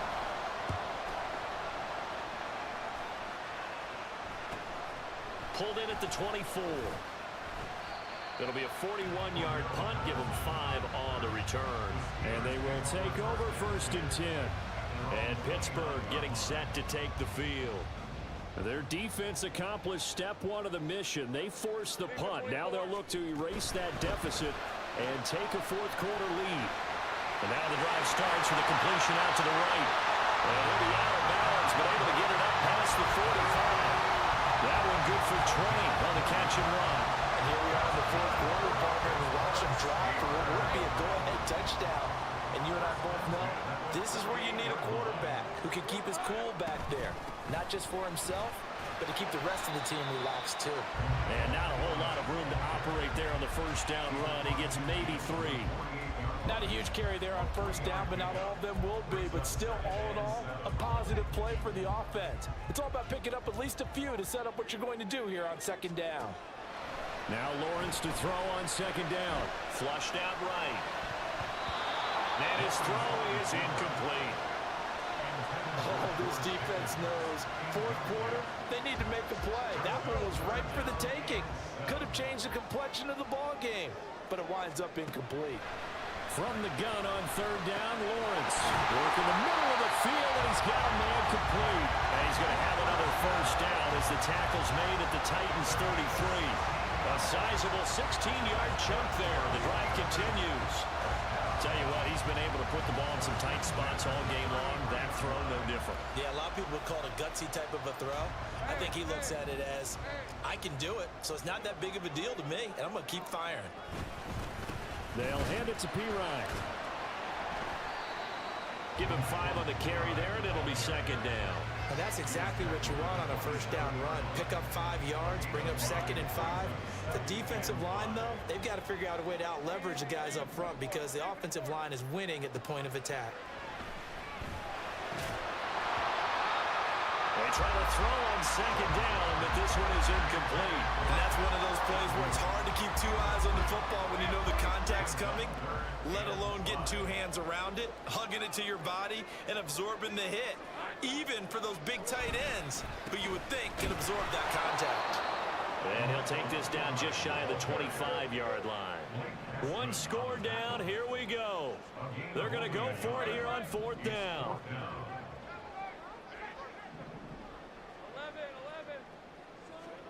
Here we go. Got to have it. Lawrence. He's got his target. That's complete. And they've got it inside the 10 at the 8. They've been burned twice already on fourth down, but the third time's the charm as they keep the drive moving. They come up on a first and goal and most likely four-down territory as they need a touchdown and a PAT for the lead. And maybe a measure of revenge there. He's had his way in this one, but this time they get him behind the line. Looking to throw, Lawrence. And for a third time tonight, he's intercepted. And the Titans are going to have it here as they'll start at their own 7. So that a definite deflator there on the interception. Yeah, you work your way down the field thinking you're in position for a go-ahead score. But all it takes is one errant throw, and this one winds up a turnover. Well, a throw right side taken in here to start this drive. And they work this out past the 25.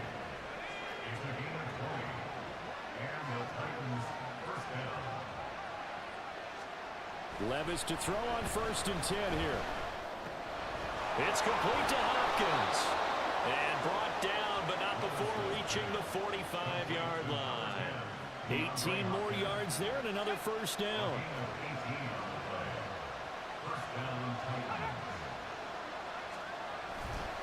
Now a give here to Pollard. And just no chance of turning the corner. He can only get back to the line of scrimmage. Second and 10 coming up. His carries tonight, they're getting up there, so maybe one of those every now and then is understandable. I would agree with that. Understandable every now and then. Sometimes you come back and you fake it to him and go play action. But other times you say, okay, they got him on that one. We'll come back to him in another carry. And they'll get to him after a gain of 7 to the 47.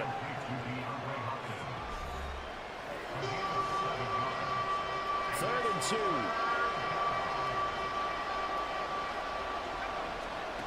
Levis from the gun. And he is caught. And he's taken down, but not before reaching the 10-yard line. They're able to convert on third down, and that sets up a first and goal.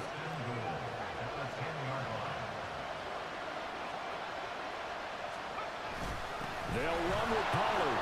Dances and into the end zone for a Tennessee touchdown. Tony Pollard with his 6th rushing touchdown on the year. And the Titans look like they're going to get back in the win column as they extend their lead here in this fourth quarter. And it'll be intercepted. Picked up by Patrick Queen.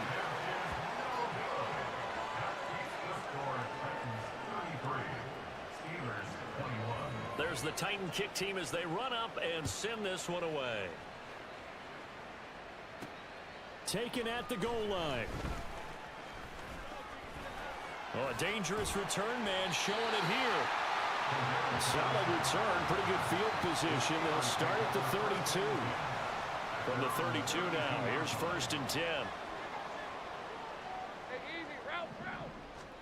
They go back to the air here after the INT on the last drive. Forced out to his left. And he slides and covers up at the end as he's going to be able to pick up decent yardage. Now Lawrence to throw. He's got his tight end Fryermuth right side. And he'll be taken down, but not before he works it past the 50. Give to P. Ryan on the option. As he's got this down inside the 40 to the 39. 138 yards on the ground for him now as he has gotten better, really, as the night's gone on. And he's going to get this inside the 30. Clock running under 4 to play now as they come up on first and 10. Lawrence. Buying time to his left. And he'll go out of bounds is inside the 15-yard line. The time is called. Looks like a member of the Titans in some discomfort out there. So as the medical staff takes a look, we'll step aside. From the 13 now, they work on 1st and 10. Now Lawrence. And in for the Steelers touchdown. Darnell Washington from 13 yards out. And the Steelers have made it a one-score game again here in the 4th. So how about that for an answer? They get the touchdown there, and it's back to a one-score game here in the 4th. And that's what these guys have done all game long because they've scratched and slashed their way to stay in this game. And by now, we should all realize they're not going away. Now the pressure again swings to their defense because they're going to need to find some way to get the ball back. Extra point now by Boswell. And this is back to a 5-point game. So the drive there took 6 plays. And it ends with a Pittsburgh touchdown. Boswell now to kick it away after the touchdown. And this will not be returned. It's a touchback, and they'll begin at the 25. Getting set to go again, DeAndre Hopkins marches back onto the field. And I know that they've double-teamed him a couple times, but not a ton. Whatever they're doing isn't working. He's up over 100 yards. We'll see how they adjust. And when they do that, they weaken their defense in other places as well. And how many times have we done games where we've seen a guy have a big game like this? But it's usually not by himself, is it? Usually it opens it up for other people to have big games as well. First play of the drive going for 14 and also going for a first down. A gain of 14. First down, Tennessee. Now a shotgun handoff to Pollard. And he fights forward for a modest 2-yard gain, 2nd down. And in this situation with the lead 4th quarter, they're liking keeping the ball on the ground, I'm sure. That's just smart football, but you know the defense has to know it as well. They've got to stop them here. So now we're going to see that loading the box in a big way. 6, 7, 8, 9, whatever it's going to take, puts a little bit more pressure on your big offensive line. That incompletion certainly makes this upcoming 3rd down a little bit more crucial. They need to find the right play to convert here and maybe start to tamp down a little bit of momentum. The other side is starting to gain. Able to find the open man. That's complete. And he'll go down, but not before getting this inside the 30. 4th quarter, down to the final 2 minutes, and we've got a one-score game. So the Titans in possession of the football here as we get you reset. Not totally home free yet, but it's looking good as they come up 1st and 10. It'll be a handoff to Pollard. And a hard-working run here as he's got it inside the 20, down to the 17. This defense needs a big play in the worst way because so far, they're not putting up much of a fight. If they don't get a stop here soon, this game could be over for them. 5 points of contact necessary at this stage as they'll run on 1st down. Now the defense going to use the first of their timeouts as they'll talk things over prior to this upcoming 2nd down play.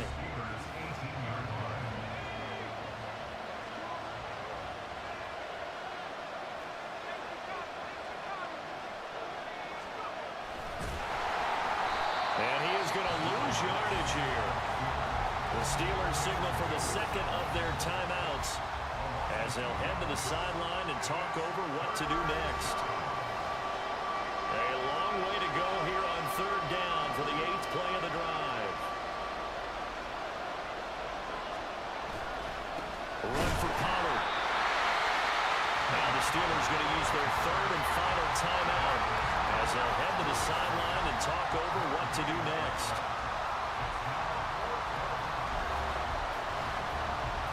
So here's Nick Folk in an important spot. This to put him a touchdown and a 2-point conversion up. Folk's kick is good. And that'll push the lead up to 8. So that gets him a little bit of breathing room, but not much. And you have to think back to the field goal that he missed earlier. This would be a 2-score game right now if he had converted then. And if you and I are thinking about it, you know he is as well, because in the back of his mind, he's thinking, I hope I get one more shot in an important spot. He just made that one. He wants one more later to truly make up for the earlier miss. And he'll wind up getting a couple extra yards here for his trouble and bringing it out of the end zone as he's down at the 27. So now the Steelers down by 8, a little over a minute to go. They've won 3 in a row, but they've got work to do if they want to get a 4th in a row as they come up on first down.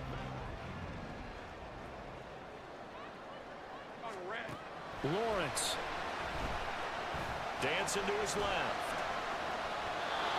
And that is incomplete.